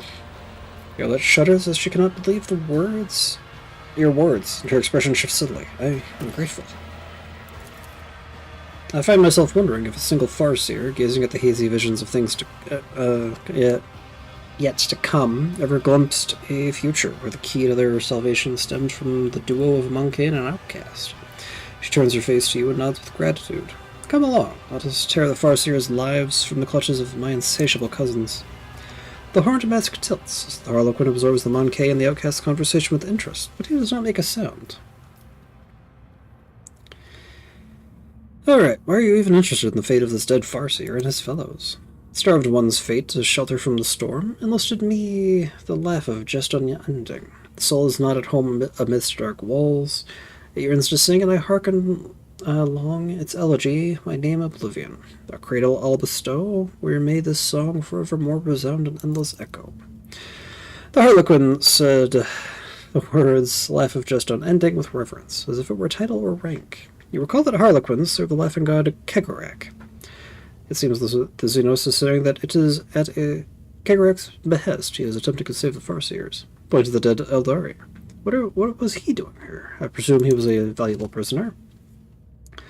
The executioner lost interest and blithely tossed the toy despised aside, proclaiming it a gift to empty bellies. He let the rebel tear it into scraps. In tooth and claw, they fought to claim a share, with every one extolling his largesse. Why did you bring Ulfar here? As surety this feral brute has served, that to my plan there would be blood released.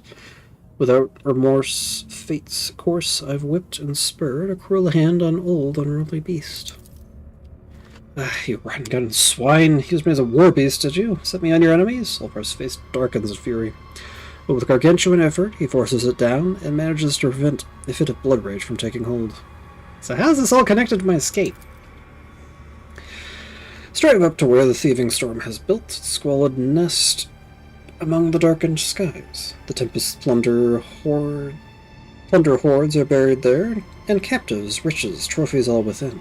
Amidst this cache, a gate to real space find, pass through to freedom tempting and so craved. Companions have I brought, and steps revealed. My lines run out, so I have no more to give. The stage is yours, my merchant vagabond. Go fetch a vessel swift, and get you gone. Ah, a ship! I'll finally be able to leave this horrible place, flooded with scarlet hues of agony and washed-out tinges of despair.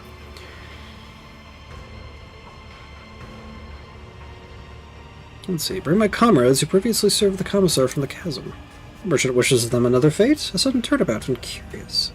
What path ought they take? All ears am I. Although the Harlequin's mournful mask is absolutely still, you can't shake the feeling that a nasty grin lurks behind it. This is a game, a test. You must choose your words carefully. Be careful, Untuck. Arabenian weigh each word with meticulous pedantry. If you do not take care, you will receive what you want, like turned inside out, like the fabric of the void within any stars. Save them from torment.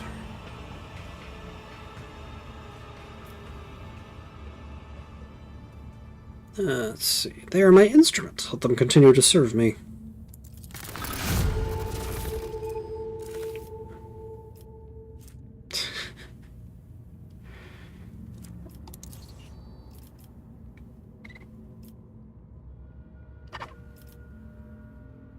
Let's see, a drummer, harp, or any instrument. Of Maestro's eye, it is the apple prized.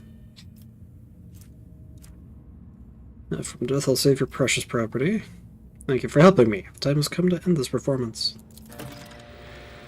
Saying nothing, the Harlequin vanishes in a blue shimmer of air. The horned mask disappears last, with a vicious laughter drifting out from beneath it. Anyway, look time.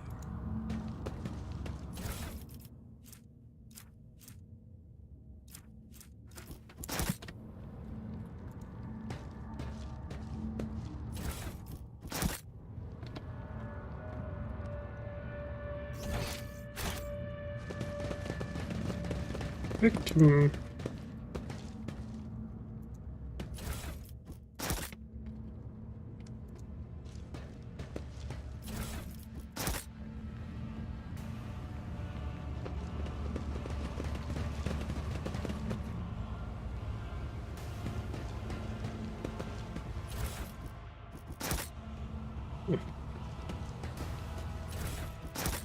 I have traveled far darker paths. All of these Xenos artifacts.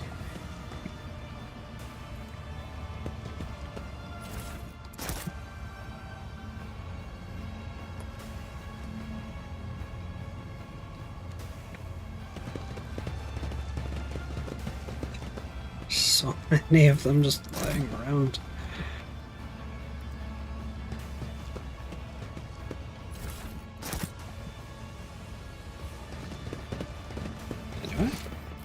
Whatever you wish.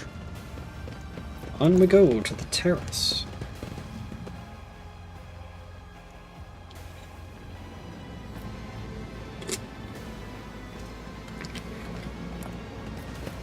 Compared to naval service, that was barely a challenge.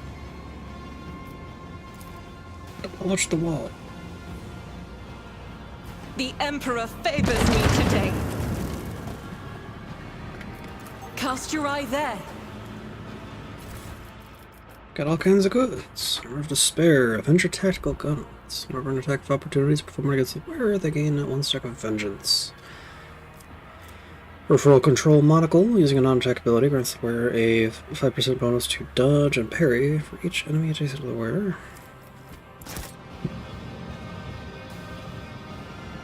Anything worthy of my attention?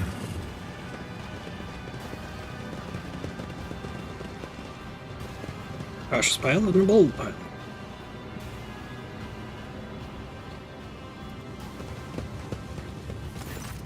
Two pilots are already disarmed and under guard by your companions. Give you a haunted look as you approach, but do not dare say anything. You take a glance at the Xenos boat. Sure, its design in certain parts appear bizarre, but you can still guess their purpose. You can probably steer it. You can still steer a gondola, Helentech. We do not need these pilots.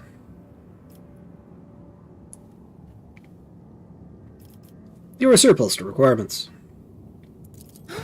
Silent thrash! How can one find the right way without his light? Onwards! Get out of Gamora! The asshole of the Milky Way. I guess the Webway too. Not really separate things. The Webway is within the Milky Way. It's a layer. Some extra goods over here. See, the dim light sources of Gamora glow like swamp lights, making you dizzy and nauseous. And there's Ulfar.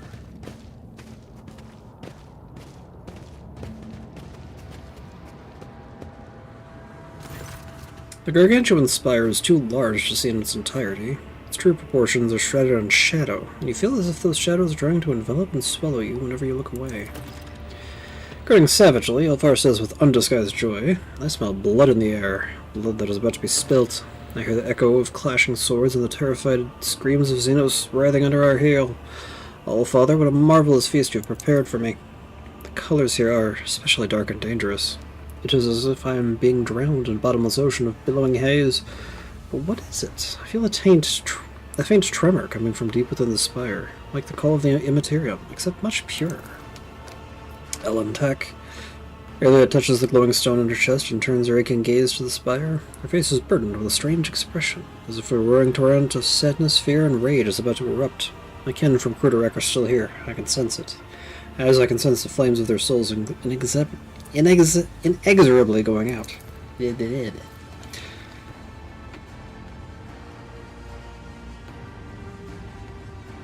Fury and fear have devoured me from inside out. I do not know what frightens me more, the grim answers that hide behind the spire's walls, or the scars that my heart will bear once I discover them. Yet I must learn the truth about my world. Perhaps this is the day the outcast finds her path again.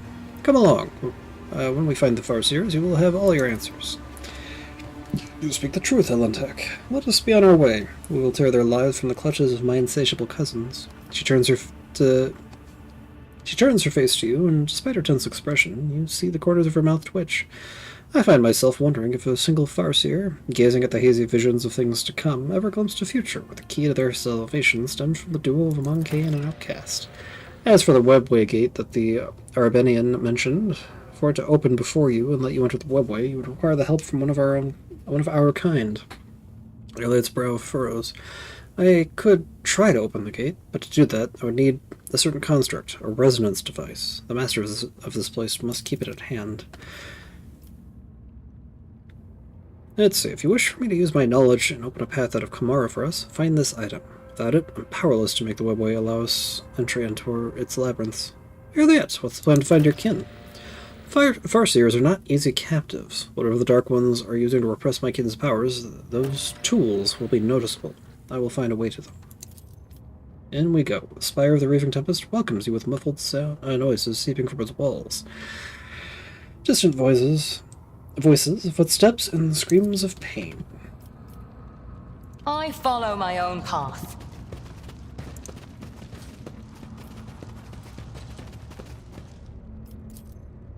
See, the vast towers of Kamara spring up in the darkness, surrounding this. Up out of the darkness, surrounding the spires at insane angles, violating all laws of physics and perspective. Some more goods. Exquisite wraithbone blade fragments.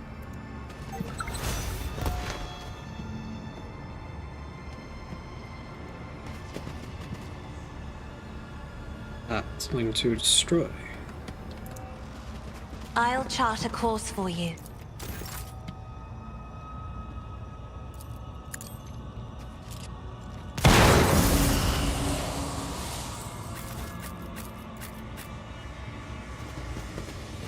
And access to some goods. Monofilament.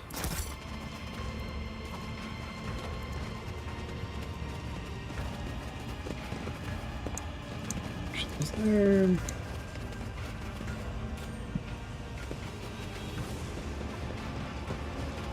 Activating motive force reserves. Off the spire of the Raving Tempest.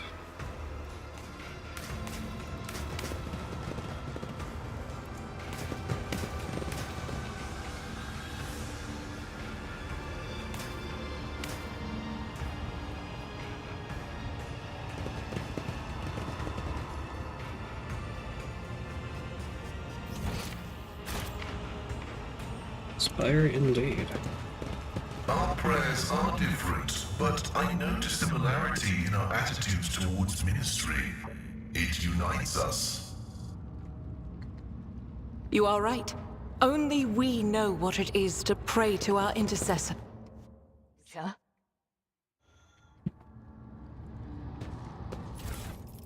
Goods. And what was this? The Sinister Labyrinth looks like a death trap. It's probably created for such a purpose. Keep a sharp eye.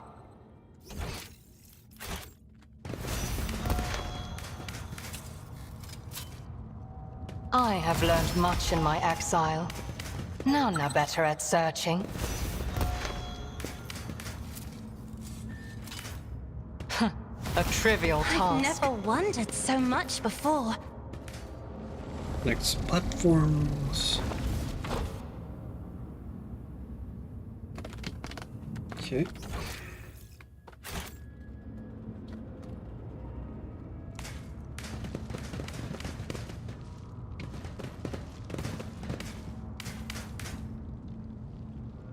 Put that down there.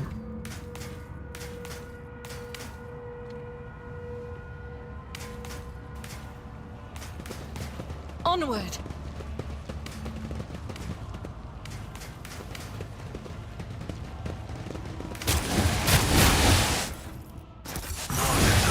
Here's the reward. My success was inevitable. Damage is negligible.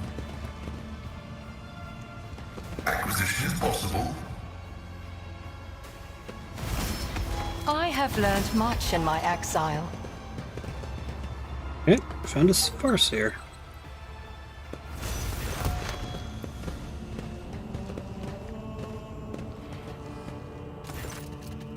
K10, my son. The Eldari Farseer's tortured body is barely moving. You can see, you've seen abject creatures like this before. Stitched together from several bodies, their miserable existence serves but to satisfy their homunculus master's morbid interest in provisions of the flesh. And yet, this one is not like the others. A twin-faced, stitched together from parts of several male and female Eldari turns its unseen gaze towards you.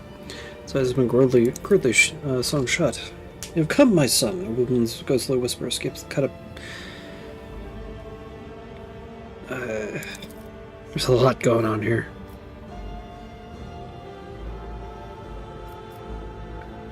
Oh, Isha, Mother of Life, may your blessed...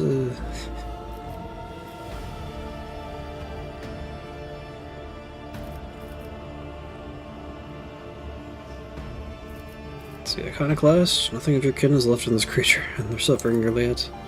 That is not so. The accursed homunculus has merged not just the Farseer's bodies, but their souls as well.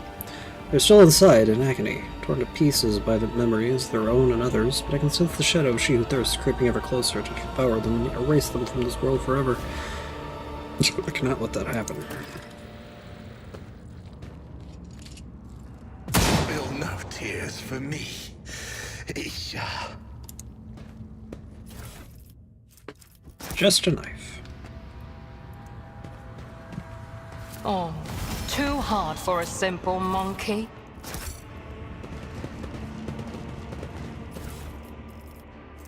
Research report. A bunch of stuff. It's a mention of a veil.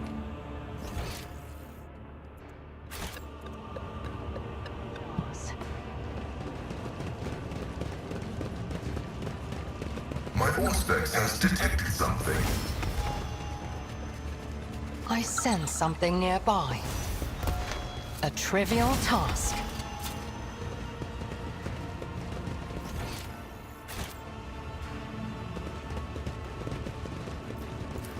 The machine guard grants me insight. We stitch back together. Now, the view of the intertwining and intricate passages of the labyrinth fascinates and draws the eye. The world is full of colors I have never seen before.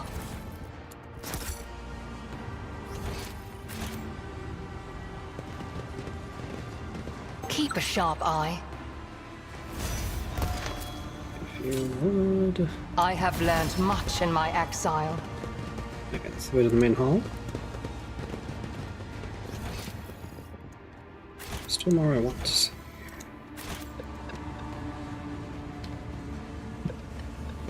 Over there! Some goods we're heading out. Locomotives are fully operational.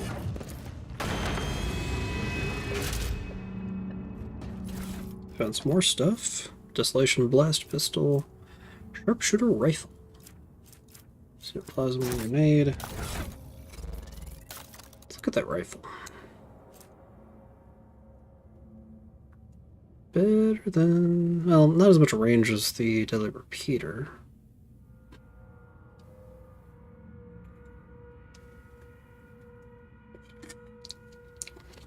Ooh, but I do more damage to bigger enemies.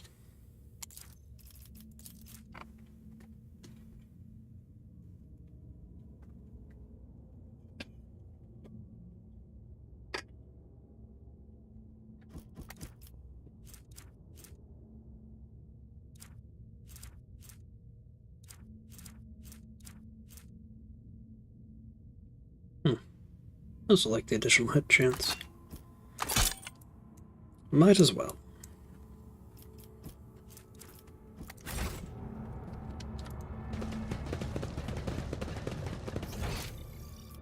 Ah, but there's still more. Knowledge is eternal. Too hard for a simple monkey. A trivial task. Some more goods here.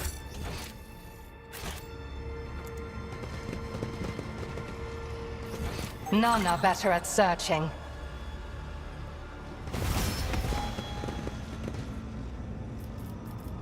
Okay, What is it? I need to find the answers. My success was inevitable.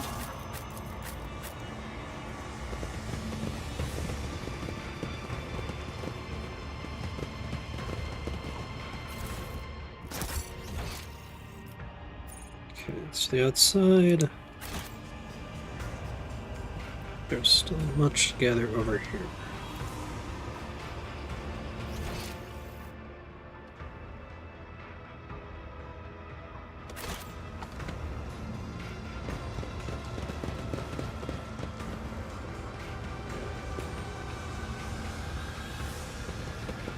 Some more notes. This explorator is blessed with multifunctionality. See, a young Eldari's body is floating in a murky glass vat filled with an acidic sludge. If the Belton Xenocogitators changing readings are anything to go by, the Eldari is alive, or at any rate not quite dead. His body belongs to a Farseer. I sense dormant energy coming from his exhausted mind. We must free him, Elentek. Inspect the vat. Another of the insane homunculus creations designed for cruel experiments, the vat is part of a larger mechanism that has a small mechanical dashboard built into its casing. You are, however, unfamiliar with the symbols. On it, the thick tubes that deliver the suspicious-looking liquid straight into the vitreous depths of the mechanism disappear into its inexplicably smooth casing. The glass itself seems quite brittle, though. Odd, these symbols are unfamiliar to me. I suppose the homunculus is using a special code, so no overly cautious assistant can hamper his experimentation. Stand back, this calls from some good old brute force. Careful, watch your step. Can you hear me? Irliet helps the Farseer out of his prison, avoiding the broken glass. The Eldari is completely disoriented. His wandering gaze shifts between you and Irliet, and then returns to the vat from which he just emerged.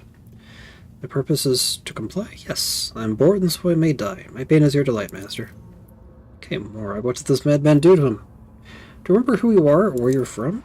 I remember the taste of pain, and the smell of pain, and the color of pain, too. You are one who dreams of what has come to pass and what yet lies in the haze ahead, a Farseer from a craft world. Tell us what happened to Kruderak.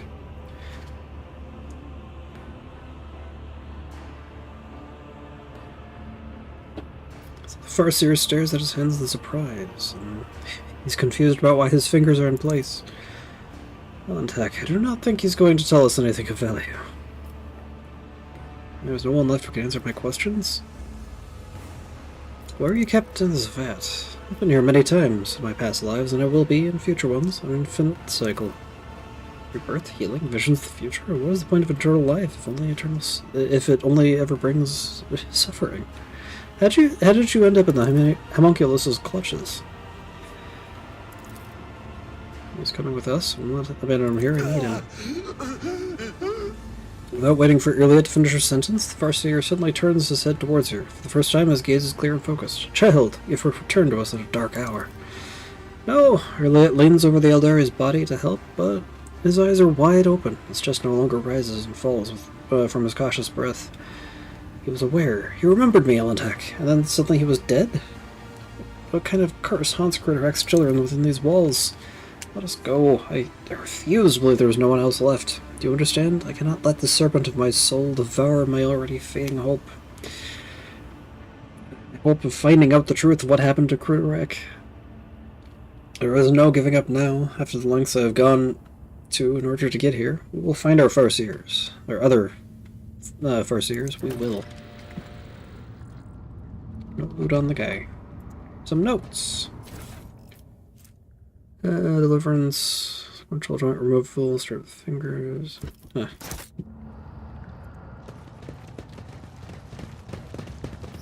Searching is my observance. Bloodthirsty experiments. Too hard for a simple monkey? Yay, and a level up. Let's look at the other path first. I'll guide your vessel and lead you on your way.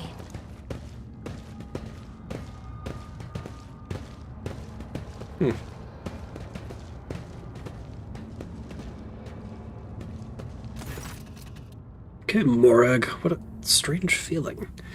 Your lit clutches her head and her eyes dart around the torture chamber. Caleb Mitchell Kane, take my heart. Placed on a grim stone pedestal in front of you was an intricate game board. Probably similar to the one that Regicide players use. Miniature figurines of Drukhari and Asteriani, skillfully fashioned out of onyx and wraithbone, are frozen in elegant poses opposite each other. Several of them are toppled, and for a moment you think you see fresh blood running from under the game pieces down the small grooves carved into the board. Iliad, are you alright? Iliad stares at the game board, stunned. It seems she's never heard your question. Quiet, please stop torturing my mind. I will not let you become another spirit on the wind.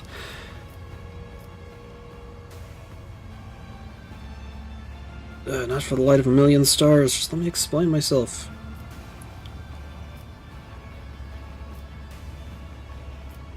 You're talking to pieces on a game board.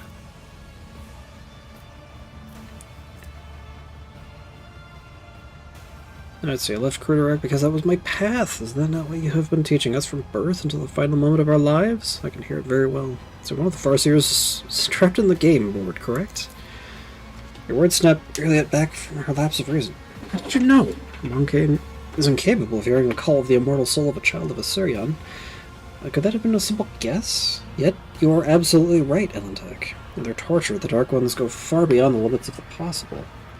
For imprisoned within these game pieces, within this board designed for games that intrigue the mind, is the soul of a Farseer. It looks like the Farseer put you through mental torment. What did she say? That I am a traitor and my path has paved the bodies of my kin. That I am an outcast who carries the blame for the destruction of my home, since I heard the call of our dying ancestors, but did not return in time. That should have been me in her place. So the pain and suffering have damaged the Farseer's mind. You could not have saved Craterhack alone. But I could have protected my home and met my end alongside the others. Iliad's own words make her shudder as she stares at the flayed bodies of her brothers and sisters. Still, for as long as at least one child of Craterhack is alive, its memory will not vanish, and I am yet to reach the end of my path. The seed, planted long ago, is yet to grow and bring forth the flower of truth.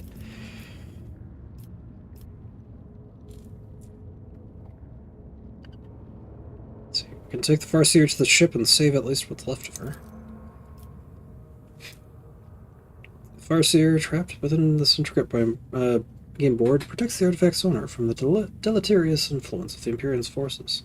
It's hard to say how much more suffering her soul has yet to endure before we leave this city. She may even be devoured by Cylon Thresh on the way, as forms like these make our souls very brittle and defenseless. But if you think there's a chance she can be saved, I will not stand in the way. Anyway, more loot.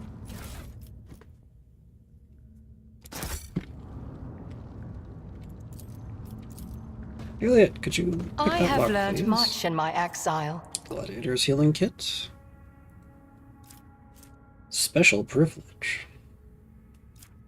Let's see. Recoil war boots. Whenever the wearer's attacks an enemy behind cover of the ranged attack, cover efficiency is decreased by 40% for that attack and reduce recoil. Oh my.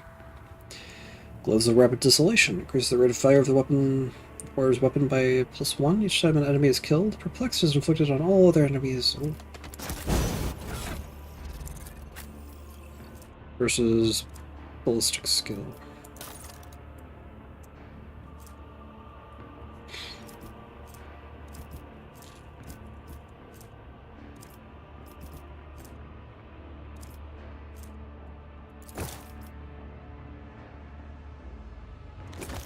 Critical damage.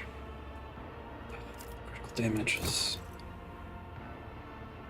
part of why the weapon is so good.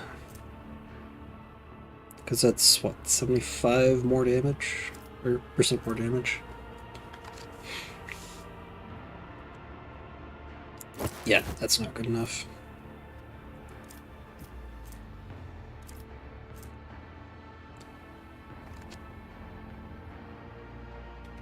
And I want the pyromaniac boots on you for when you're doing flamer stuff.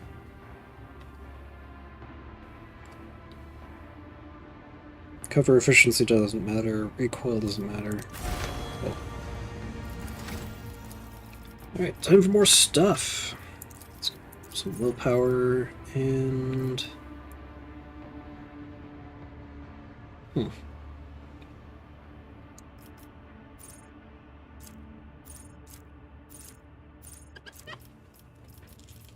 Weapon proficiency, overclocking model, nimble.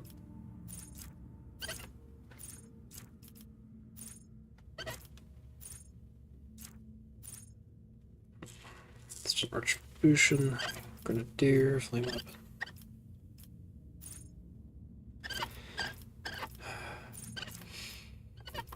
Let's get lore warp on you.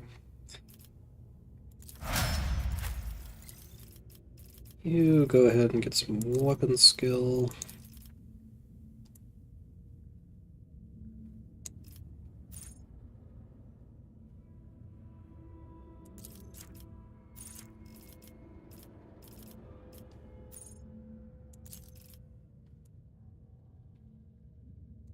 Weapon specialist.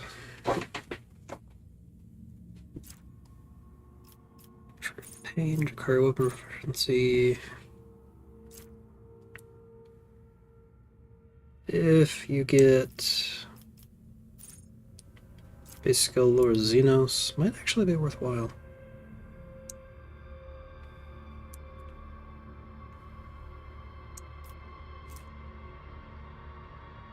You know what?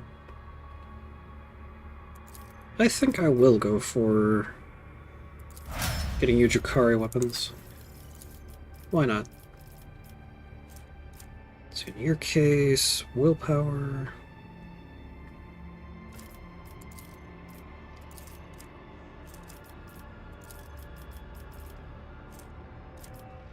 Let's see, features, Architect Soldier, Arch Militant, Exemplar, Checkable Faith, willpower based on strength, toughness, and agility and perception.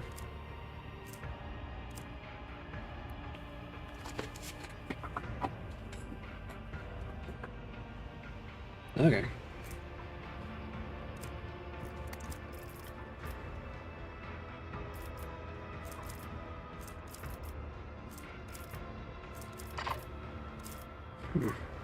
I guess giving you toughness then would be valuable.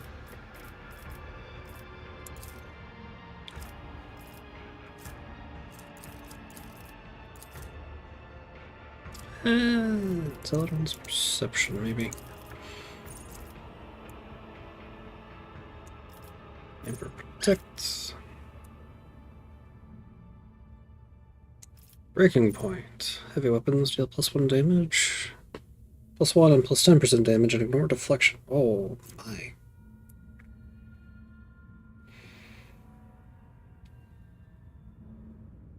Pulse. Dare. Heavy armor proficiency.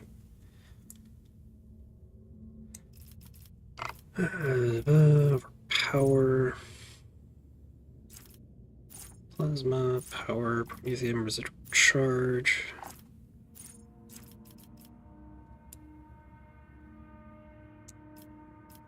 Might as well start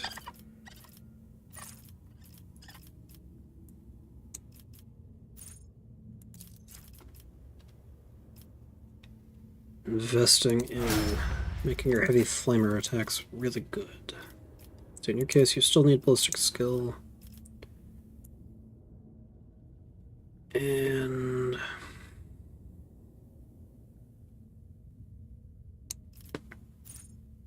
let's try a Drakari weapon proficiency on you. See if that gets you anything interesting. I want you to be smart.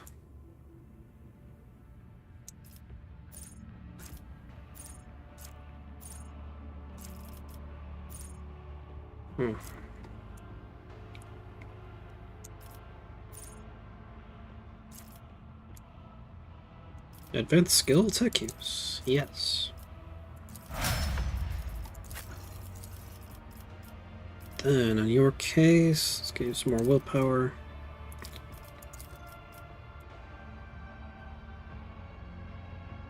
And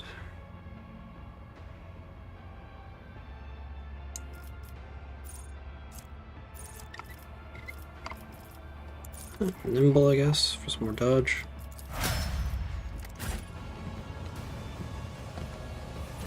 Oh, yes.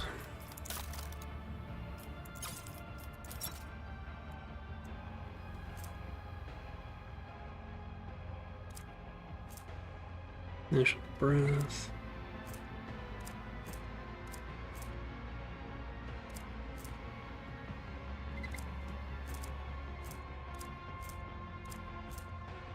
Pitch Black Desolator.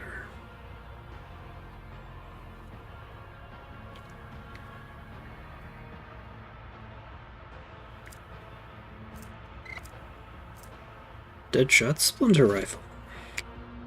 Deadeye shot deals additional 8 damage.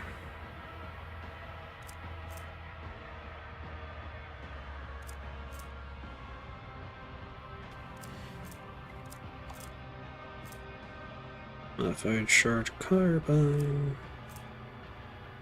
Mazoa pattern. X-rifle.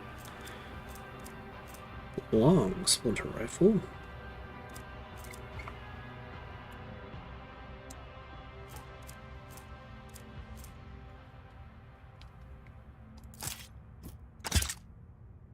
At the very least, you're going to have some much better pistol options.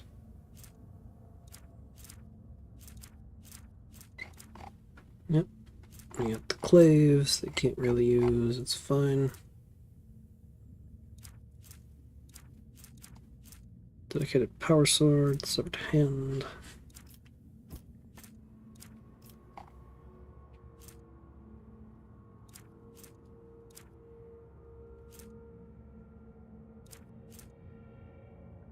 Black Haze, Venom Blade.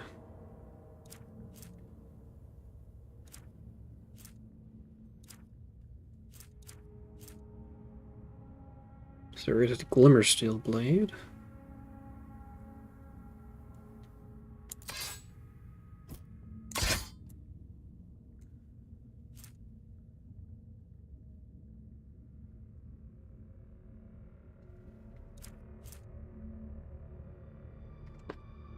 The Fractal Blade.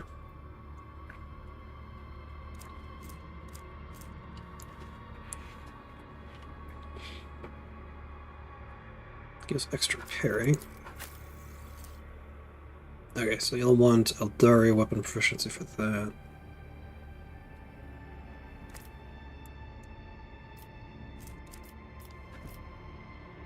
I don't think there there's anything else of particular note.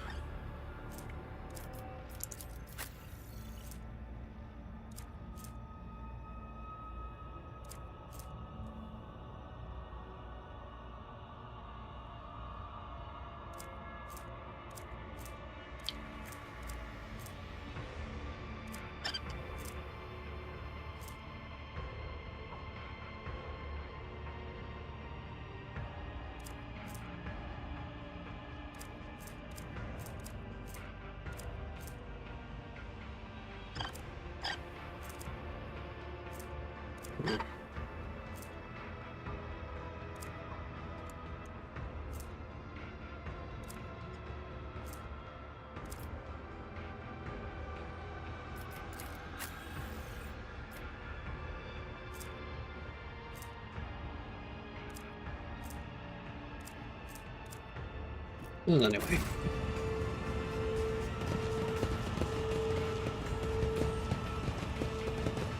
Time to see about clearing out these bloodthirsty experiments, I do believe. I sense something nearby. A trivial task. See, the set of symbols looks unfinished, as if you had only mysterious message. As if only half the message had been written. Cleanse ranks! Behold the might of a Syrian!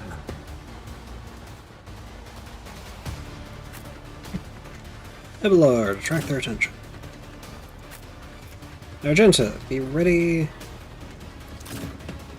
for some nonsense.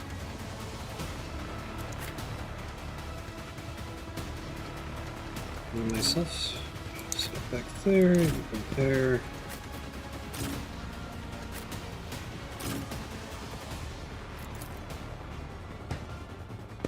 Come along, man.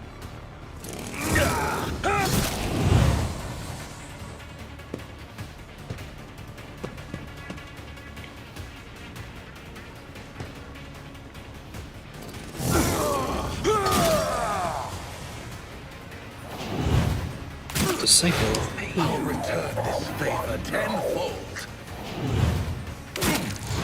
Your suffering will sustain me. Flesh is weak, yet iron knows no pain. Okay, you have a decent amount of stuff. This tedium is beneath me. So, perfect spot. If it serves your cause.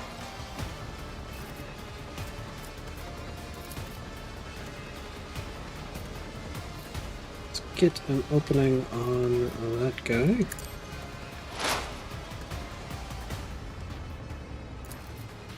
I understand your intent. Fortune favors the swift. Do a little death whisper as well.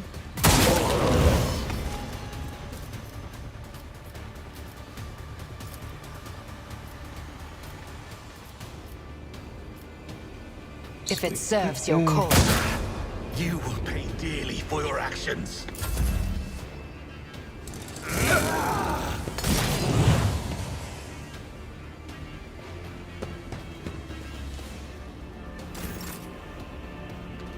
Cassia.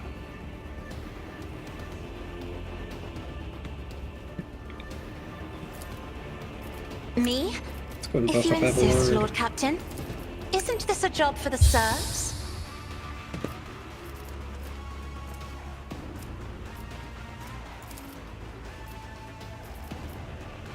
And do a little more of this.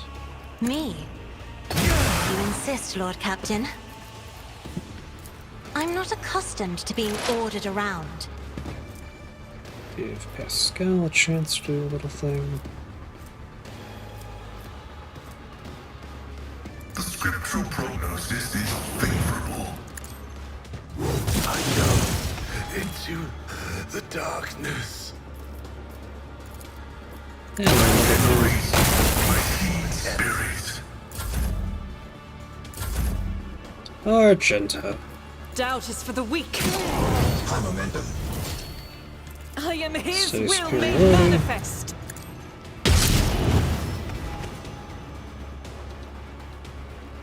Let's keep you in cover.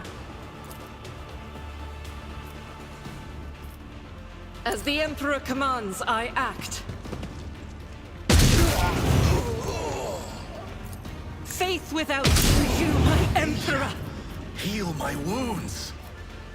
Devastating attack. I'll do it. Wildfire. Doubt is for the weak. And run and gun.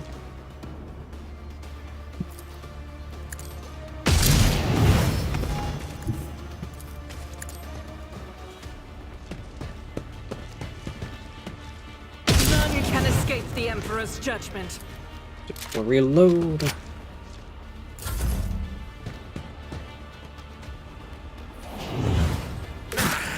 You will pay dearly for your actions. High momentum. My turn. Let's do a little bit of marking. Got that guy over there, but he's already marked. Mark those disciples as well.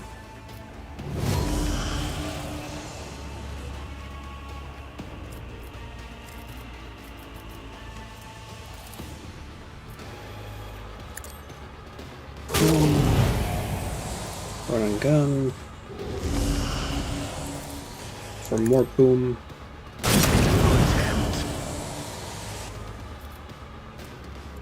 And flame.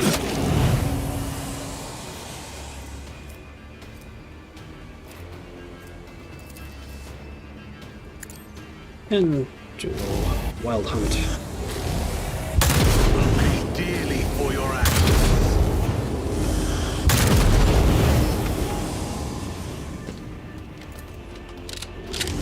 Reload. Mark another.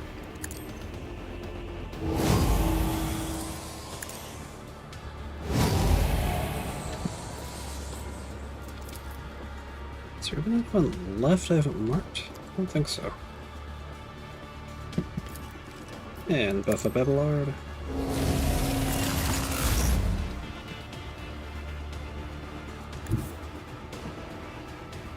My place is at the fore.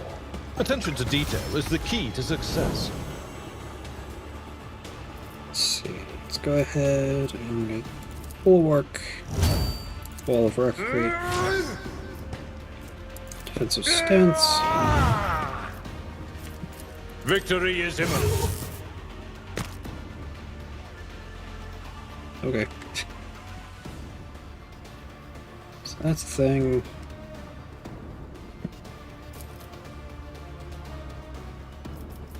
Do him. At your beck and call. Endure. Indeed. Strike. At your beck and call. I'll return this favor tenfold. Make sure you have their attention. And then Pascal. You have all movement right now.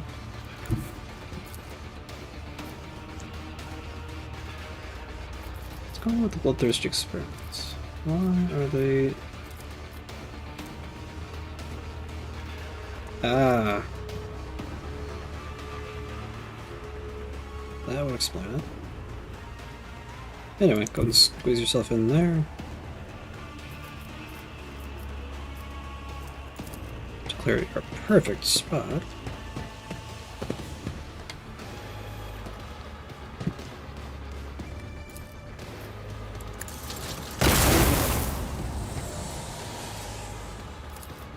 Lies.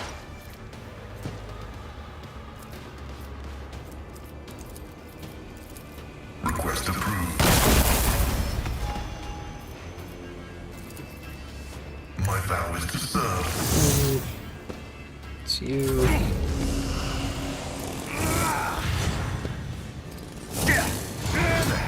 A pitiful attempt. I'll work for a flesh is part of the trial. Nearly it. Got a lot of movement to do. Get on over there. Still immune to damage. That one isn't.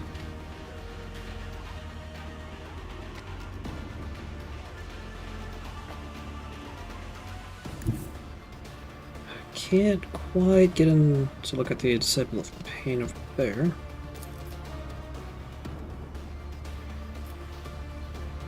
I approach the designated position. I deal death with my hands.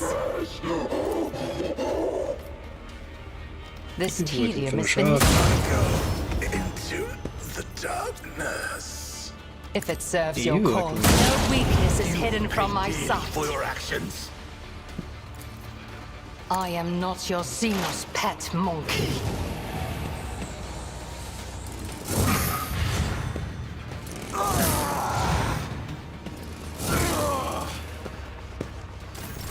High momentum.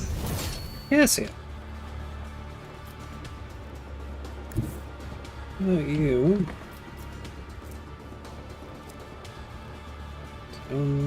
That was not immune.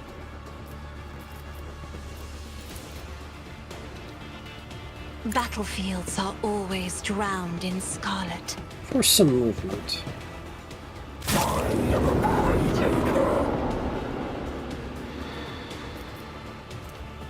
Orchestrated firestorm. In the name of House Orcelio, I shall prevail!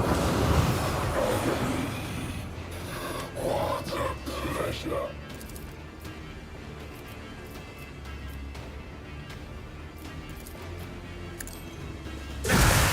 You will pay dearly for your actions. Isn't this a job for the serfs? So then. If I may. Evelar, Victory is is imminent. I took care of this one. I will do my duty. Me? Buff up If you insist, Lord Captain. You guys still invulnerable for As now. the Emperor commands, I act. Let's just get you in a position to act while I wait for Mr. Invulnerable to Faith without fear is why I was chosen. As the Emperor, for you, my Emperor. Pitiful attempt. This is why I was chosen. Doubt is for the weak. As the Yeah, Emperor wildfire. commands, I act. Faith without for you, my Emperor. I'll return As this the Emperor favor commands. do a little reload. Call it a turn.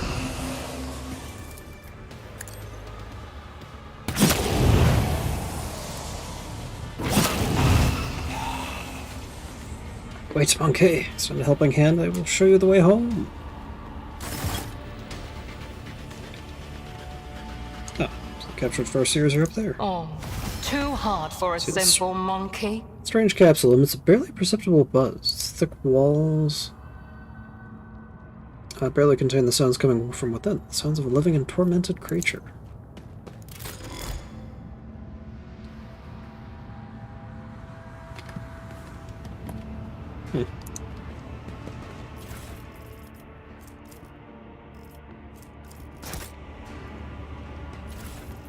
More notes.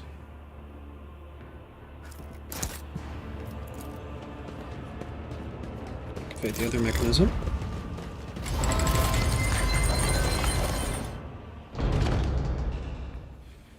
Let's see. Eklendil. Despite his many bleeding wounds, this stately Eldari calmly straightens his shoulders and raises his narrow chin as he scrutinizes you with his keen gaze. Mysterious blue lights glimmer in his emerald green eyes. A monkade and an outcast have found their way into the heart of the Dark City to save what little remains. The universe is full of cruel surprises, but this is an outcome I managed to foresee. You've foreseen our meeting, but could not avoid being captured? What's the point of your prophecies, then? Elliot glares daggers at her fellow Eldari, but he does not look away. I'm glad our paths have crossed again, my child. It's a great relief for me to know you are alive, but what is this? Farseer frowns and concern surfaces on his face. Your soul wanders in the gloom, entangled in the brush of a despicable connection. I see that it grows from the seeds of solitude, doubts, and fears. And this thread of fate stretches between you and... Among his keen gaze darts to you, a monkey. You, Iliad, may Assyrian spare you from every fate. Oh, Iliad, may Assyrian spare you from ever facing the Farseer's judgment, for our kin are intolerant of such aberrations that make our soul fade. You know this. I treasure our unique connection. It's not despicable or wrong. There's no need to explain yourself to him, Elantak. Especially not after you've released him from the torment of the Fleshmaster's terrible construct. Make an elderly greeting with your hands. You got yourself a most amusing monkey to keep you company, Iliad. He understands our language and even knows a thing or two about customary greetings. Not that it makes him a worthy companion for you to have on your path. It is the Elantak who keeps me at his side. Were not for him, my soul would have long left this body, or else I would have been devoured by a minion of She Who Thirsts, and I would never learn the truth of what happened to Kruderek. Perhaps we had to start by introducing ourselves? Of course, Elantak. One forgets one's good manners all too easily in the Dark City. Iliad can barely contain her fury as she gestures towards her fellow Eldari. Standing before you is Eklandel Ma'Ursh, who walks the path of the Farseer. He is the all-seeing eye and timeless sentinel of Kruderek. He was, that is. Either way, Amank's name is not the kind of thing he would be particularly interested in. In case you were expecting me to introduce you in turn, you'll forget your name as serenely as one forgets a troubled dream in the morning. Elantak. Now that is a word I have not heard in years. The Farseer does not even look in your direction. There were other Farseers besides you in the spire. Between the homunculus' tortures, I would be able to glance inside my kin's... I was able to glance inside my kin's desperate minds. I saw every soul that was extinguished in this spire. I sang a lament for every brother and sister sacrificed by the Dark Ones. I carry their memory in my heart, and if I get out of here alive, their names will not be forgotten. Senses fail you, Eklendil. Many died, but not all. Iliad turns around sharply and points to the game board containing the Farseer's soul. I was unable to save her, but you could have tried. The Eldari recoils as he looks at the bloodied game board. What is this? Explain yourself, Monkey. What in the god's name has made you decide to torture one of my sisters? Are you aware that Farseer's soul is imprisoned in this object, and that your every touch causes unspeakable pain to her immortal soul? Can you really help her? I will release her soul from its suffering, but alas, giving her back her body is beyond my ability. Then do it. Lay to rest the wretched soul imprisoned in this object. Iliad blinks in surprise. In her eyes there's a faint and fleeting trace of softness and gratitude. Really? I must confess, I have set little store by your species in the past. Perhaps, in some regards, I was wrong to do so. The Xenos nods in gratitude, finds a spirit stone in one of the homunculus' desks, and chants a few unfamiliar words which your elucidator does not catch. Dark blood pours out of the game board in the Eldari's hands, but as soon as he finishes his chant, a warm glow suffuses the stone he is holding. It is done. You said you would help us find our way home. What do you mean? Countless hours I spent in the homunculus' cage were not all spent in the throes of agony. I listened, I observed, I absorbed. And I soon learned that an age-old gate built by our ancestors is hidden in the heart of the spire. A webway gate connected to the world outside. I can unseal it and forge our path to salvation. I can help you make your way out of the Dark City and leave this place behind, but you must take me to the gate. My mind is still firm, and my spirit is unbreakable. My body, on the other hand, will not soon forget pains of grace. What is the point of your questions, Elantak? I can get to the gate myself, but not before Eklendil Ma'Ursh, who walks the path of the Farseer, the elf pours the light of truth into the bottomless well of my fear and doubt. The Farseer is at your disposal, Iliad. I feared this moment would never come. Iliad takes a deep breath and looks into the Farseer's eyes. Look at me, Eklendil. Tell me what adversity befell our home. As a council member, you cannot possibly be unaware of the truth, and Eklendil, do not even consider hiding anything from me. Sometimes ignorance is bliss, my child, but I cannot deny you your right to know the truth. The Farseer tosses his head back, and his voice sounds like rolling thunder. When we found ourselves amid the stars of the stellar fabric, we encountered a Monkey ship. A ship much too puny to take on an Osiriani world, or so we thought, until the council was struck with a vision of the horror to come. This ship would be our doom, not only for us on Kruderek, but for all Eldarium kind among the nearby stars. Even for those whose path whose path stretched far beyond the stars. We could not allow such a thing to happen.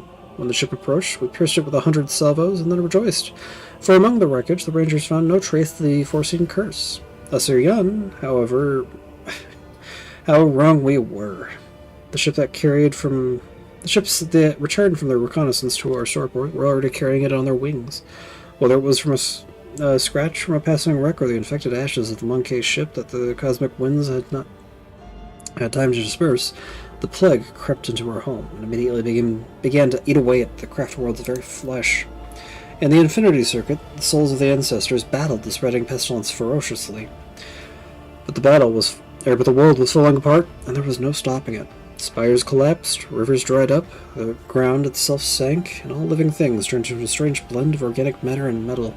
We fought for our home until the very end, but when it became clear that Crudorak was beyond saving, the Council decided to gather all who remained and board them on the surviving shuttles, scatter across the galaxy to look for salvation, and that was what we did.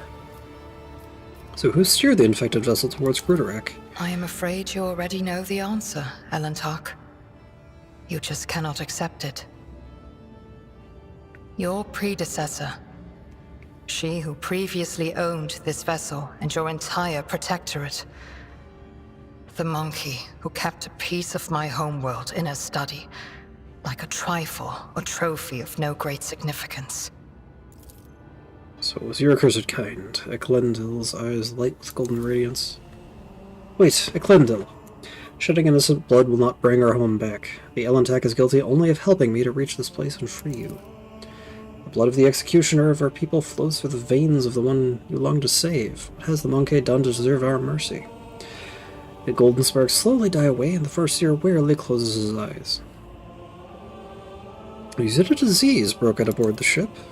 Want to know how your kinspeople destroyed my world, so you can follow their example? Answer the question, Eklendil. Not for the Monkey's amusement, but for the sake of those whose souls dissolved in infinity. At first, we thought the Monkey were in service of the greatest enemy of our kind, the one who lurks beyond the edge of reality. But the world's affliction manifested itself differently. It distorted Crudorak while avoiding encounters with the souls of our ancestors. We were waiting for Silanthresh, the destroyer of souls, to burst our way in through the gaping wounds of the world, yet your gaze was directed away from our suffering. No one ever managed to identify the nature of the curse, even as we watched it destroy our home. And so we lost all our hope of saving it. We fled. If your kin fled Crudorak, how did you end up here? Our twisted cousins found our arcs in the Void's cold embrace. At first, it seemed they were going to save us, to extend a helping hand, and so we told them what had happened to Crudorak, where to look for it. But our cousins' souls are dark and thirst for blood. My arc was one of the first they seized. The Drakari massacred hundreds of thousands of their own for fleeting pleasure's sake, and enslaved the Farseers for their accursed experiments, and that, Monkey, is how I ended up in this cage. So is Crudorak completely destroyed? It's hard to believe. The Arabenian took care of what remained, but that is none of your concern, Monkey. Erliat is silent for a while, and then says coldly, But Eklendil, how did Crudorak end up in the Expanse, this close to Monkey's ships and the Dark One's hunting grounds? That was the path chosen by the Council, my child. We had charted Crudorak's course among the stars for years, and no one had an inkling of the terrible fate that would await us in the place that promised our salvation. No one knew. The Farseer looks away for a mere second, but an itching sensation immediately burrows its way into the base of your skull. Something is wrong here. The paths I have walked has taught me a great deal. See the truth where it is concealed, and not to hesitate to cut the head off a lying snake that tries to coil around my heart. Erliat stares unblinkingly at her fellow Eldari, fury gleaming in her eyes. If the entire Farseer Council failed to foresee their world's doom, then everything the children of Thurian have been taught about paths for centuries is a lie. You were hiding something, Eklendil. Speak. Speak now.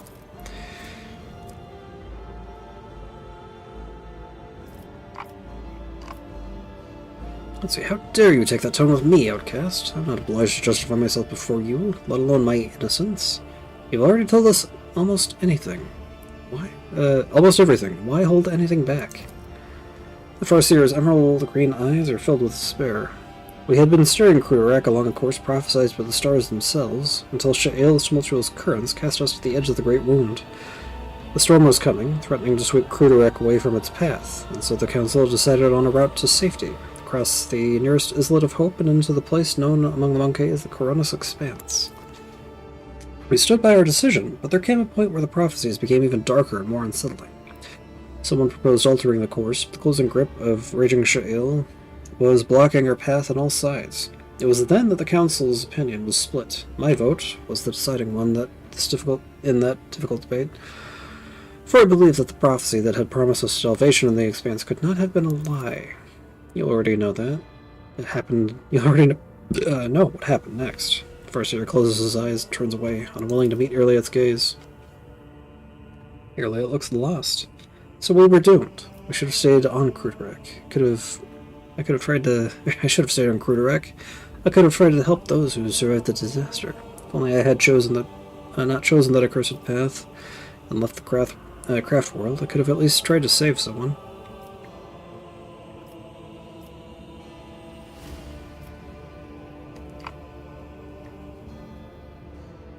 Let's see, was it not the Farseers who made a bad decision? What difference would it have made if you had been on Cruderek? Irliot's mouth twists in displeasure. The Farseers. It was not beyond their power. Still going. Yep, still going. They led Cruderek to prosperity for years. They became too blind to what was going on around them. Had they not followed the prophecy as the old customs required, had they changed course instead, Cruderek might still be whole. Now, there's no bringing back the past, but you can try to change your people's future. Irliot stays silent for a long time, peering into the face of the Farseer standing across from her. Calm and collected, he looks prepared to meet his fate. Finally, Irliot replies, "We are both guilty, and both deserve a fate much more terrible than death. However, it is too early for us to leave this world before we have atoned for our guilt. Come with me, Eklendil. We have a lot to do before the Great Oblivion. We will find our brothers and sisters and protect them from those who seek to harm them. Perhaps we might even find a new home." Words are like a healing melody flowing into my tormented soul. For the first time, a slight smile graces the Farseer's lips. I accept your proposal, my child. Yay. That guy got my head. I'm listening.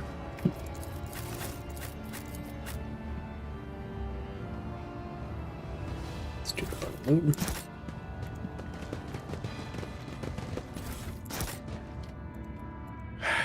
If such is the Emperor's will.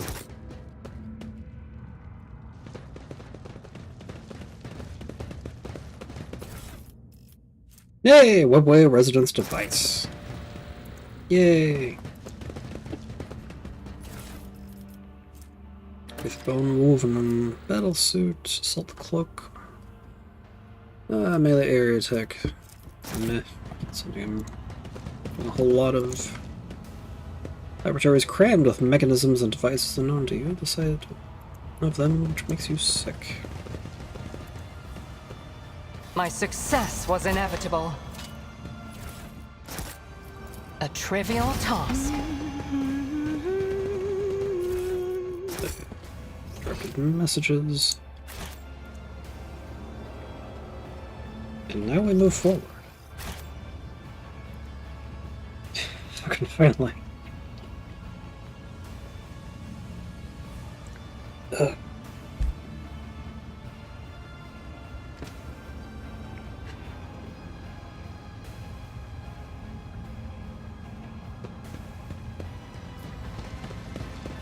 To the main hall.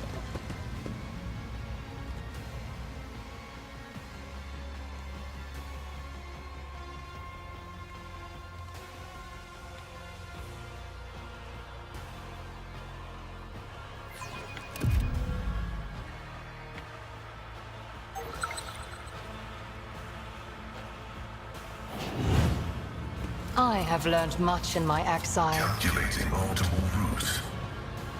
Watch your steps.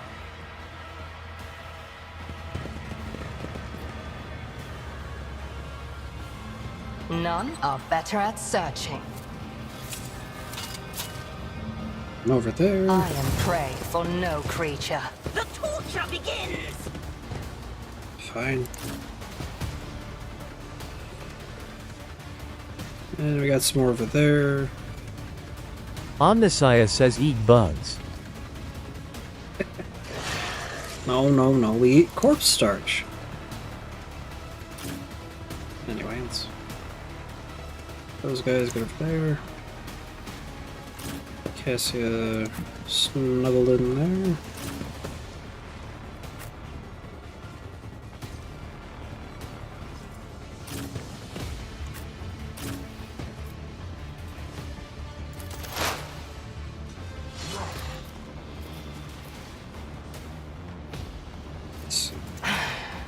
If I must. Make sure you're in your I understand your skill is lacking. I am not your zeal. I hear you moving. No more. Do a little death whisper.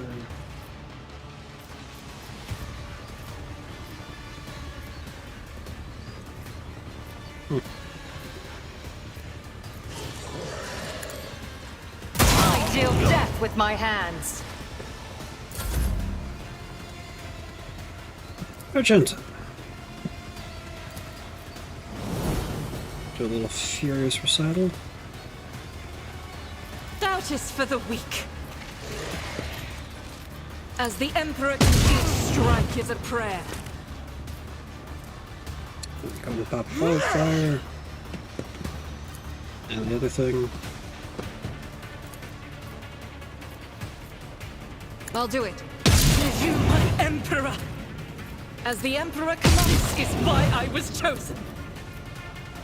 Faith without none can escape the Emperor's judgment. Do a little reload. And let everyone come in.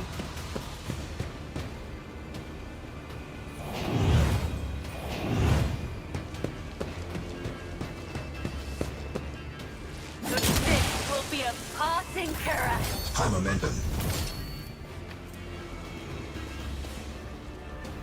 Let's see. Isn't this a job for the serfs?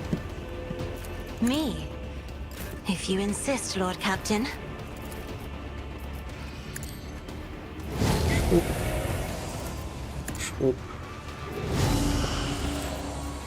Off topic, but do you think Warhammer is still salvageable as an IP? Probably.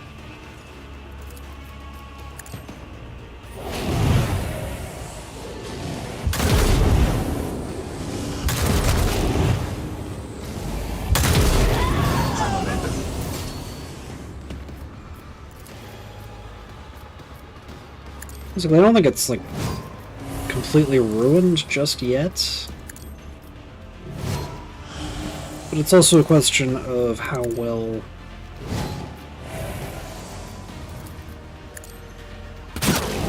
You will pay for this in blood. GW can actually hang on to stuff, considering that they're dealing with a major infestation of hostile...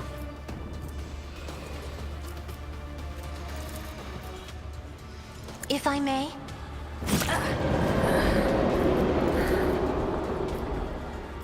I'm not accustomed to being ordered hostile around. cultists. I'll show you why navigators fear Is a prayer. I can duty demands. Nice. Eblard. I believe you'll be able to push forward and do some stuff. It will be done. Indeed. Strike. Defensive Victory is stance. imminent. At your Bulwark beck and call. Crete. Bulwark. Endure.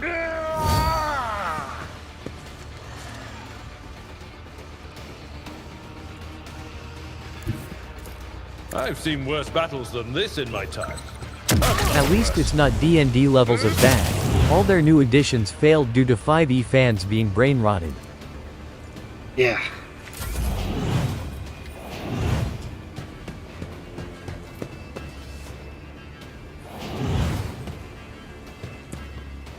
It's basically more along the lines that Why, here's the ring. Wizards of the Coast basically chased off all their... Reduced to dust! Can't stand it.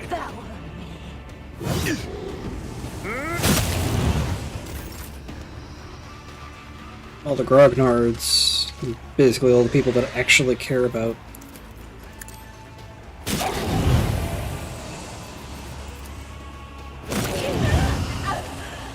the game, and replaced them with people who very much do not care about the game.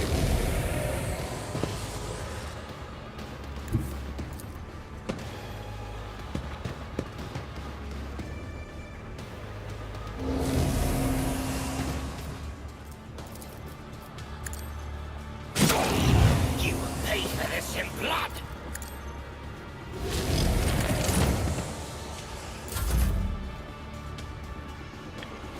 Pascal, forward with you. Can you actually hit any of those guys? Probably. Heavy is the tread of his faithful.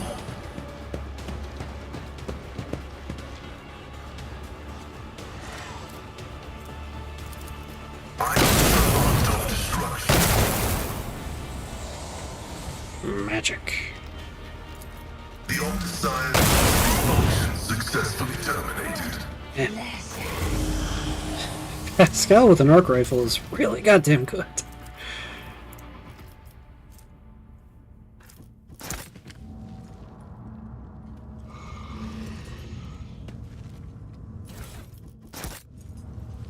Pay attention. There's even more up there. Cool.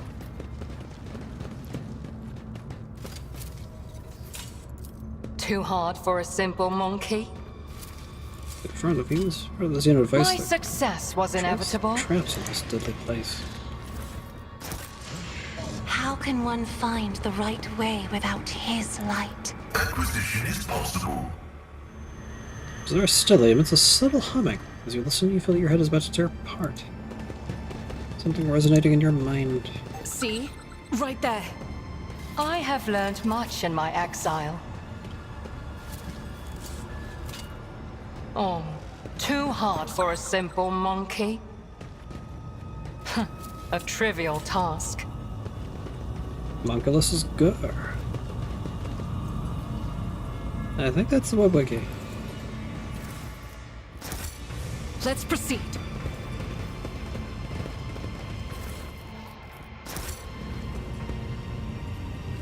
Oh, there's the Archmechanitor and his guards.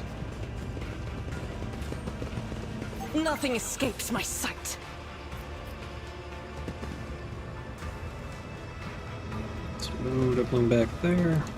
This ocular implant was a worthwhile investment. Keep a sharp Yeah, this eye. place is just full of traps. Blood Drinker's Staff. Whoa.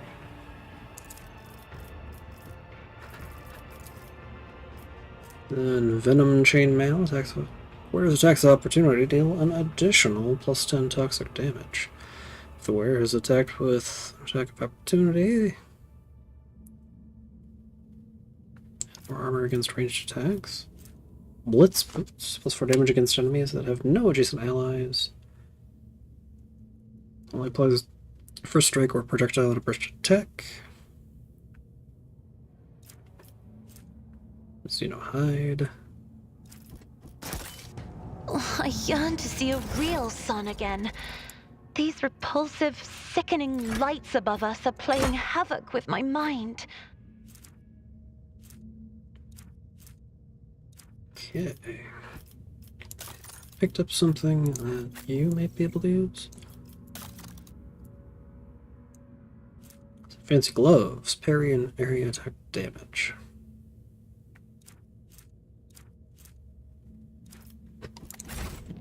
Remember the light of the Astronomicon, Cassia. Remember his eternal, holy radiance. May the memory of it help you plot our course to freedom. Too hard for a simple monkey. So shall it be.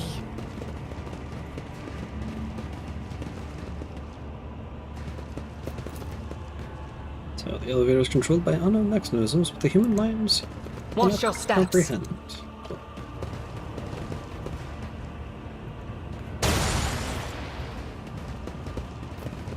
O Messiah, grant me the wisdom to perceive.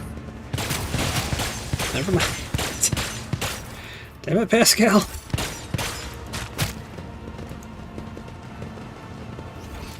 Anyway. Side 4.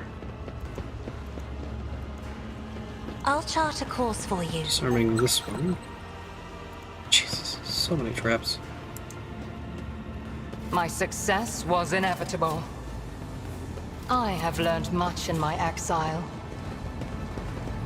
I guess we need to talk to... The homunculus looks up from the control panel and gazes at you with disdain from the other side of the impenetrable force field. You survived, specimen, but a woeful lack of ability to follow orders. You're supposed to die, be it in the arena or in the chasm. However, the servants of Zeriesh will soon remedy your blunder. Hello, Tervantius. I have not missed you either. Specimen, as you might have noticed, the homunculus's limbs simultaneously gesture at the massive construct supporting the force field around him. This version of the stifler blocks both the energy that bleeds in from beyond the veil, and any physical attempts to intrude inside its range. Your attempt at conversing is pointless. Simply continue on the way to your demise and do not disturb me. But strange. Next to this construct, my soul is both naked and swaddled at the same time. The colors around me melt away, so do my powers. Examine the construct. The stifler is enormous and resembles the devices you've seen before. There's no doubt that its purpose is to suppress warp manifestations. However, you notice a few details that are out of step with the construct's otherwise typical Drakari designs. Several of its parts are made from a material foreign to Gamora, and fused into its frame by an unknown force. After examining the device, Pascal says acerbically, "You did not make this, did you? I sense more sophisticated structural elements in this mechanism than your mind is ever capable of fathoming. You observed someone do it and copied their work." "Nonsense!" Tervantius leaps up, his voice ringing with genuine rage. "This is the work of my genius. The initial data was just a resource transformed into a masterpiece by the brilliance of my mind. How dare you even comment on my creation, you monkey degenerate?" And the dispute between the tech priest and the homunculus as to who is more skillful in the art of inflicting pain is won by Pascal Hinoman. Well done, Major. What happens if I destroy this construct, I wonder? Then you'll be giving thousands of souls to Silent Threshold attack. You will wound one enemy to empower another. Once she who thirsts is done feasting on Gamora, she will surely sink her claws into your world as well, because nothing can sate her hunger. The Xenos narrows his eyes at you and hisses. You must be thinking that the moment you do it, Gamora will descend into demonic mayhem, and the valorous herb trader will have rid the universe of the abominable Drakari and finally flee these dark halls? Before all that happens, specimen, the demons will arrive will rip your flesh to shreds and devour everyone in sight. And while you're busy writhing in agony, I will have enough time to put everything back in order.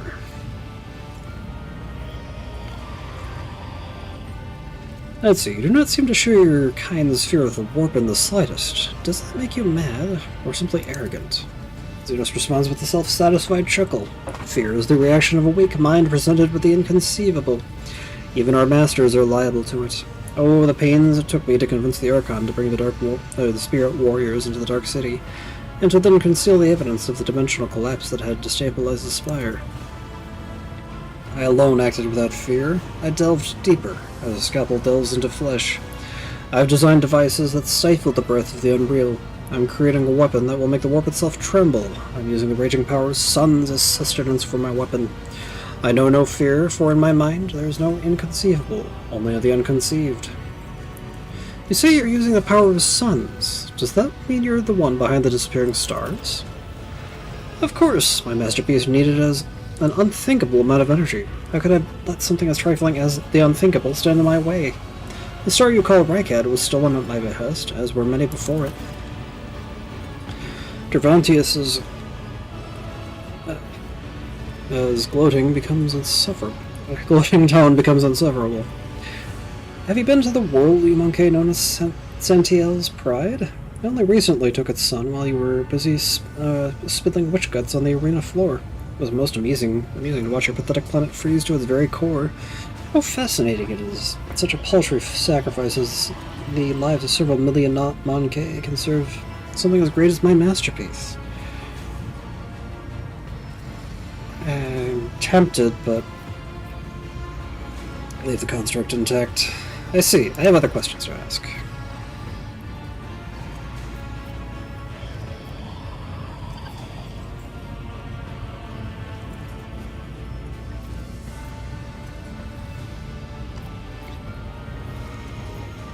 Until our next meeting, Travantius, it will be your last. A faint smile crosses Xenos' face. Farewell, Monkey.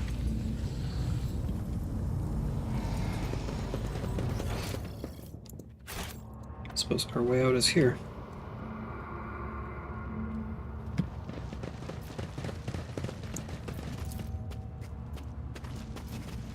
Activate the platform. What deeds await us? Random death and dismemberment. And more loot.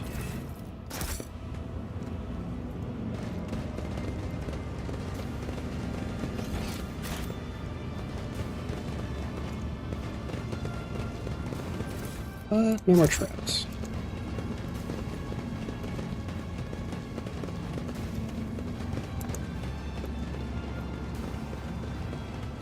Ah, but we meet some incubi.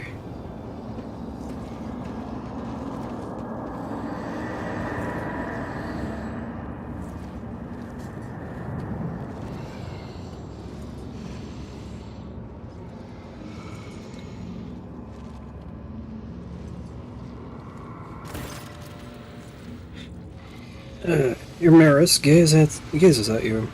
The two of you lock eyes for the first time, and I see darkness churning in her stare. Worm. Insect. You have the nerve to stand before me again? You should have gasped your last breath long ago. Very well. I will rid you of this monkey. Rid this arrogant monkey of his final breath myself. What about you, child of Kruderek? How does it feel to know that you could have not saved yourself, your family, or your precious craft world?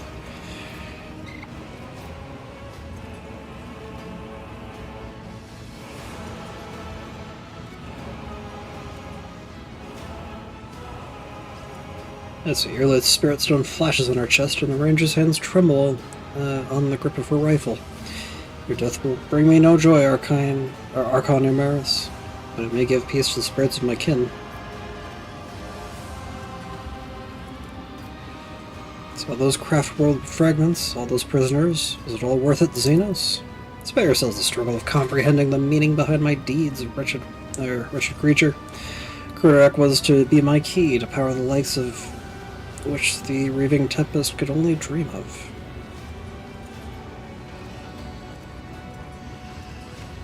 Majesty is mine alone to claim, and I will claim it. No, Archon, you are destined for retribution. Blood for blood. I cannot destroy your entire cabal as you destroyed Kruderek, but I have the strength to cut off the snake's head. Let's see, what do you need the Farseer's for? So be it. For a little disjunction, and with your helpless brother in my clutches, or capable of tearing apart the veil with their mere presence, it could not have been simpler. I'm tired of this. Let's get to the combat.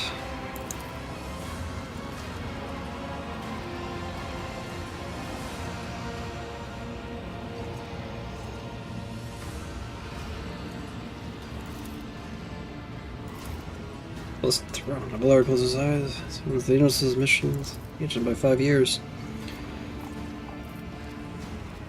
Let's see, my servants are headed out on a new hunt as we speak. Who will become their prey? Which lights will blink out in the void? How many Monkey will perish in the darkness? You'll never know. The name of the God Emperor will destroy you, Xenos. Yeah. Showing up uninvited. Die. How improper.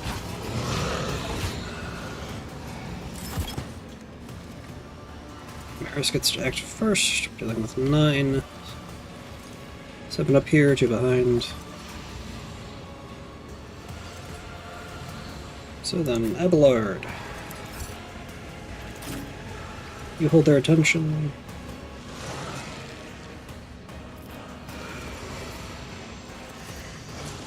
Elliot will be the first to act. So I'll go ahead and put her up here.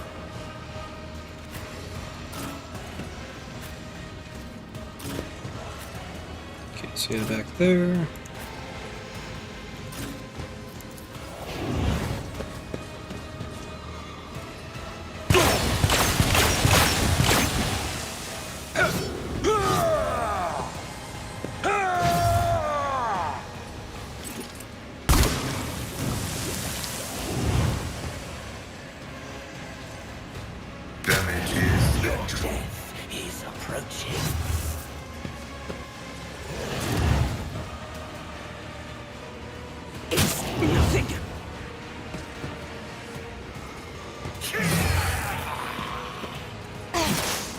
An unworthy soul.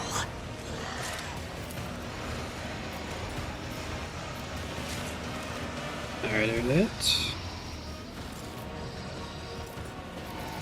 If it serves your cause. Aim for opening. If I...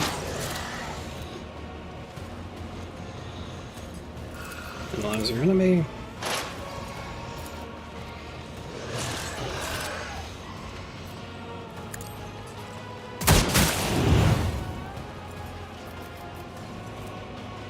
The Death Whisper. Guide me. If it serves your cause.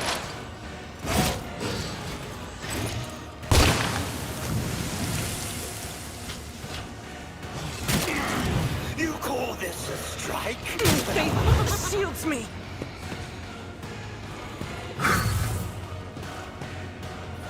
Pain is all. Pain cleanses the body! Pain is all. Emperor, deliver us! Me? If you insist, Lord Captain. Isn't this a job for the serfs? I am a navigator, not a servitor. I will do my duty. Give him the chance to actually act. At your beck and call. Indeed.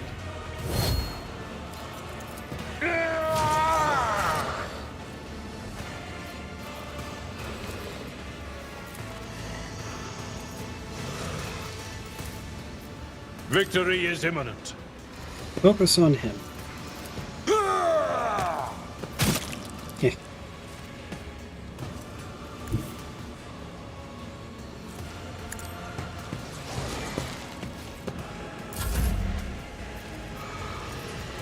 Cassia can hold.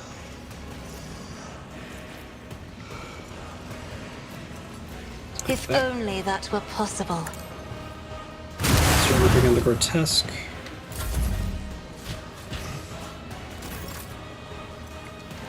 Edelar's turn as a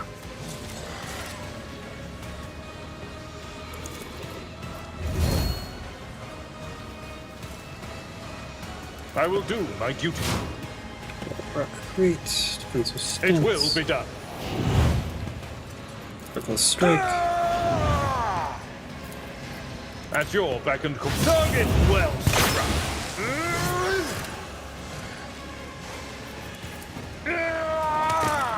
Woe to you. There's a thing.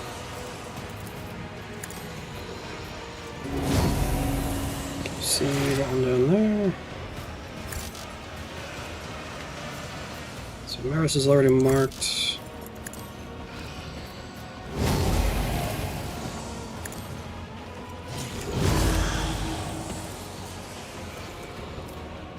So yeah, let's go for this on Amaris. Your last stroke of luck. And flame.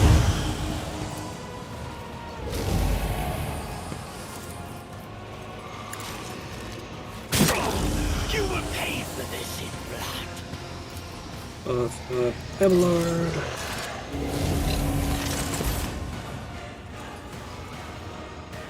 Get into a slightly less exposed position. I will endure. And then Argenta. As the Emperor commands, I act. Power resides in the will of the righteous. Doubt is for the weak.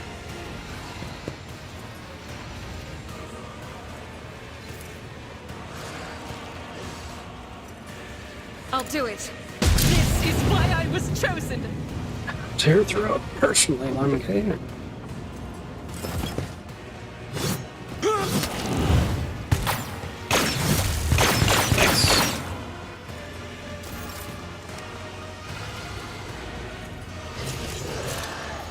Okay, control Faith shot. without deeds is worthless. I'll do it.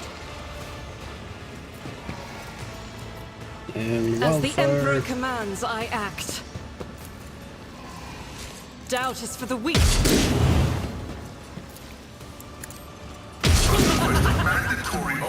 I'll do it. This is why I was chosen. As the Emperor Violation of the firing pattern detected.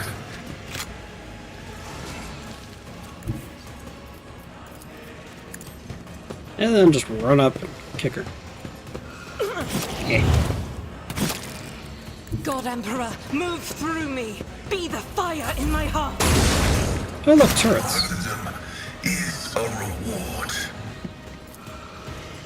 Anyway, let's do a nice bit of stuff. Intimidation. Prognosis is favorable. Request approved.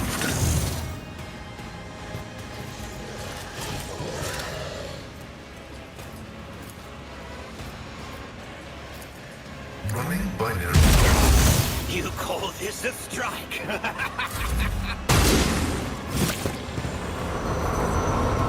Ah. Oh, these will be reinforcements. Get down.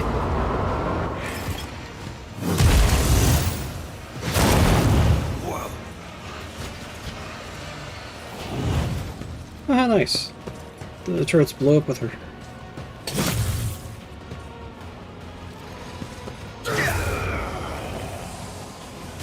Will perish.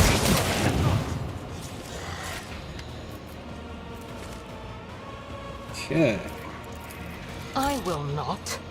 Turret line of sight over there.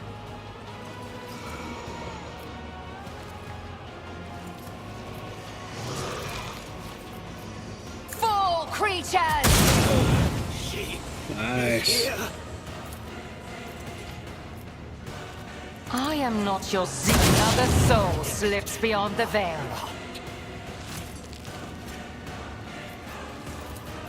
This tedium is beneath me.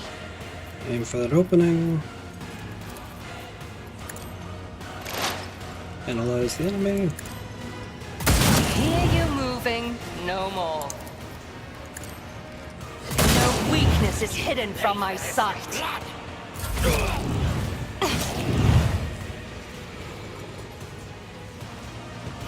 Morak!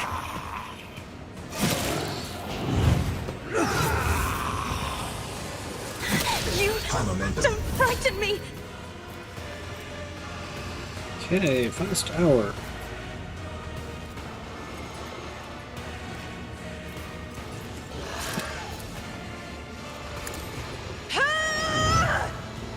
Me?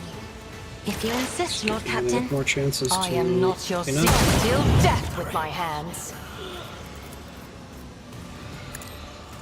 Another soul slips beyond the veil.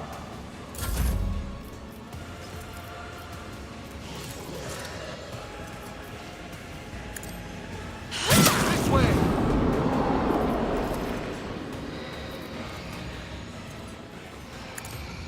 The fury of House Orcelio. And a star I'll on paint Ezador. your death in colors.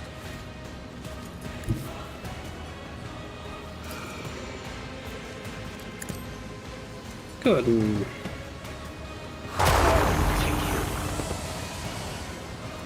Hit you.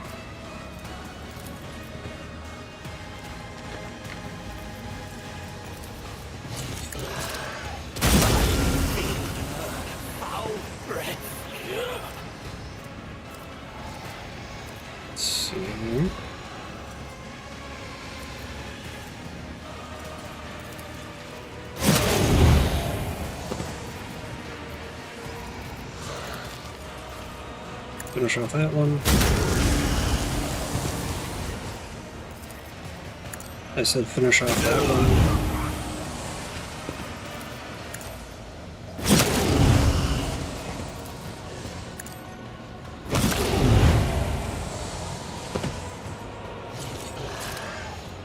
Revel and Slaughter. High momentum. Nebula. Indeed. Reckless Strike down, and the other thing. So you can charge in. Target well struck.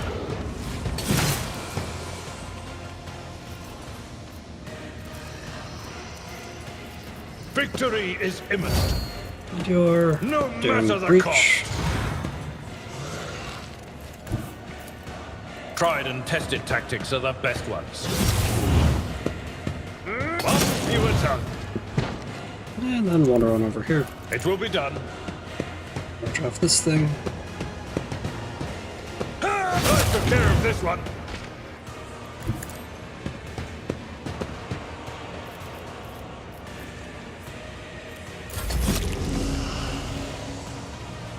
It's my turn.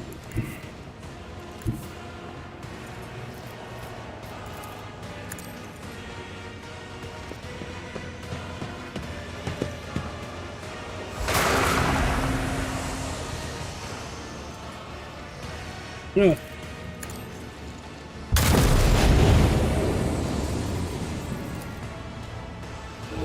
Let's focus on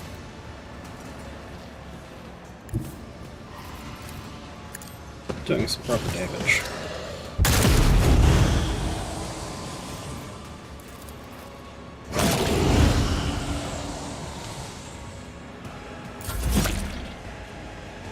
Yeah, and Argenta is right next to the Suncubus.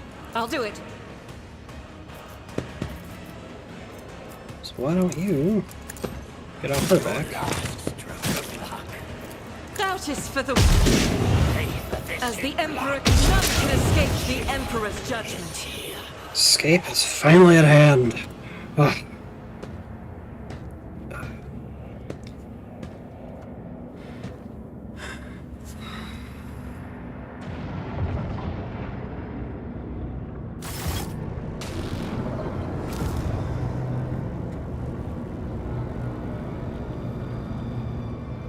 First, there's much to loot at him. I should.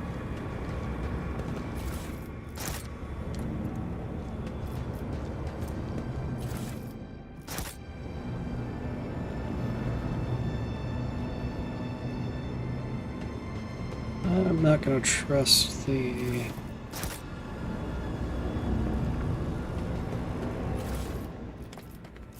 Oh, got some more stuff. Shadow Field. At the beginning of the combat, gain Shadow Field effect. When under this effect, counts as being in full cover against all ranged attacks. The effect is lost when they're hit by a ranged attack and suffer damage. Carmine Crown. Whenever a bleeding, burning, or toxin effect inflicted by the wearer deals damage to the enemy suffers. An armor penalty against only the wearer's attacks, and wearer gains +5 critical hit chance against them. Warlord's Amulet, more dodge, the wearer and their allies. Scaling with intelligence, so that would be something good for Pascal. And Monkey Hide Cloak. Decreases all incoming damage except direct damage by versatility.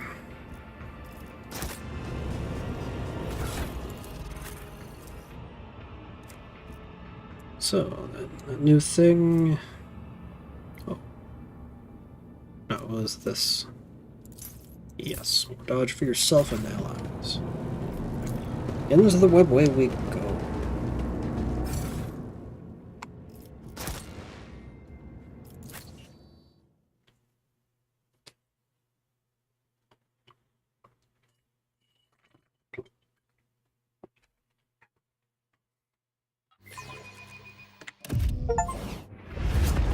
With the physical horrors of Camorra behind them, a long and arduous journey, possibly possible only with the help of a Xenos guide lay ahead for the rogue trader and his party.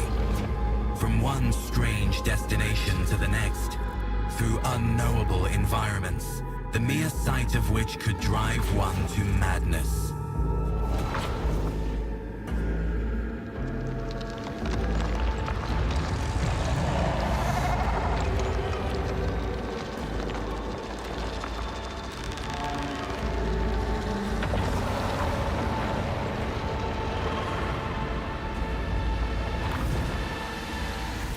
Despite the challenges, they managed to escape the labyrinthian webway and find their way back home.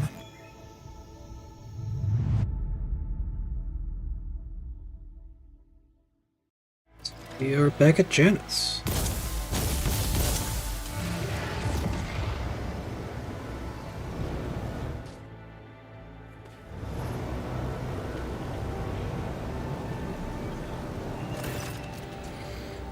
Moran's silhouette emerges from the dense foliage without disturbing a single blade of grass. He addresses you with an accusatory tone of dissatisfaction. I sensed your mind, Monkey. Why are you skulking by the webway? Why have you come to the Lathan in secret? Do you intend ill for us? Upon noticing Eklendil, Moran flinches and then says solemnly, Brother Eklendil, I praise the Surian for the fortune of seeing you again. Please, step under my protection without delay.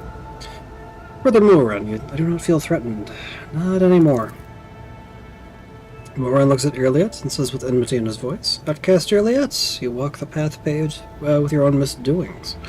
Once more Monkey have found their way to our domain, and once more you aid them in doing so. Neither war nor ill intent follows in our wake, Moran. Your anger is unwarranted.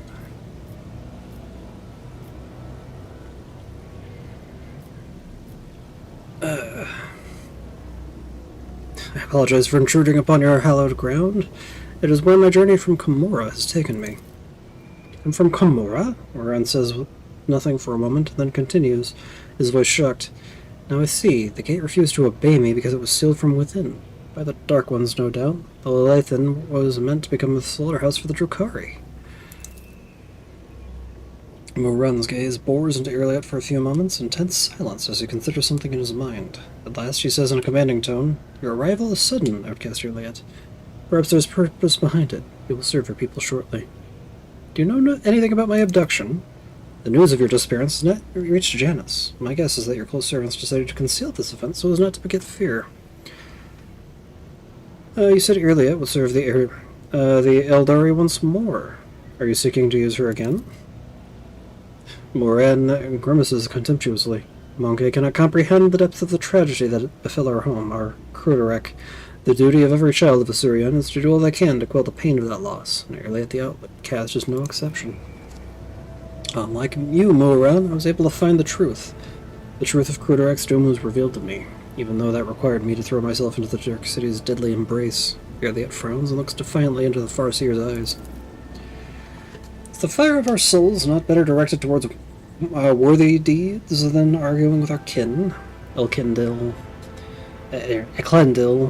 waves his hands in the air, making several gestures of unknown meaning. Moran and Irliet fall into cowed silence. I can see that something is troubling your delicate heart, my kinsman Moran.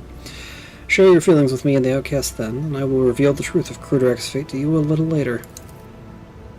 We did not spend our time on the Lelathan in fruitless grief. On the contrary, our lost kin have answered my call and are now pleading for help. Driven by revenge, they set out to pursue the ones responsible for Kruderek's rueful demise, only to end up as captives on a Monkey world. Her emerald green gaze turns to you and rests on you a little longer than usual. Dare I hope that you will lend me a shoulder to lean on again, Elantok? What world is it? That I know not. All that my visions show me was an infinitely green sea, a living sea, and the maddening thirst of a hunter who was pursuing the children of Assyrian. Outcast, your path is taking you towards the stars again. Find their kin and do not let them perish. Irliet nods silently and leaves it at that, as if she's less interested in Moran's words than in your reaction. I will help you find your kin. Irliet breathes almost inaudibly, and her shoulders relax. I'm grateful to you, Elantek. How are things at Janus? The Lilithan has been charitable to the Monkey. She bestows special gifts upon some of your servants. She forges bonds with them. This is the first time I've seen our world so tolerant of your kind. It reminds me just how much I still do not understand. Alas, your kin do not trouble themselves with contemplating this matter. They fear those gifted by the Lilithan. They despise them and seek to kill them. And that does not surprise me at all. Mobran's voice grows pensive. The Lilithan slumbers restless. She has guarded a part of herself away from you. It is what the Monkey call the isolated region. At first, I thought it was the Lilithan's attempt to push you away, so she could heal from the wounds your cold iron had inflicted upon her flesh, but I see something else that is transpiring. A mystery. Your kinsman, Eklendil, helped us escape from Camorra. Moran exchanges long looks with Eklendil and says gravely, "This is where Eklendil's path and yours diverge, Monkey. He will stay with us when you leave." Eklendil nods. I am elated to once more be among those whom I share shared Cruderic's time of bloom, Moran. Of course. Good luck, Eklendil. Thank you, Mun Elentak. The iridescent haze momentary clouds the world around you, and that moment is all it takes for Moran to hide Eklendil behind the veil of a Xeno-sorcery. We will speak of my kin's fate no longer. All that it was meant to be said has been said. We will send instructions to your Monkey allies to provide you with a means of transformation. Farewell, Monkey. Please that our meeting did not spill blood into the Lilithan's womb. And we're back to the void ship! Fucking finally! Oh. Oh.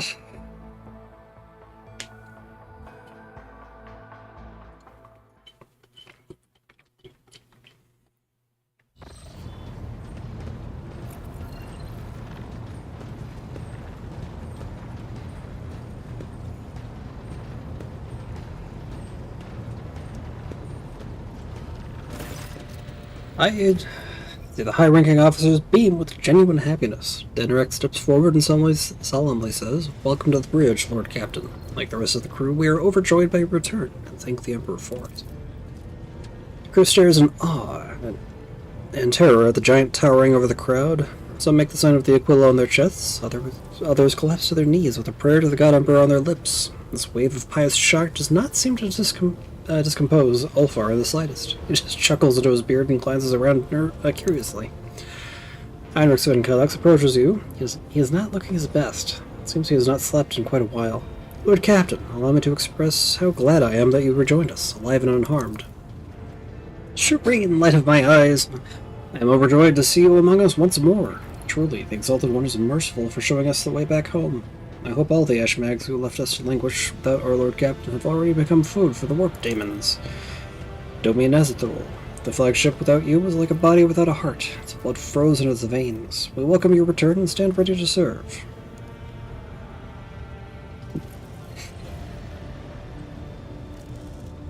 Let's see. First off, how much do you know about my abduction?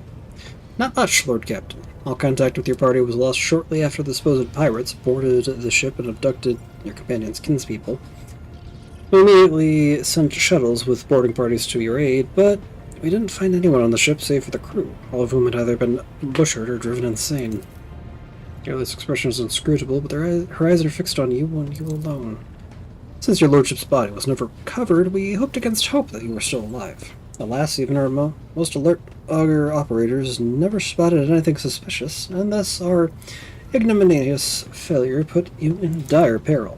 Heinrich's gaze, tense and almost desperate, is focused on you, but he says nothing, for now at least. Dare we inquire what happened to your lordship?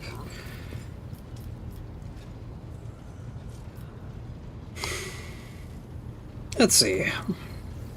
My loyal servants, the accursed Xenos tried to take your leader from you, but their plans has failed. I'm once again with you. Are you with me? Death to the enemies of the House von Valancius. Show us the culprits and we'll tear the head off the lot of them. Then stack them next to your throne, Lord Captain. Furious officers grab their weapons as if eager to crush the foes who dared breach the sanctity of your person right here and now. Where has my ship been all this time? The Officers' Council decided to take the ship to Footfall, where one could hear the gossip of the entire expanse. Our agents tirelessly searched for information about your lordship. Had we heard even a whisper of where you were imprisoned, we would have immediately launched a rescue expedition. While you were absent, Lord Captain, we made every effort to find you. This resulted in a number of modifications to the ship that have significantly upgraded it. Thanks to a favorable deal secured by the esteemed High Factotum, the ship is now equipped with state-of-the-art auger systems and direction finders from Kavagama. That's enough fawning and fussing. I wish to return to my duties immediately. Denmark throws up his hands, but the crew is overcome with joy and gratitude to the God Emperor. Nonetheless, your will is absolute. The Factotum smacks his lips awkwardly and adds in a quieter voice, Lord Captain, the senior officers will report to you shortly. In your absence, we received a number of astropathic messages and dispatches that demand your attention. Nomos! The group of servitors suddenly stirs. Their movements frighteningly identical, even for automatons. They stare at you and say in perfect unison, Hello! Nomos has come to welcome you back. We sense that a great deal has been done. Vivid imprint on existence. You did something very important. What was it? I escaped the dark city of Xenos and showed them mercy. Why? Mercy is foolish. That is not what we have learned from you. Unexpected decisions are unavoidable. All life is inconsistent. We understand that. Horus's servitor pauses, as if the controlling entity is busy thinking. We must go now. We will come to speak with you later. Another pause follows, so long that the silence becomes more piercing than a scream. Then the servitors finally break it. We are glad to see order restored and the head of the dynasty resume his reign. We were concerned about you and your well-being. One can detect with the naked eye the movement when Nomos leaves the bridge. The servitors stop moving in sync and slowly shuffle off to their posts. Ugh.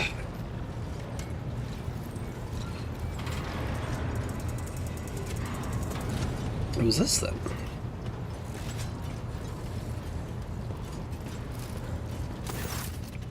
Oh, it's just Danrock. Lordship, I must report highly compromising information about a member of your retinue. Namely, Mistress J. Hadari, who, it turns out, is nothing of the sort, but a commoner, a fugitive from the law, and a deserter from the Imperial Guard. Evidence to prove it. I want to know the details. I may have overlooked some nuances, but I have solid evidence that the person whom we presently know as J. Hadari served in the 19th Regiment, was identified as the perpetrator of numerous instances of theft and smuggling, as well as desertion, and this individual is not of noble birth, but of the lowest origin. This evidence had better be incontrovertible. The Factotum bows and holds out a data slate. It is all here, your lordship. Official records from the Administratum, attestations of the Departamento Munitorum, and much more besides. How did you come to know of this? In your lordship's absence, the burden of watching over the dynasty's treasury fell upon my shoulders. I deemed J. Hadari the likeliest threat to the dynasty's material security. I had my people conduct an investigation, and they uncovered a past connection between Hadari and an individual by the name of Mercy, a highly influential figure in the Cosbolica mission with a dangerous reputation. Fearing that the predatory interests of the Cosbolica would pose a threat to your coffers, I began my own investigation. It was entirely reasonable to suspect collusion of some kind between Hadari and Mercy, and so my suspicions were confirmed. The two were connected. It was from Mercy's associates that I acquired the compromising intelligence on Hadari. Drop the Steinrock, forget what you know. As you will, your lordship.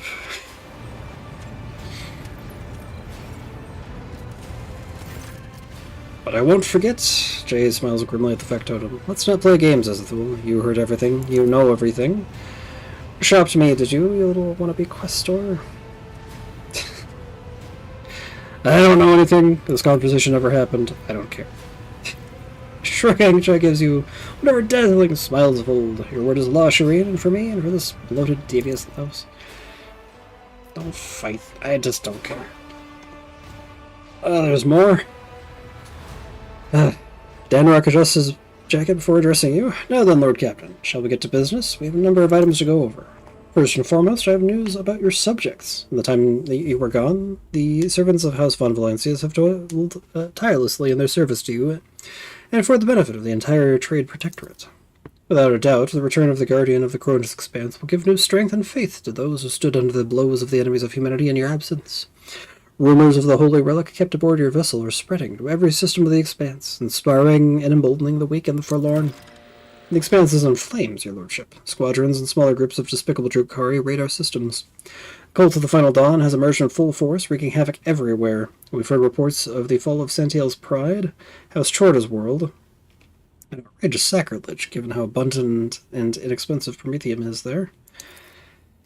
Strife has broken out between House Winterscale and House Chorda. Chaos reigns everywhere. Only the esteemed Lord Inquisitor is trying to fight it, concentrating all available forces at footfall to draw them into a fist that will smash the rampaging heretics and Xenos of Vermin. What kind of Xenos are attacking the Expanse? Drukhari, your lordship. The squadrons, yeah. It is as if something has poked their nest, if you will, and now they are lashing out. How fare the world of my dynasty? The heretics' malicious acts make it difficult to maintain astropathic connection with the colonies. The cult of the Final Dawn strikes everywhere, and their sleeper agents are active on every planet. On Vapos 6, a mutiny was crushed after a group of newly arrived prisoners succumbed to blasphemous propaganda. But other worlds stand firm against the onslaught of the enemies of humanity and do not succumb to their pernicious influence. So Xavier Calcazar is leading the defense. Exactly. The esteemed Lord Inquisitor Calcazar has declared himself Warden of the Keranos Expanse and issued orders to requisition troops. He has made Footfall his base of operations, as it was the most logistically convenient point. From there, his fleet strikes throughout the Expanse, destroying the forces of chaos of the Cult of the Final Dawn and the abominable Drukhari. It may be all that currently stands in the way of the Expanse being reduced to ashes. When heretics laid siege to Euphrates II, the hallowed forge of the Cognizance fleet, the Lord Inquisitor sent an enormous force. Now they and the Explorator squadrons were called from the front lines to stand together against the heretics in the battle for the Sacred Planet. Now, what's the source of the strife between Incendia and Caligos? When the esteemed Lord Inquisitor called upon the rogue traders to join his forces, her ladyship heeded the summons while his lordship ignored it. Rumor has it that his refusal was defiant in manner, and served as pretext for Lady Chorda to declare war on House Winterscale. Winterscale's ships are being hunted, and his worlds occupied under the pretense of compelling them to submit to the Imperial Creed. Surprisingly, for all his love of fighting, Winterscale is in no hurry to defend his domain. According to intercepted astropathic messages, he and his retinue are currently on Quetzal Timur, hunting down the Xenos fleet, Eldari by all appearances. Is there anything I should know? Lord Captain, during your absence, your retinue has seen certain changes. The esteemed Master Anthar will no longer be able to accompany you. According to a message from the Adeptus Arbitus, he has been discharged and is currently an overseer on Vapos 6. However, Prefect Voltaire has informed me that you have the authority to challenge that decision and have Master Anthar reinstated. I haven't really been using him. Discharged? That's his problem. I have no time to deal with it. I understand perfectly, your lordship. What's good is as a blundering companion, on the other hand, accepting Master Anthar back in the retinue would strengthen your alliance with the Arbitus. Clears his throat. To the best of my knowledge, the Marshal values his former proctor a great deal. Besides, if Master Anthar really were guilty, he would have been executed. It would appear that some sensitive matter is involved here, in the same vein as the case is brought before you at the Palace of Justice. If you show your concern and sympathy, the Arbitus will trust you as they have before. You're right. Solomorn may prove useful to me yet. I should retrieve him. Then I will send a request to have Master Anthar reinstated and notify the overseers in Vapos 6 of your impending arrival. Let's see, I have good news to share as well. The Heartless is fully repaired. Its hull has been considerably reinforced, and after a complete cycle of tech litanies, the fighter craft in its hangar now eagerly await the chance to show their worth in battle. The factotum lowers his head in thought. There has been some other minor developments. If you so wish, I will bring you up to speed on the bridge. I would not want them to take up any of your time with this. Take up any time away from this occasion. Thank you for the report.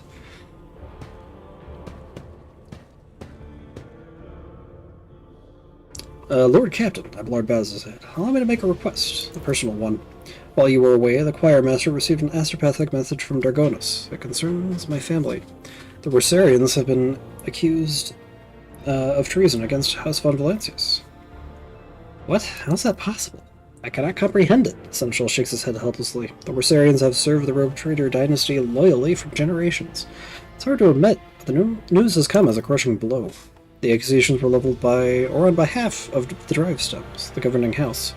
Under normal circumstances, the investigation would not have required your involvement, and my entire family would have been But being of noble stock, the Worsarians are entitled under an ancient custom to petition for a rogue trader's personal protection once in a generation. Your personal protection, Lord Captain. Abelard raises his gaze to you. Do not deny us that honor, I implore you. Tell the choir master to send a message to Dargonus, saying I will personally take part in the investigation. Abelard breathes a sigh of relief and seems to grow an inch or two taller. It will be done, Lord Captain.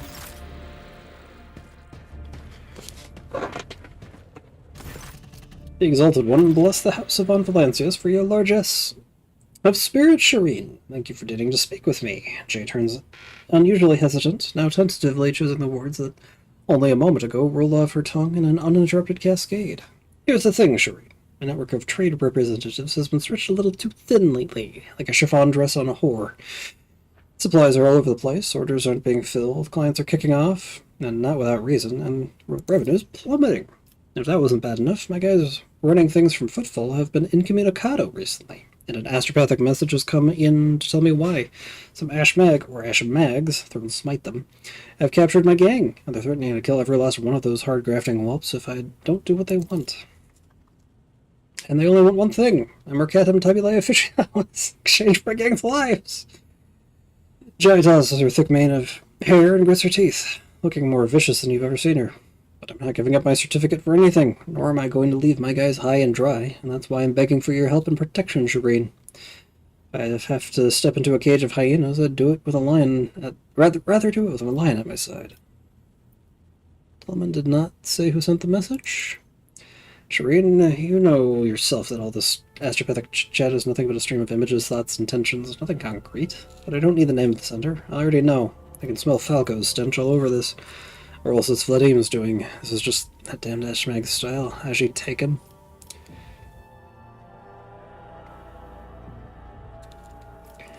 When we reach Footfall, I will help you, associates.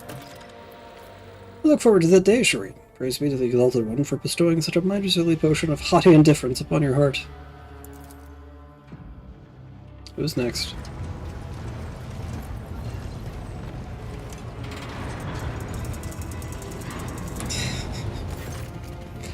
Enough, Xenos. Justice will be done one way or another. Heinrich's voice drips with venom. Slither all you like, heretic spawn, but you will never leave this ship unscathed.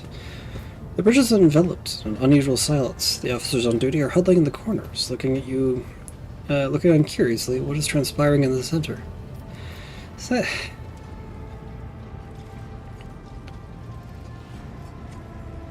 Saint's blood, what manner of farce is this?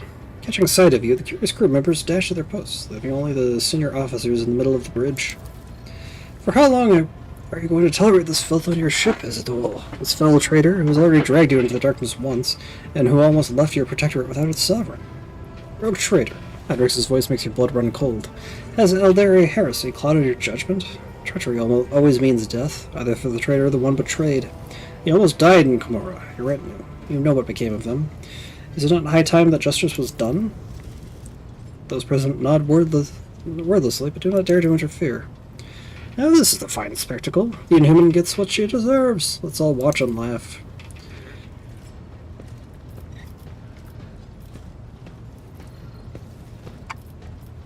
Irliet does not react to the curses being slung at her. With an imperturbable expression, she watches the crowd before her, then turns her gaze to you.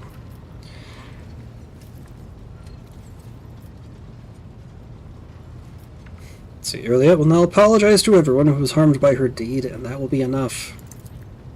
Yoleth's face contorts at a mix of emotions, from anger to hatred to dejection and despair, but soon she musters her courage and in a stilted, barely audible voice says, My wounds will not heal the wounds on your body, will not heal the wounds on your bodies, and still I regret that you had to endure because of me.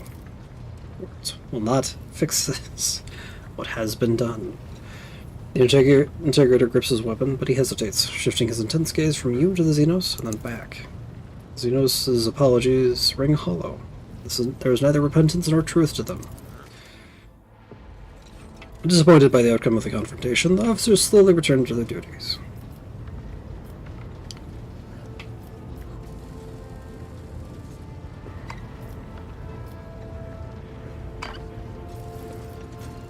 Are you alright? Irliet shrugs uncertainly. Your monkey have had it worse. I will live, and the wounds on my soul will eventually heal. They will have too, but their souls. Their souls will forever bleed painful memories.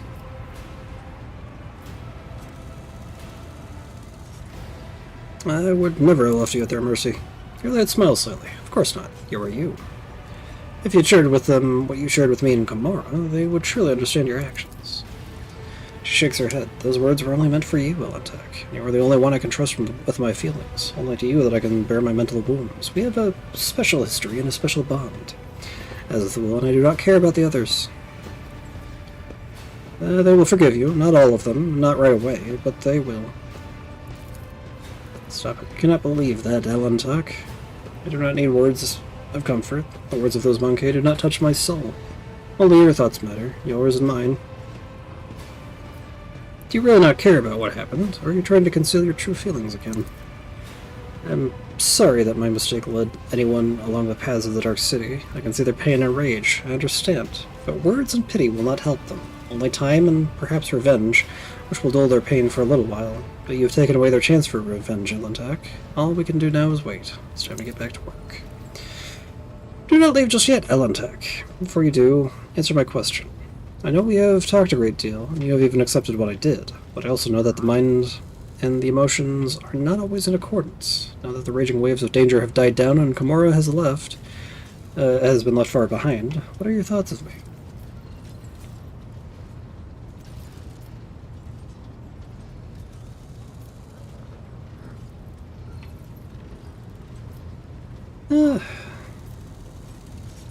You have already become part of my world. You may have done something disagreeable in my eyes, but that does not make you a stranger. I've seen your inner world, Elentek. Aren't you letting too much into the very heart of you now? Into the very heart of you? A short laugh escapes Iliad's lips. Still, it's good to know that you have not locked your soul away from me. Iliad nods and gestures elegantly before leaving. Until we meet again, Elentek. May the darkness scatter into a myriad of new stars before you. Okay. I will handle level ups later. Thank you for watching. I'll see you guys next week.